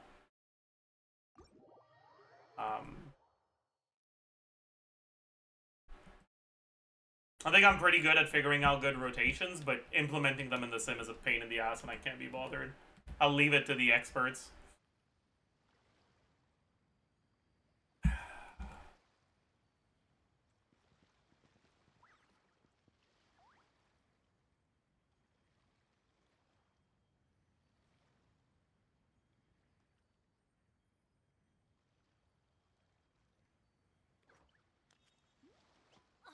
Maybe that's struggling to keep up with my girl Ayaka. True. Yeah. I think there's also the fact that the average or sorry, KQM standard, I think, in my opinion, assumes a bit too little in terms of ER rolls. I think the way that KQM standard assumes fixed stats is kind of scuffed to me. Because the average build doesn't have that many useless stats and doesn't have a stat distribution that's as good as, like, 18 of your fluid rolls into the optimal stuff and only 2 in the suboptimal stuff, right? Like, the average practical build tends to have a bit more ER than what the GC Sim builds give you, or what the GC Sim builds have because of KQM standard. Which for characters that have like 120, 130 ER requirements, like you very much might end up getting that by accident on your build. And Ow. Where did that come from? on GC Sim, on KQM standard in general, you have to sacrifice offensive rolls to get that. But in practice, you kind of often don't.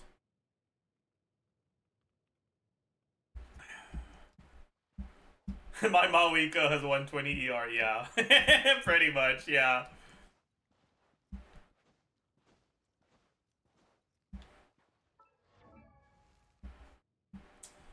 But personally, I don't start punishing offensive stats for ER requirements until your ER requirements start being at like 130 or above. At 120, I just consider that you don't have ER requirements.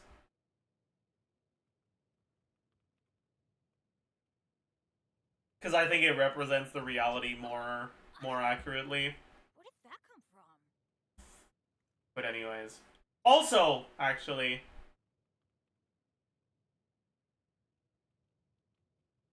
no shot festering is better than wolves.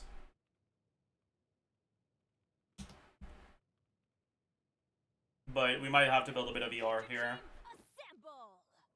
Yeah. Even with this, it's already not even that far behind. ER, let's say 20% ER for 20% HP.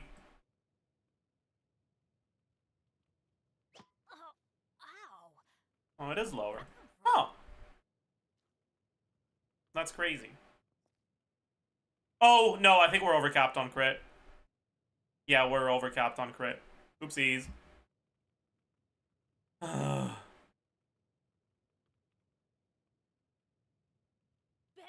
Okay. Oh, no. Well, you don't need 20% ER. 10 might be enough. Or not. Yeah, it is. And this is slightly better. Anyways. Check Wolfang R5 too. Ow. Wait, I think, are we still overcapped? We might still be overcapped.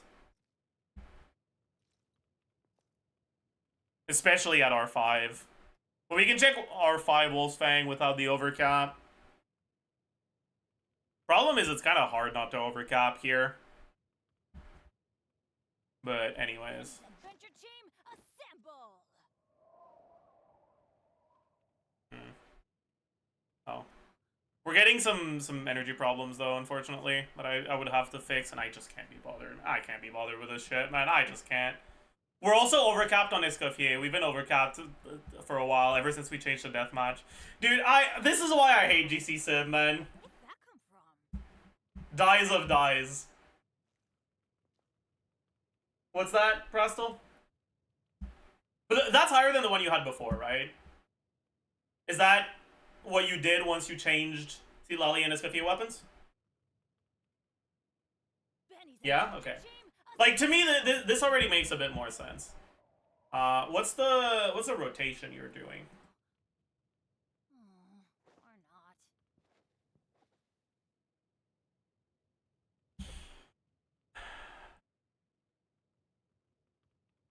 not. Oh. Ow. Weight 173. What the fuck is that all about?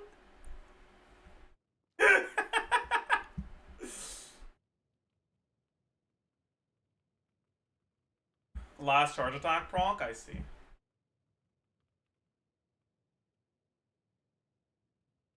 Benny's adventure team, assemble! Oh my god.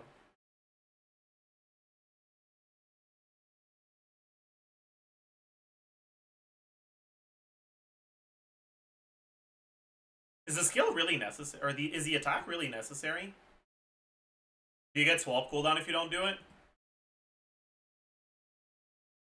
This is lower. Why is it lower? Delay in elemental skill cooldown. Oh?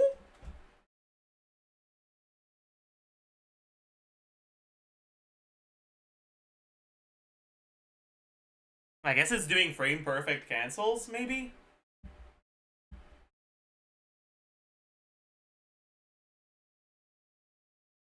Perhaps?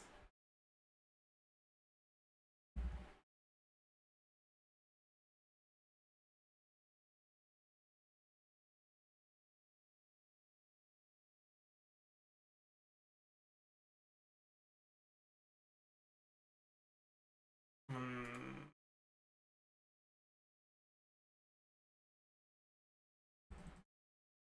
And then, okay, what about...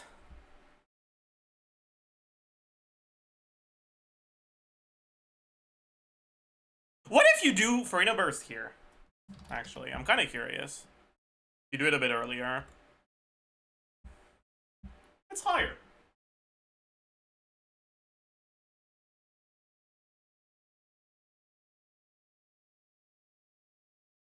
Huh. I guess that makes sense. It was like the same. Okay, it's the same, but this is assuming frame perfect swaps. And in practice, having a shorter setup, or not frame perfect swaps, frame perfect cancels. In practice,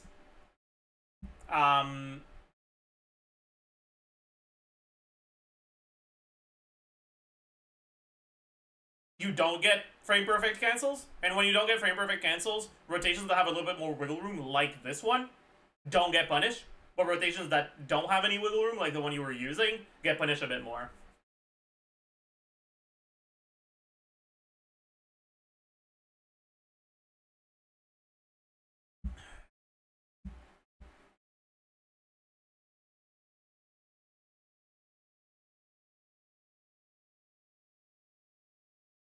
Because, like, here the delay is happening because we get our burst animation done before skill cooldown is back, right? And we have to wait about a second on average. But, like, since Baiju has similar animation times to Iskafi, we're going to use him to showcase what I'm trying to show. In practice,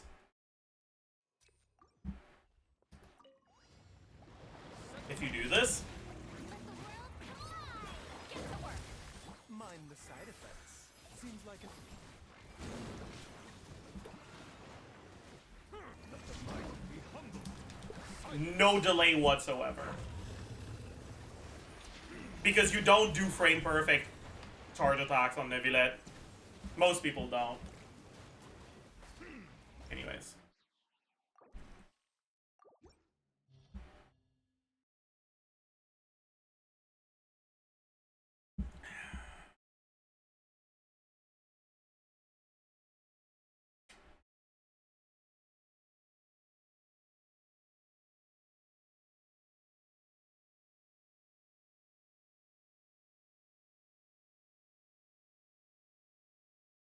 I also think another important thing is, like, you're kind of heavily punished by Sack Jade being a crit rate weapon in this team. So anyone who doesn't have Sack Jade is going to see much better results than these sims show.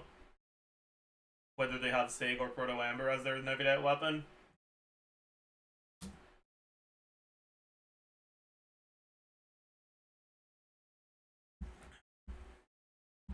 Proto Amber will see better Sig, I don't know. I'm pretty sure Sig does too.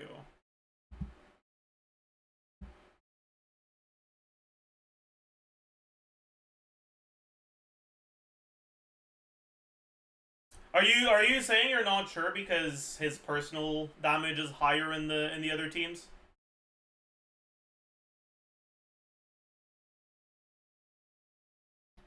Yeah. The thing is, like, it's not even that much higher.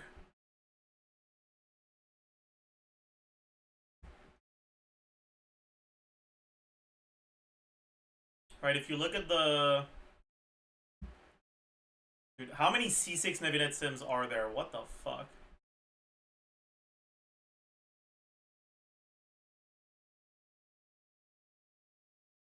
Wait, did they remove the... Okay, no. Right, you look at this one, for example. Nevilet personal DPS, 55k. This one, Nevilet personal DPS, 60k.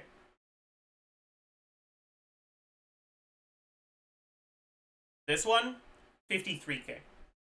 It's really not that much lower.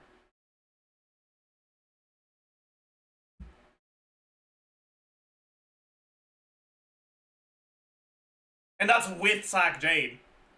With overcapped stuff. If you're not overcapped, right, if we look at... If I do the exact same stuff on all of this, where the heck is... Okay. If I look at this one with Prototype Amber. And obviously, stats aren't adjusted properly, but they won't be adjusted properly for the other one either, right? Personal DPS, 46.7. If I do the same thing with the sim you had for this, right? That's the one you sent, right? I think so. Yeah, I wouldn't have rolled this. Prototype Amber.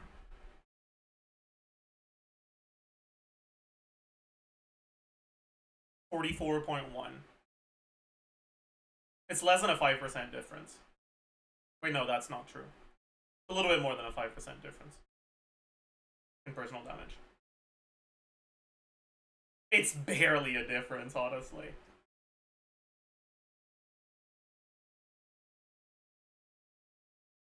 Team DPS, decent, noticeably higher.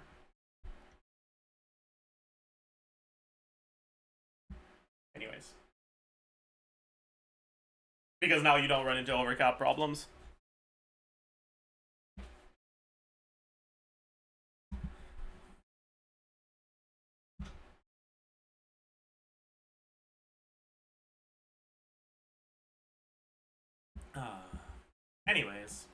Anyways. All that yapping just to say that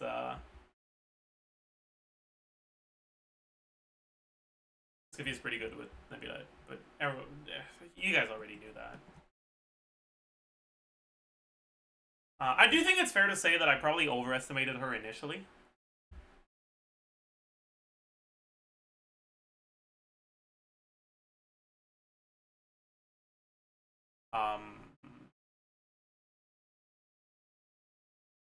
But I also think that Nevilet's best team does use Escoffier once Escoffier comes out.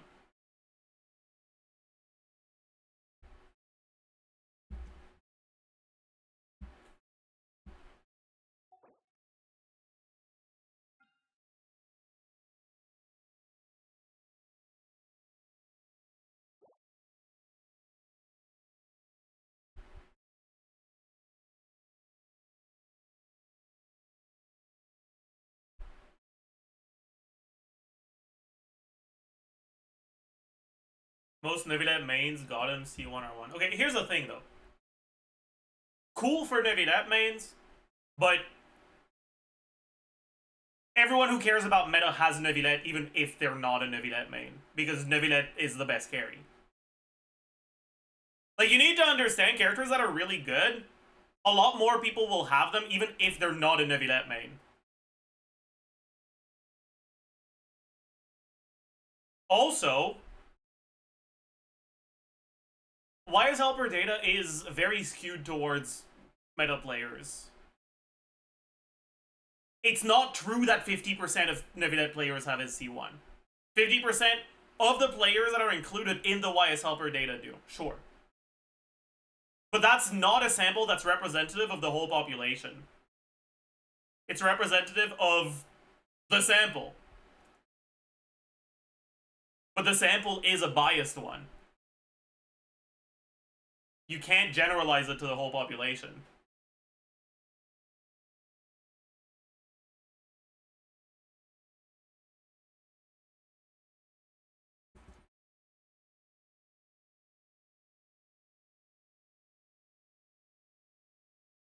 What's your best alternative to Citlali in that team? Probably Rosaria.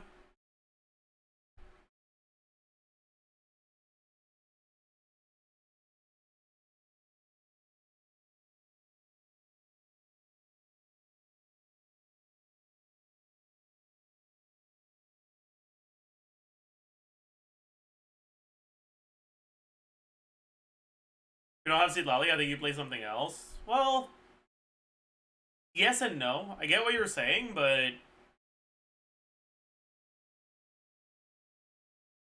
just because you don't have Citlali doesn't mean you have Shilonen.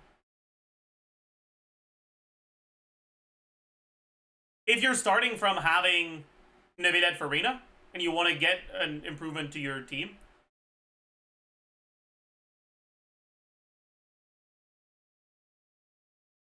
is this going to be worth the consideration? I think yes, without a doubt.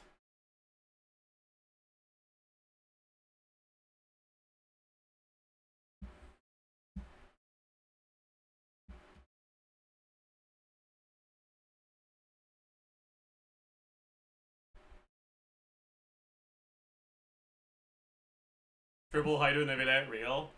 I don't think it's better than Rosaria.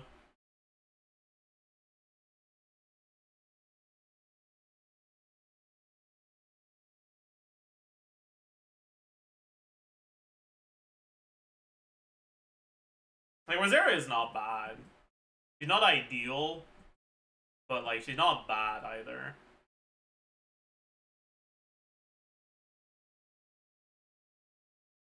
Lila is better than Rosaria? Why would Lila be better than Rosaria?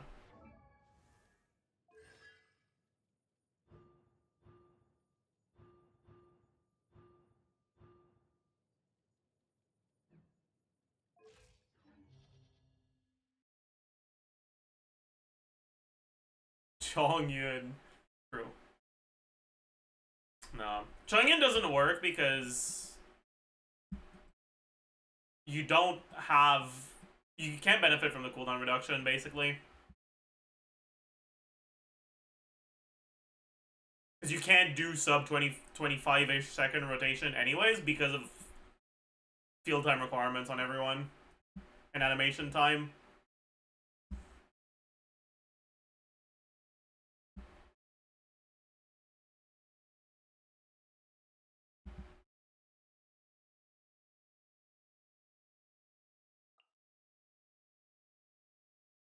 You can think about it for other characters, but not for Nevilet.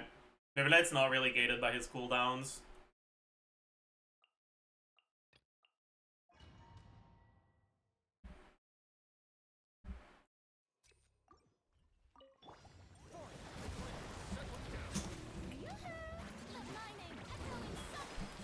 Taking a turn for the better.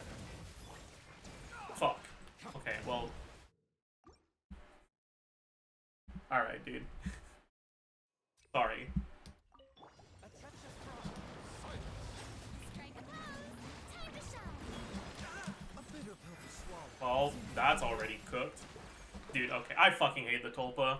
I can't show rotations against Tulpa because he hits you too much and too often, man. Shower me with praise. Let the world come. Mind the side effects. Remember. The tide beckons. Settle down. Wait, what? Did I not get the cooldown reduction or something? Wait! No. Seems like an emergency. Let the mighty be humble.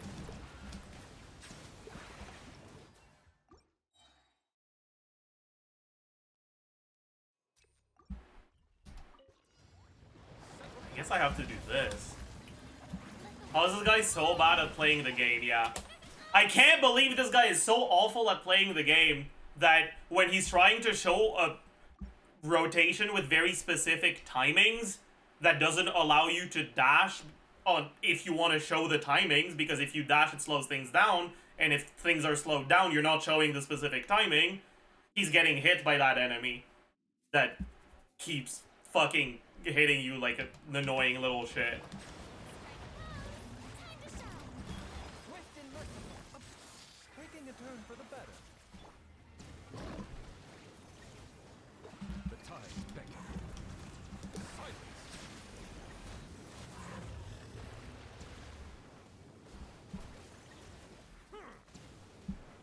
Wait, maybe Chongyun does work. Bow your head. Shower me with praise. Let my name echo. Mind the side effect.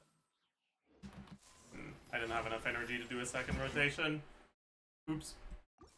Wait, maybe Chongyun does work. Pause.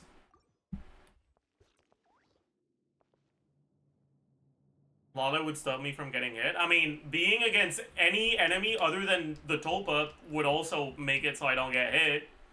And you're not supposed to play this team against the Tulpa. It's just that Tulpa's what's on Chamber 1. So if I want to do testing, I have to use Tulpa. But yeah, as it turns out, Neuvillette teams don't tend to be great against the Tulpa. Crazy.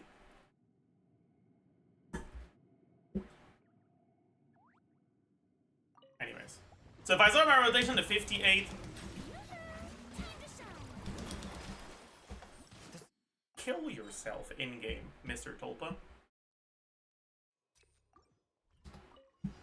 I'll just wait for the first attack. Please don't do the easy one. Okay, he did the easy one.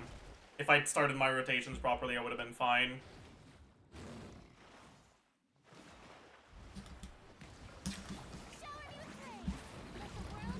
One with my glare. Seems like the mighty be humble. When did I start? Anyone know?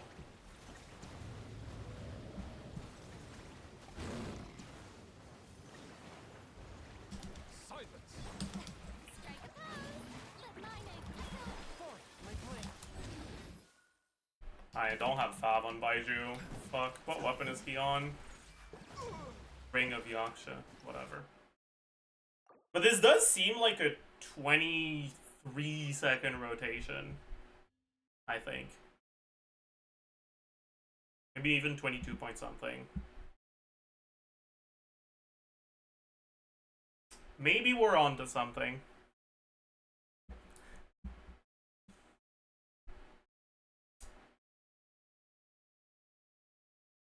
Maybe we're on to something, chat.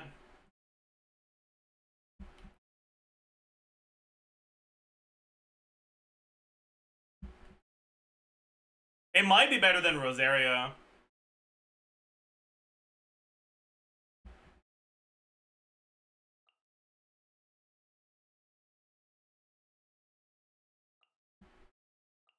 Wait. Let's properly look at the timer this time. We're gonna wait until he's not hitting us like an idiot anymore, and we're gonna look at the timer. We started at 50. Never mind. I need to look at the timer and at him at the same time, otherwise...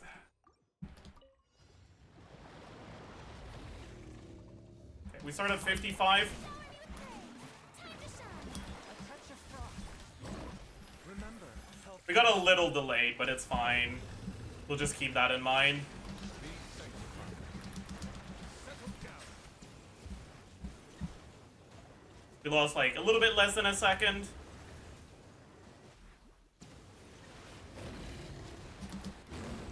And we at 31.5-ish, yeah. So it seems like a 23 second rotation is very doable with Chongyun. Okay. Winnable. Does that make up for the Rosaria buffs? For the Cinder City? Probably, right? Benny's adventure team, assemble. It probably makes up for Cinder City, yeah. Or sorry, not Cinder City, the crit rate buffs. It probably does make up for the crit rate buff. Your rotation being like about 10% faster, a little bit less than that, but still, is probably more useful than the crit rate you get from Rosaria, yeah. Okay. Okay. Big. Big. Chungin might be better than Rosaria for people that don't have Seed Lily. Big. Huge.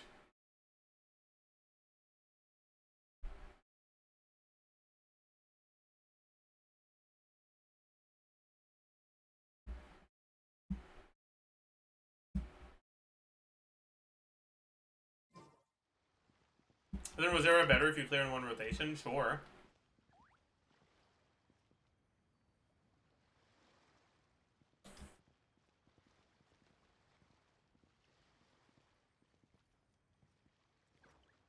There's also the fact that Rosaria doesn't have full uptime on her buff. Oh well. Can we get a sim on that? I'm too lazy.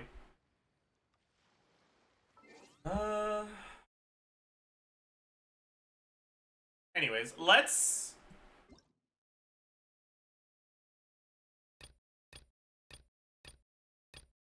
They don't have the official event for Chronicled Wish yet. That's fine.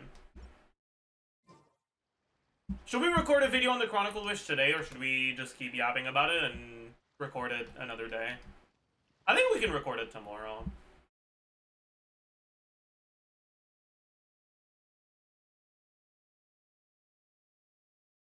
Wait for 4-star weapons. I mean, we can already guess that it's gonna be Moon's Boons, Aquamaru, and Waybreaker's Fin.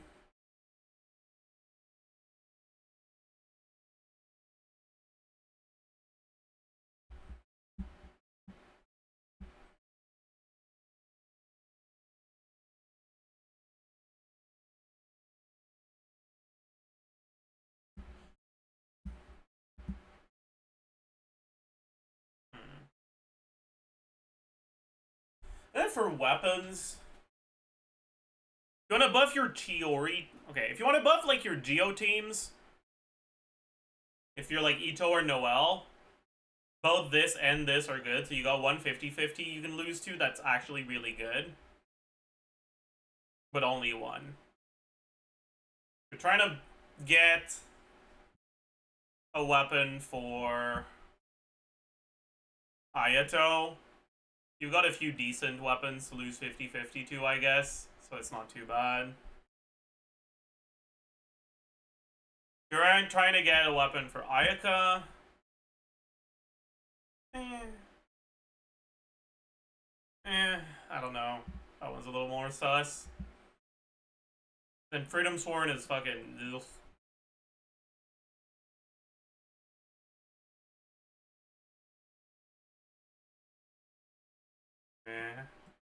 Yeah. Yeah. Like, the swords are good, but the rest is kind of ass. Like, it's better than the last one, but the question is whether or not it's better than a normal weapon banner.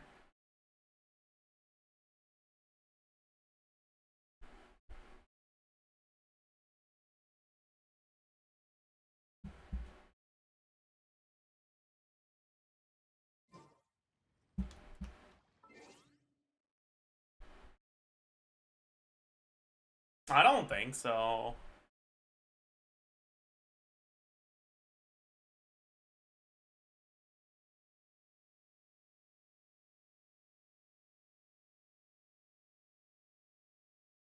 And like, yeah, you get...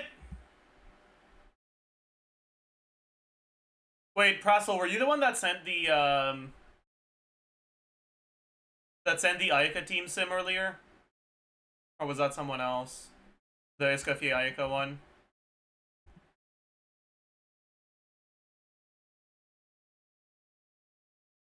Someone else? Cooked. Are they still here? Zen Nevida. I know he's Zen Nevida. It was Ruben. Is Ruben still here?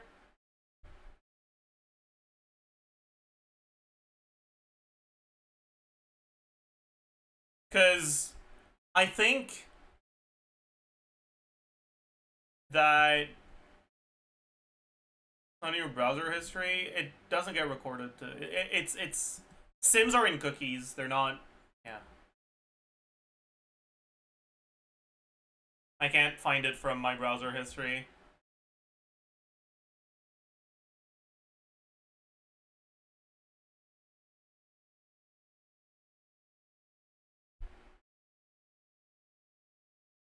Oh yeah, wait. I can look at Ruben's chat history. You're right.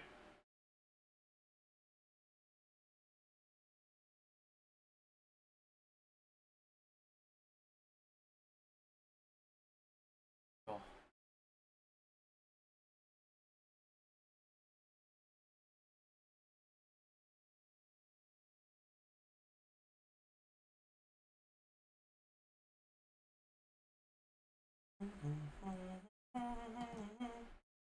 Alright, so.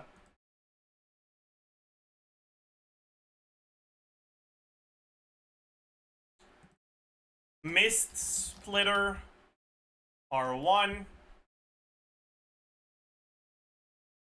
105.6k. That's with about 100 per rate, yeah, okay. And if we go back to Finale, we give Escoffier Symphonist of Sense with a crit rate circlet instead. It's better. Yeah. And that's with R1 Finale too, yeah. Yeah, it's a lot better.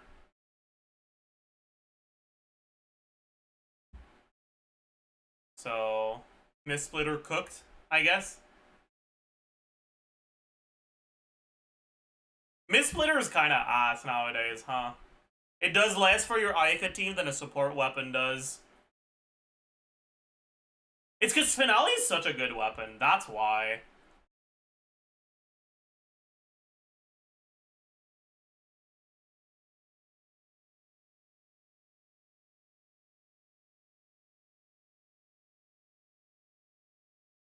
You try Marie-José Ayaka, or I guess. This is 110k.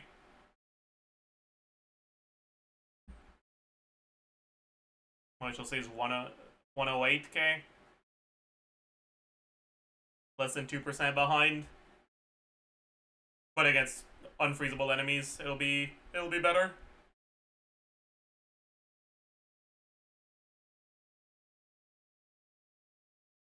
Do freeze resist equal 1 against the enemy? Sure.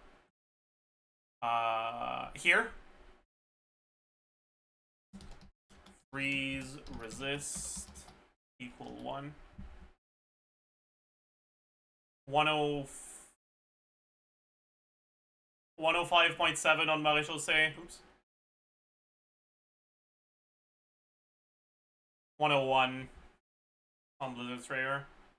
Yeah.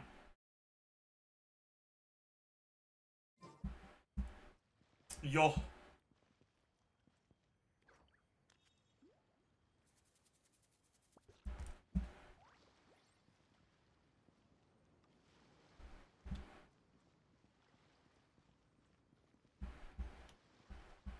Why did Marie-José go down? Because unfreezable enemies lose their cryo aura when you hit them with Hydro, which means that you don't have 100% uptime on your cryo resonance anymore. You lose a little bit of damage. Not as much as Blizzard Slayer, but still a little bit.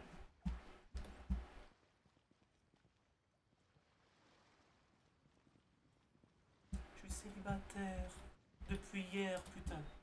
Enfer d'enfant et bon. Hey, reviens. 5 minutes, quoi. T'es pas insulté? Et un peu fort. Alright. Stop being French, sorry. And it's really contextualizing how broken Escoffier is. that Escoffier does almost as much for Ayaka as all 6 of her constellations together. Man.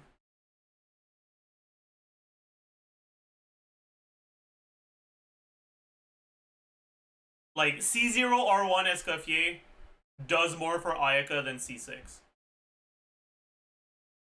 Like, getting Ayaka C6. C1R1 Escoffier is better than C6R5 Ayaka for Ayaka's teams. Actually, is it? Wait. I think so, but I'm not sure. Let me double check. So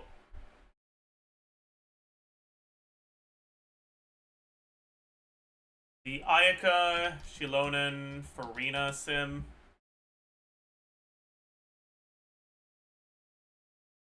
Right? If you give Ayaka C6 Mist Splitter R5 Mist Splitter. Sorry. This one is at 119, okay? And then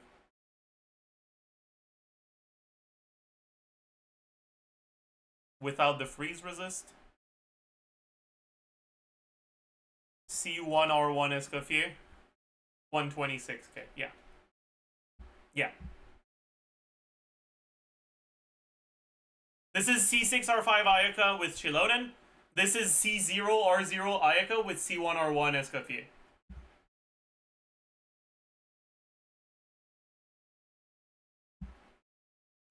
Balanced character, I think.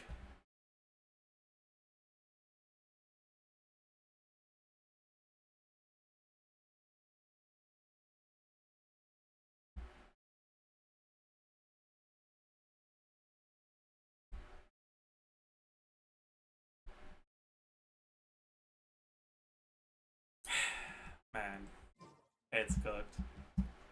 It's so fucking cooked. Check C6 Escoffier. Does Escoffier get any energy from her cons? I forgot.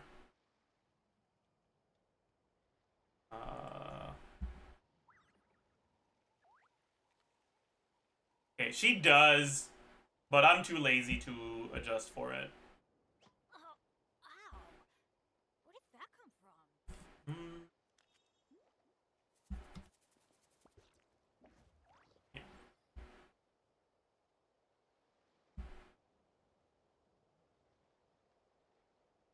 C4 skips burst? What do you mean?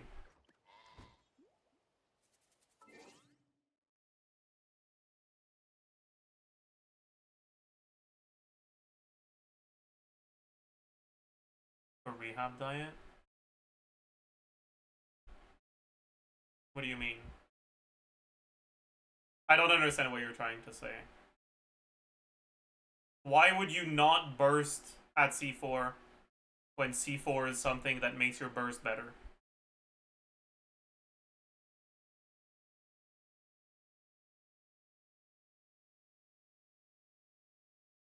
Crossing, you need burst, yeah.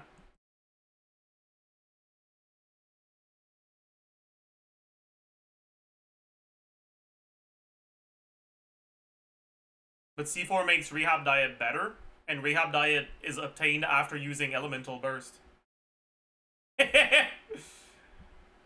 So you still need to use it, otherwise C4 doesn't do anything.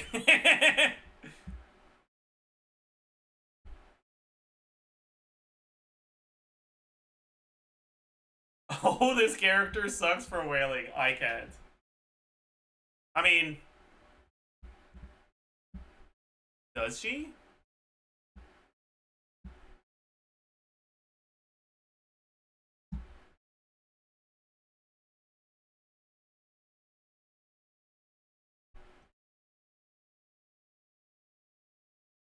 I guess.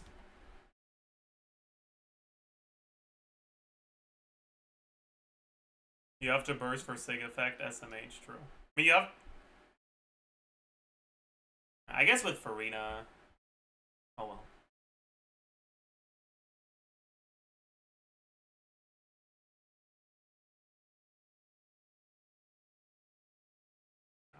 C2 Farina, C2 Escoffier is about as good as C6 Escoffier. You're better off doing that. But oh well. Oh well.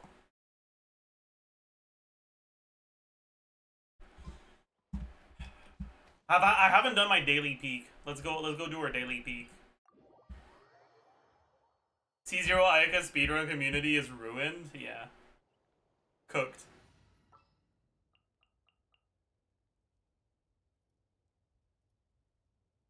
Minimum 24 cost.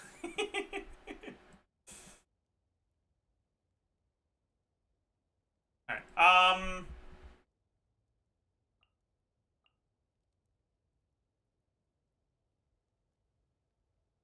Where the heck are the characters I want to use? There they are. A little extra. What's the team that has the highest DPS per second in the game?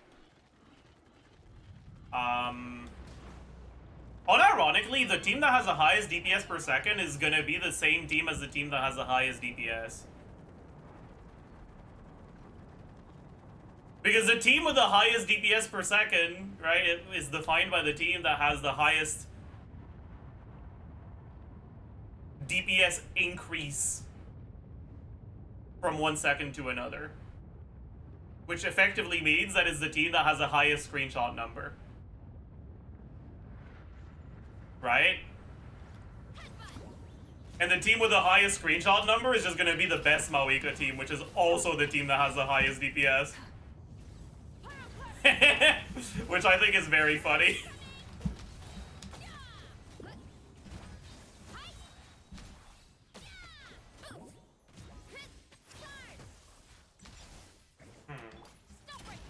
Something feels wrong. He's about to do his thing, right? No, he's not. Oh. Bro. How long until he does his thing? There you go.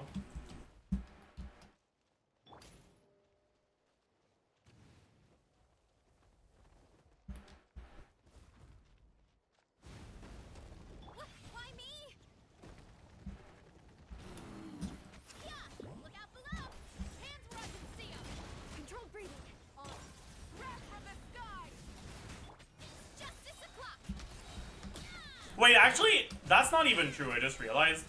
The team that has the highest DPS per second is not the best Mawika team. It's probably Mawika, Bennett, Sucrose, Sitlali. Now that I think about it. Because that'll screenshot more than Shilonen or Yansan.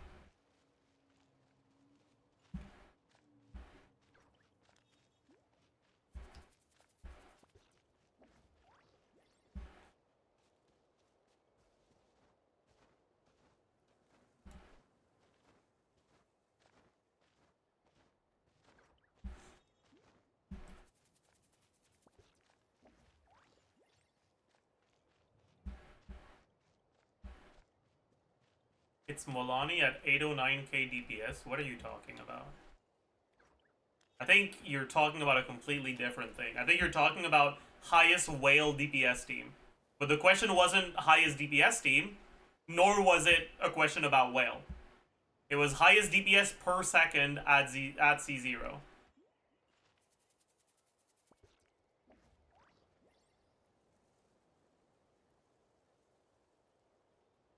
What the fuck does DPS per second mean? Well, damage per second is the effectively changed to an HP bar over time. Which means that DPS per second is effectively changed to a DPS bar over time.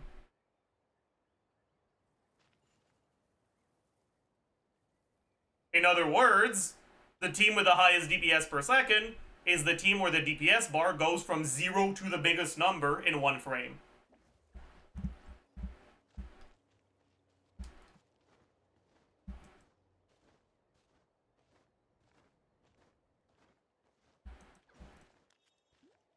Yeah, exactly. It's gonna be damage acceleration instead of damage per second.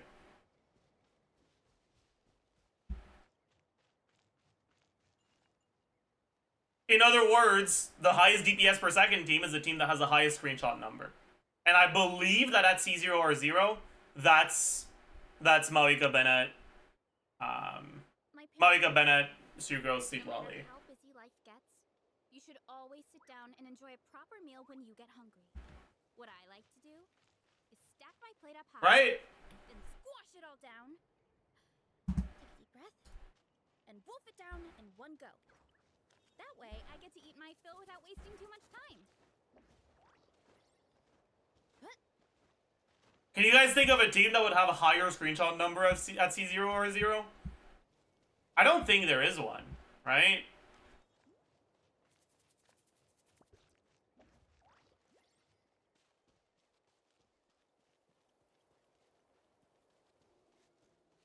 Pre-nerf Molani? No, definitely not.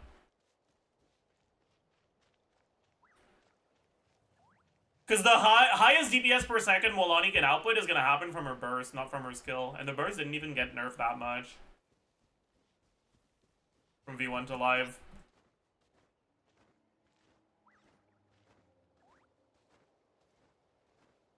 The burst got buffed. Right, it did get buffed.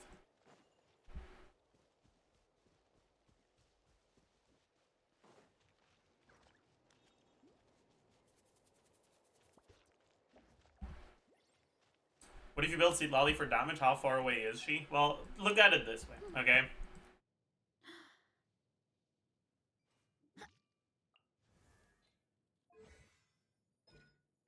Seed Lolly's burst motion value at town level 10 is like less than 1,000.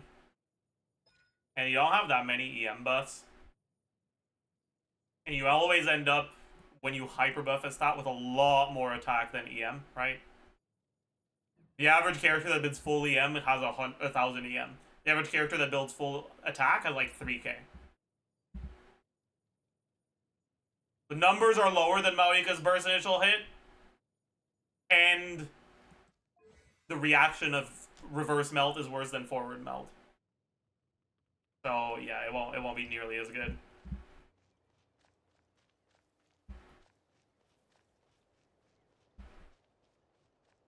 Although technically, right, much of Mawika's power is in the fact that she has access to Obsidian as her good set, and Obsidian doesn't help your DPS per second that much, right? So her best set would be different. What set would you give her, actually?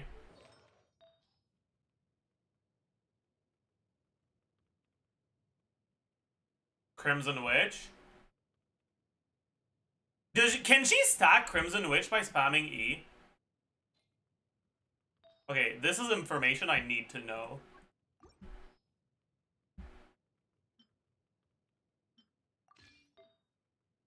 How do I not know this? Why did I never wonder about this? Okay. So she has 22 pyro. Why 22? Oh, right, because it's an unleveled. Okay. And if I do E, it'll go to 29.5. What if I enter E? It works! Oh! Big, big, big, big, big. Wait, that's huge. What the fuck? So, her DPS per second number with Crimson Witch will be pretty good, man.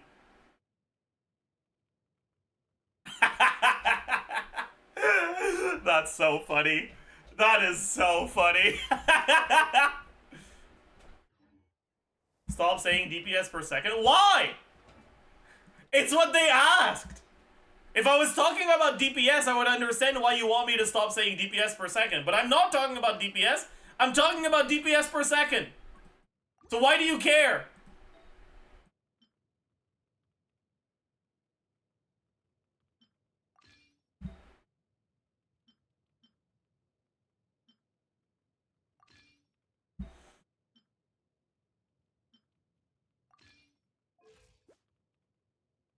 That's wrong.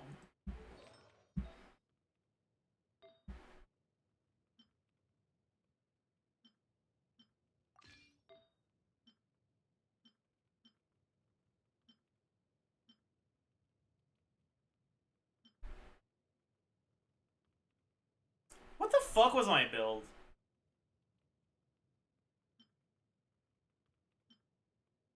Dude, I forbore.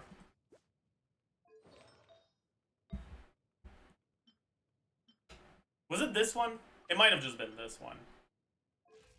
Yeah, that makes sense.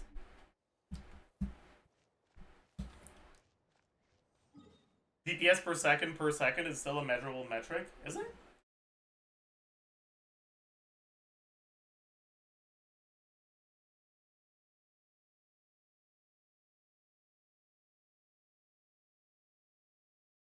What would it be?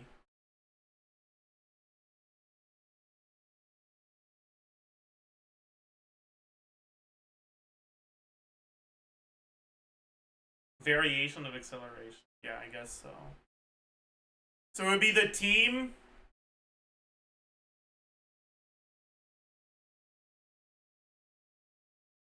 that has the most variations in DPS. Which I guess would probably be the team that has the most hits, right? Because if you're looking at DPS on each frame, right?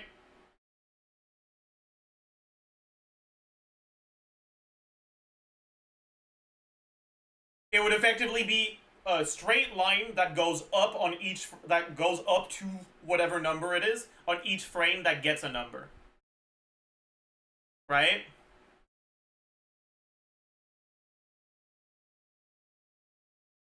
That would be the DPS per second graph. And the DPS per second would be the team that has that graph that has the most changes. Which effectively is the team that has the highest number of numbers on screen. Right? So it's the team that has the highest, the largest number of, like, numbers on screen per second. And I wonder what team that would be. Nilo? Nilo teams get kind of insane buffs from the fact that you get self-damage. But does the self-damage hit on the same frame as the outgoing damage? I think it does, so maybe it doesn't then.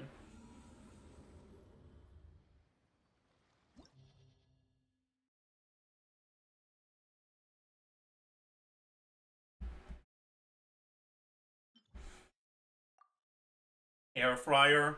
You're probably right. It's probably air fryer. Because burning hits every 15 frames, so you already have a guaranteed hit every 15 frames.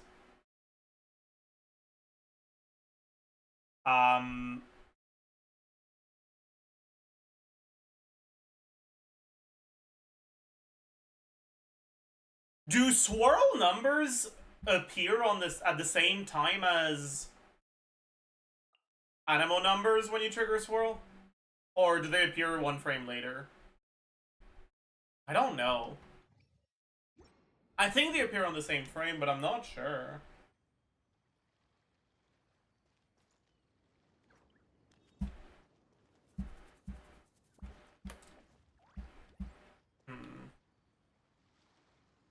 But in any case, Venti, I'm pretty sure Venti's absorption doesn't hit at the same time as the animal damage.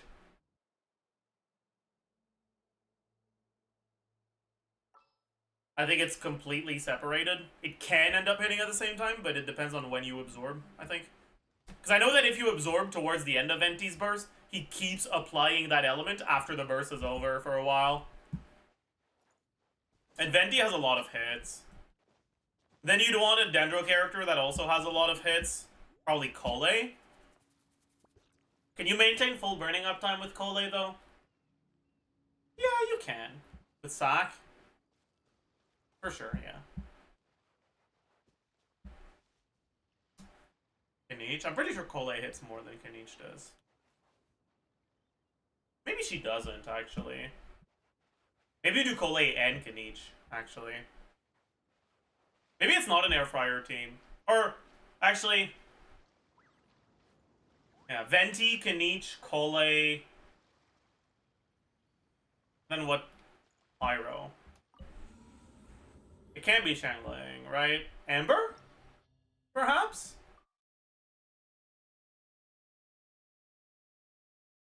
Xinyan? No, not Xinyan. Silvers? No. I think Amber's more. How many hits is Amber again? 20?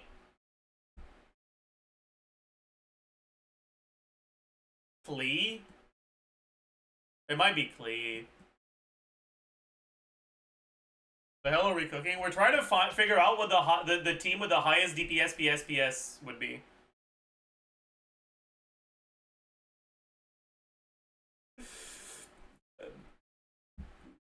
Yeah.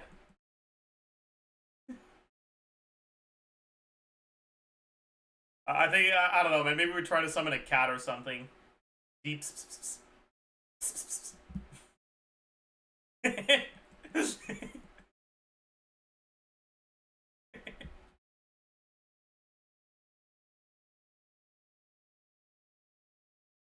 Oh. Theory crafting was a mistake, true.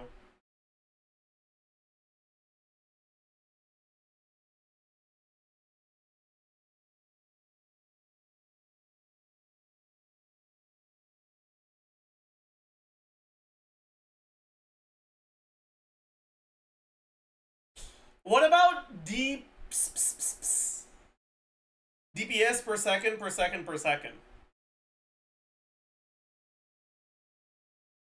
I think the team with the highest DPS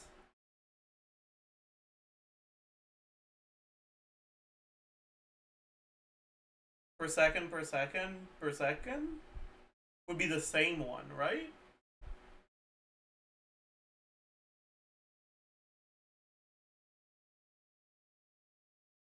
It would be the same graph, but it would just be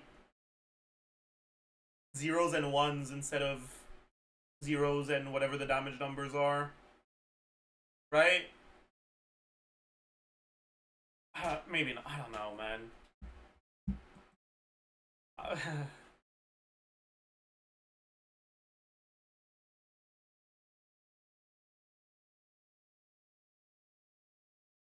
I'm done with my math, man. I don't wanna think about this anymore.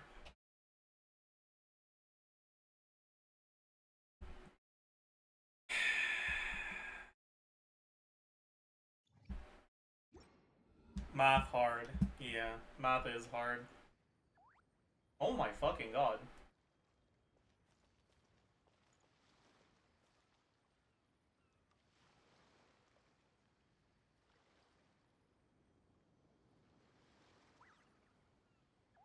Damn.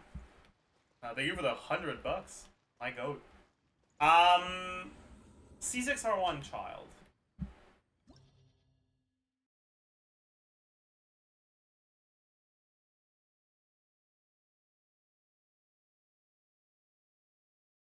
His constellations don't really change much, right?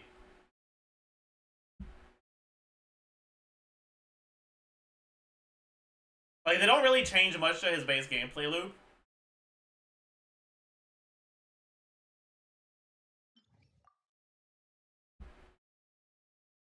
I suppose it would depend on how many constellations you have on the other characters. Like, if you're a whale, the answer, like a leviathan, the answer is different to if you're like a dolphin that just really likes Child and went for C6R1 Child because you like him, but who's not planning on getting constellations on other 5 stars. Because a lot of the characters that could potentially function with Child, if you want to force Child into a carry role, a lot of them potentially have constellations that are very impactful. And like, for example, Bennett is very good, but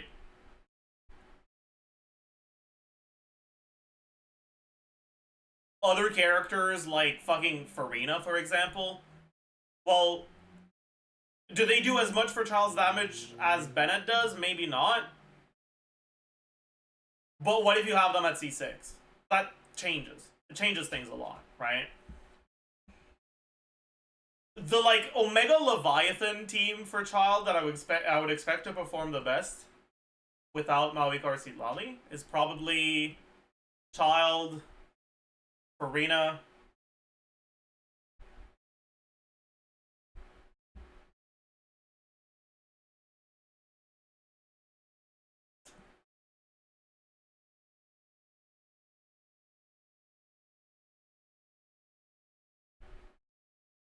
I don't know if Escoffier makes it.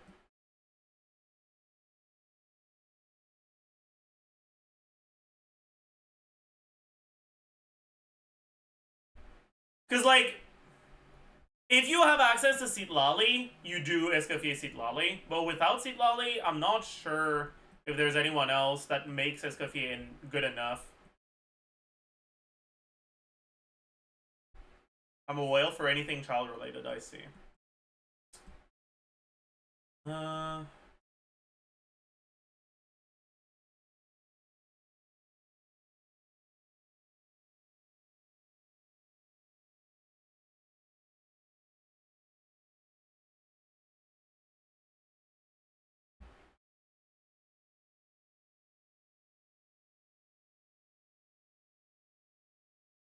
think the biggest problem is that, like, by default, even at C6, child's damage is kind of ass. Which means that if what you're looking for is the strongest child team, you'll get more damage from the rest of your team than you will from child. I'm curious if there's any icon child teams in the sim.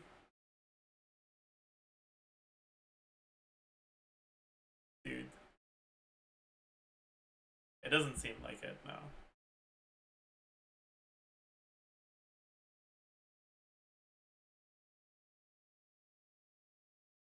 But because his constellations don't really increase his damage that much, right?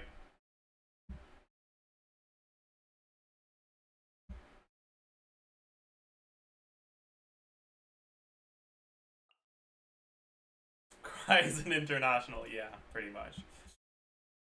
Because of that, his best teams are going to be ones that have good damage from the rest of the team.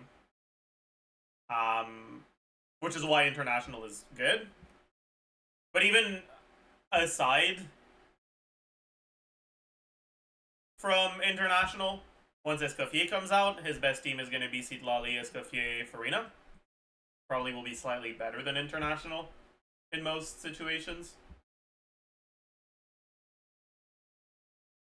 You got instructor child. Oh my god. But yeah. But I would assume that if you really, really love child, you don't want to have him wheelchaired by the rest of the team, right? And so you've got two main options, right? Option one, accept that he won't be doing that much of your team DPS, but still have a very powerful whale team by using supports that help his damage, but also have good damage themselves, like Farina with potentially constellations like Escoffier, right? Option number two, say, fuck you, I want my team's damage to be from child and from child alone. If that's what you do, you probably do like Bennett, Shilonen.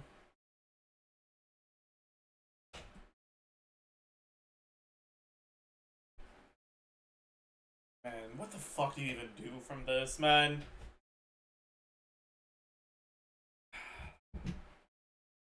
Yunjin, no. Oh.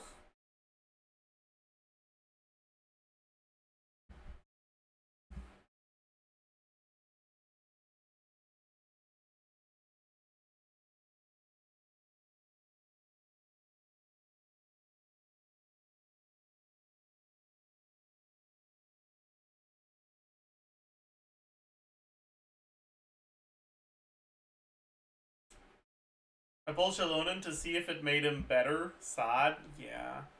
Well, okay, here's the thing. Okay, here's how you gotta look at it, okay? If you're a whale.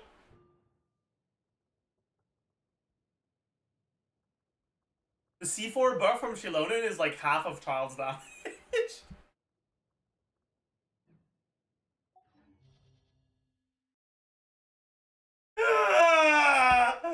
Man.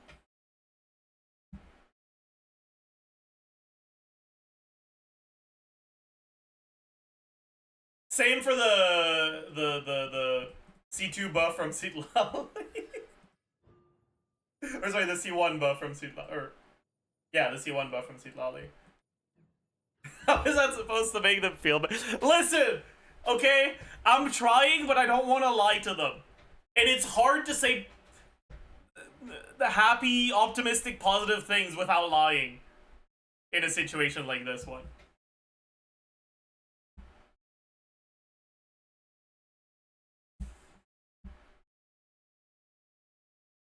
But like, yeah, the reality is that Child's numbers are kind of not great, and because of that,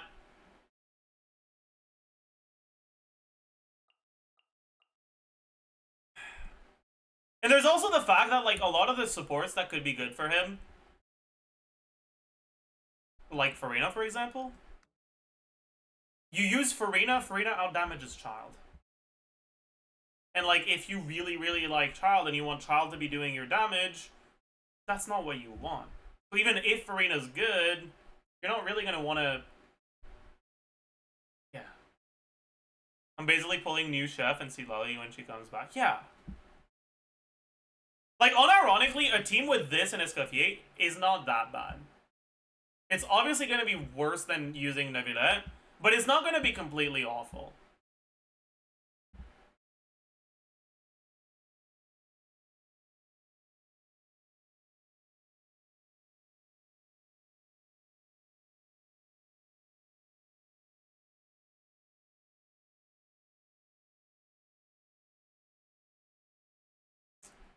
But yeah, the problem is that Child is going to be doing less than half the team DPS.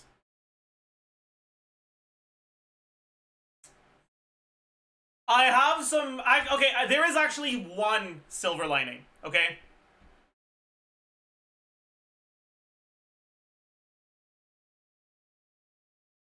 As a Hydro, burst-reliant, normal attack-focused carry, Child might have good synergy with Dahlia, because it's been leaked that Dahlia is a Hydro normal attack or attack speed buffer. So depending on what exactly Dahlia does and how good Dahlia is, maybe the teams where it feels like Child is doing the damage will get a buff from Dahlia. So I've provided you with the copium you need. Alright? Dahlia will buff Child. Trust. But yeah. Curious if there's any, like, non-international Child sims in here. There's Mono Hydro. Oh, man. Oh, man.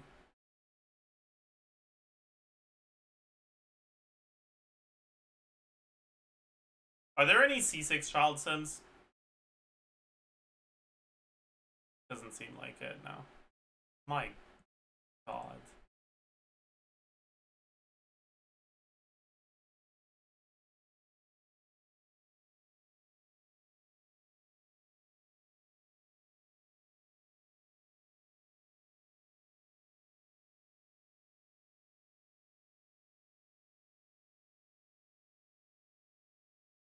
You vape as normal attacks if you do channeling Nahida? Nope. You'll vape some of them sometimes, but it won't be reliable.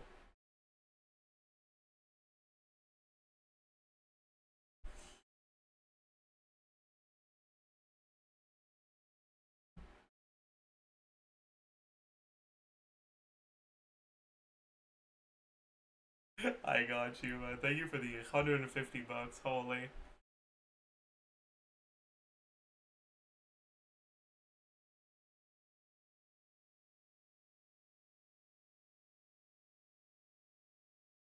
I remember looking at C4 Child versus Ayato and Nilo Bloom, and it was better to use Ayato because of Zyphos. Dude, why would you say that?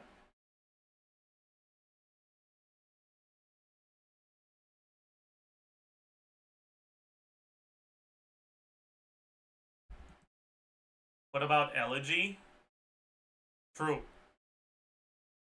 True. Good point. What about Elegy?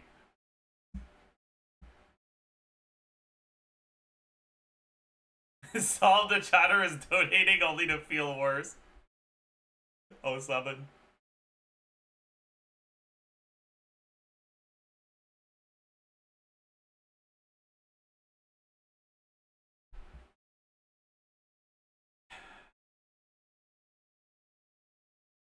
Is that Exile Child?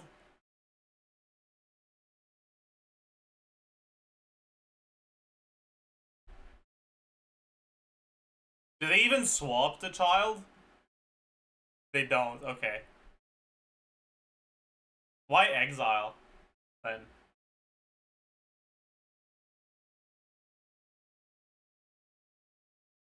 Huh. Also...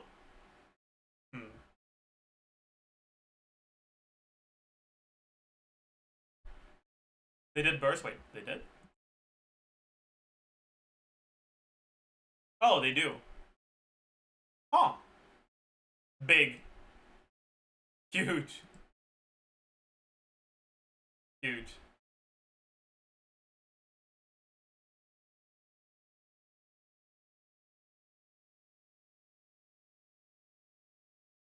%, crit rate. Okay. I shouldn't have looked up child on GC Sim, man. What the fuck? Oh man.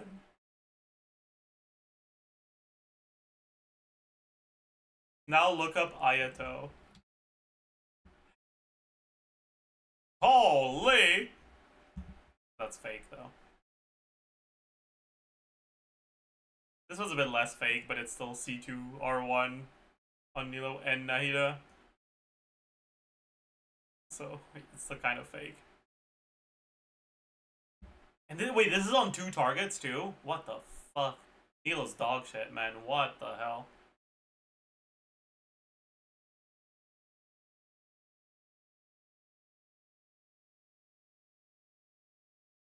Wait. Is there a wheelchair sim for child? There isn't. Oh, they don't have a child wheelchair sim.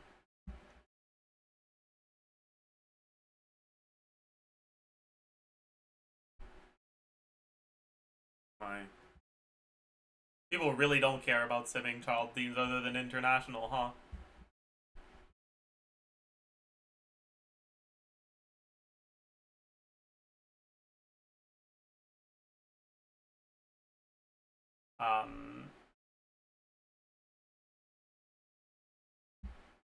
But yeah, I think the saddest thing is, like, if you're playing a team like this with Iskafi, child will be doing as much damage as if you're playing him with, like, Bennett, Shilona, and whatever, right? Like, it's not even, like putting a wheelchair for him gives him worse personal damage. Basically...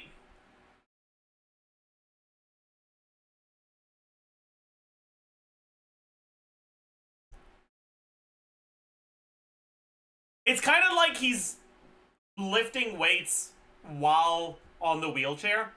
And so it's as much exercise to wheelchair him as it is to have him run. Kind of. I can't come up with a good analogy for this. I give up, man. Whatever.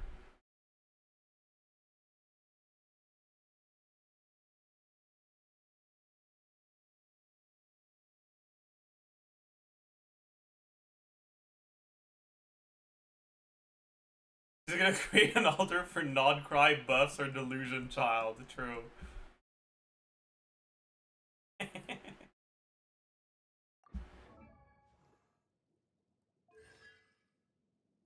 At the end of the day, though, if you have really good artifacts, if you have Sig on him, even with the fact that the constellations don't do that much, right? If I go take a look at... Let's take a look at this sim, right? And he vapes burst here. But we're just gonna make it so that he doesn't. Oh, this is a...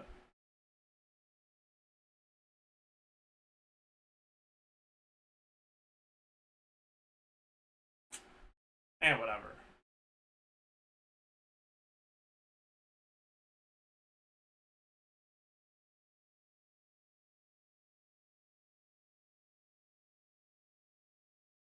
We're gonna give him Infinity R real quick.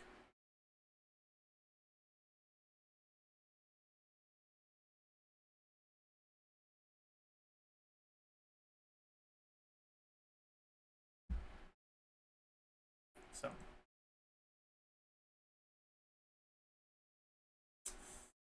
In a team where you're getting Bennett and Kazuha buffs, if he's not vaping burst, you get about 20k DPS.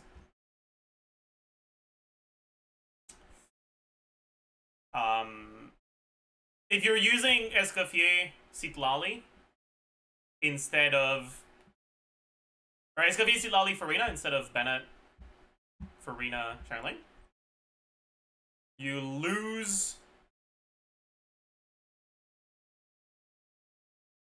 attack equal minus 1,000-ish, because you lose the Bennett attack buff.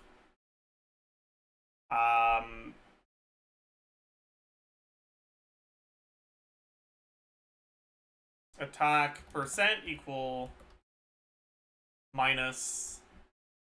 So in a team like that, you'd probably do... If you really, really want to min-max the child damage, you'd probably go Noblesse, Escoffier, TOM, Farina. You'd still have 40% from that.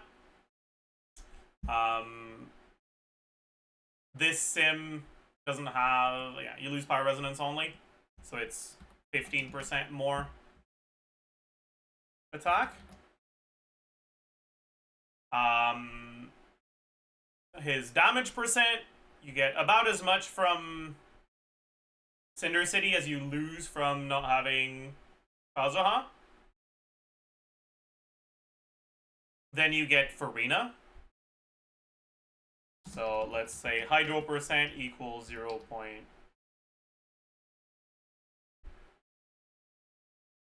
I don't know, 65-ish. You front load it, sure, good enough. And then you get more Shred. Actually, let's have Kazuha on another artifact.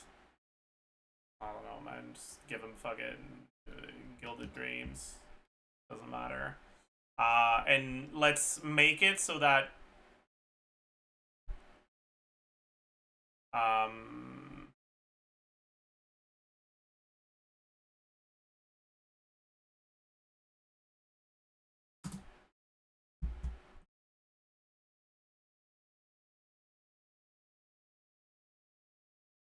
resist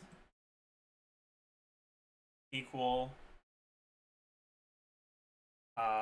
minus 0.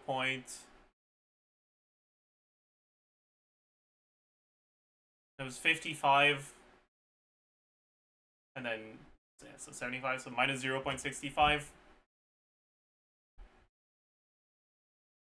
And then you get TTDS, so there's another 48% attack. Goes to 73.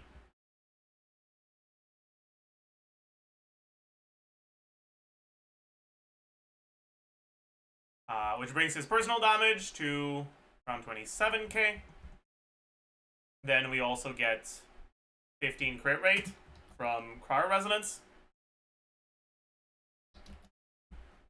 We also get Polar Star. Polar Star. We might be overcapped on crit now. His personal damage is at 36k. But this is with KQM standard artifacts. You probably have much better artifacts.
Probably just noblesse, right? Or TOM.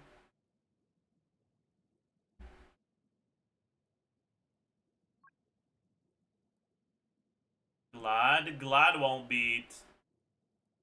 Glad won't beat TOM. Because he's gonna do less damage than Escoffier. The 20% attack for him and for Escoffier is probably better than what you get from Glad. Nymphs would probably be slightly better, but I don't have a good Nymphs.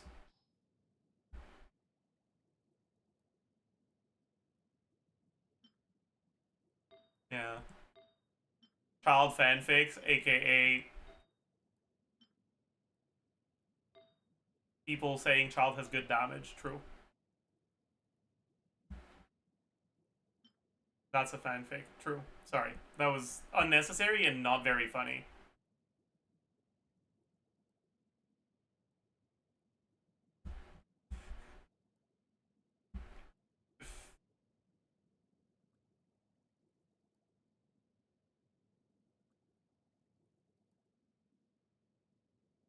Yeah.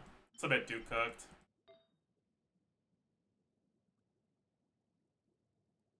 Oh, wait. I could just use Maréchal C. That's probably better, actually. Right. Right, that makes sense. Freeze Child is getting revived. That's so nice. I remember back in the day, I would talk about Freeze Child as, like, not all that good, but honestly the most fun way to play Child. And the fact that it's actually gonna be his best team probably now is... it's poggin', man. It's poggin'. We're poggin'. Going at what, like 80k DPS? Probably something like that, yeah.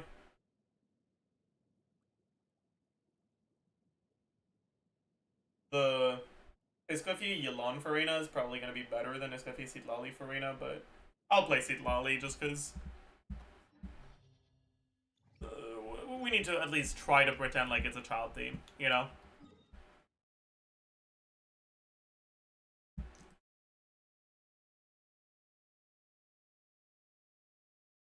$80k is $80k. $80k is $80k is $80k.